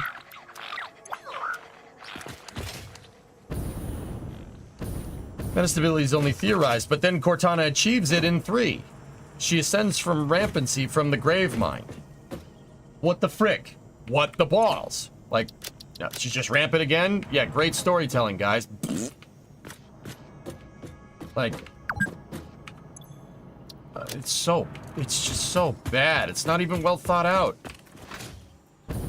And then, basically, taking Master Chief and just making him into this kind of, like, you're taking orders from people yelling at you, and then you get that, what is it, Reyes, or whatever that guy is. I order you to surrender that AI! Like, the frick this, man? I hate these characters. They're awful. I order you to surrender the AI. We go from characters like Captain Keyes, Sergeant Johnson, the Arbiter, to that guy just pissing and moaning like a whiny bitch. I can't, dude. I was just like, I'm done with this. I'm not touching this ever again. Like, sorry. I'm dead. Yeah, nah. You guys can do whatever this is, but it's not Halo no more. You guys like spicy EJ? Well, enjoy it because I'm running on fumes here, man. Enjoy it. I try to be a little more tempered in my points of view about things. Hey, Zonku, 75-month resub. How goes the factory? It's going good. Take a look.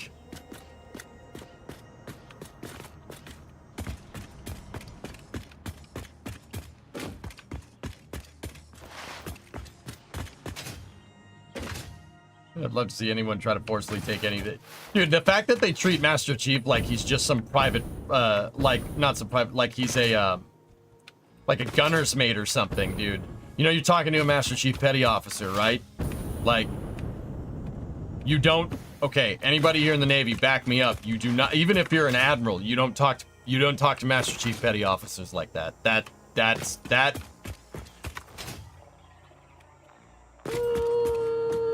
or a captain yet. Nope. They ain't gonna take your crap, dude. The Boston is coming out. NSF in 28. Yep. Hey, Kim Jong. Hey, first time chatter, long time lurker. Do you plan on covering the IM-2 launch landing? I'm planning a party. Intuitive machines, Kim? Absolutely. Hell yeah, man. You don't disrespect the backbone of what makes your orders happen. Yeah, it's just gross. Like the captain of the Infinity is just so poorly written. Like, bro, you don't get to be the captain of a ship like that and act like that. It's gross. Like part of the reason why I like the original Halo is because they were very cognizant of how the UNSC is based off of the US Navy. And they're very cognizant of how the Navy works. And that's what makes Halo so cool, because it's realistic, quote unquote, for something that takes place 550 years into the future. It's quote unquote realistic. You can understand these characters. They're very relatable, right? Like Johnson, for instance, like dude, how many sergeant majors are like that? No, I don't know if he's a sergeant major. I forget what his rank was, but dude, how many hard charging people do you see like that in the Marine Corps? Yeah, Sergeant Major, yeah, in the Marine Corps. How many, dude, that makes perfect sense. That's so cool. Like, and then you go to whiny characters, like, it's just...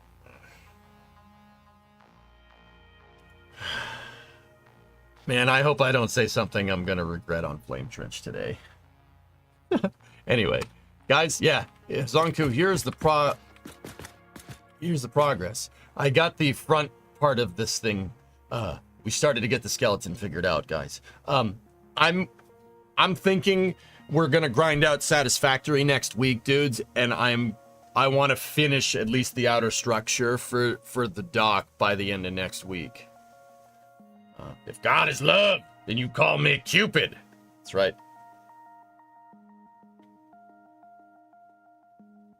I can see what they were going for. There's a reason why Lord Hood is called that. These positions were effectively buyable if your family had enough influence. Yeah. I don't know. It shattered the illusion for me, Aqualex. I don't like it. I get what they were trying to do, but... Did EJ ever make his factory? I'm working on it.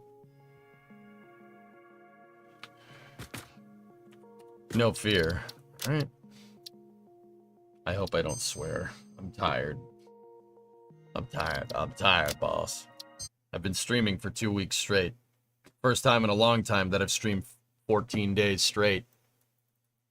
Oh, I like it. It's fun. It's fun to do this. It's fun to jump back into it and do this stuff again. We got workers and satisfactory, you know, on the gaming front. We got space news, flame trench, rocket launches. I'd like to think that we've hit a good stride here.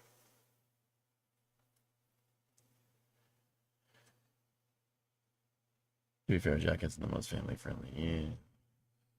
We're still representing the NSF brand, Panta. We have to be careful. Anyway.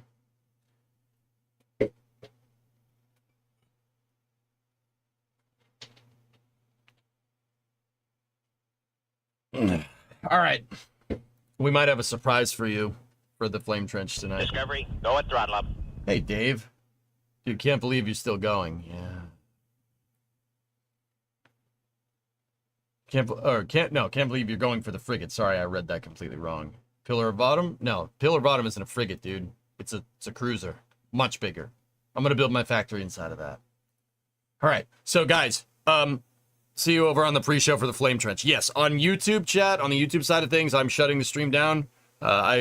Because I don't want to restream Flame Trench while NSF is restreaming Flame Trench on YouTube. So if you're on the YouTube channel, you want to click through, I'll put a link in for the YouTube stream. If you're on the Twitch side, you're going to get probably a 30-minute break here. You're going to get about a 30-minute break here. And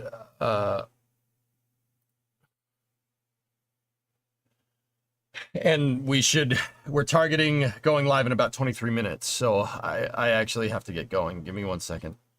Oh God, my voice is getting all shaky. All right, so on the YouTube side of things, there's the link for the Flame Trench. If you're on Twitch, don't go anywhere. I'll see you in about 20 minutes.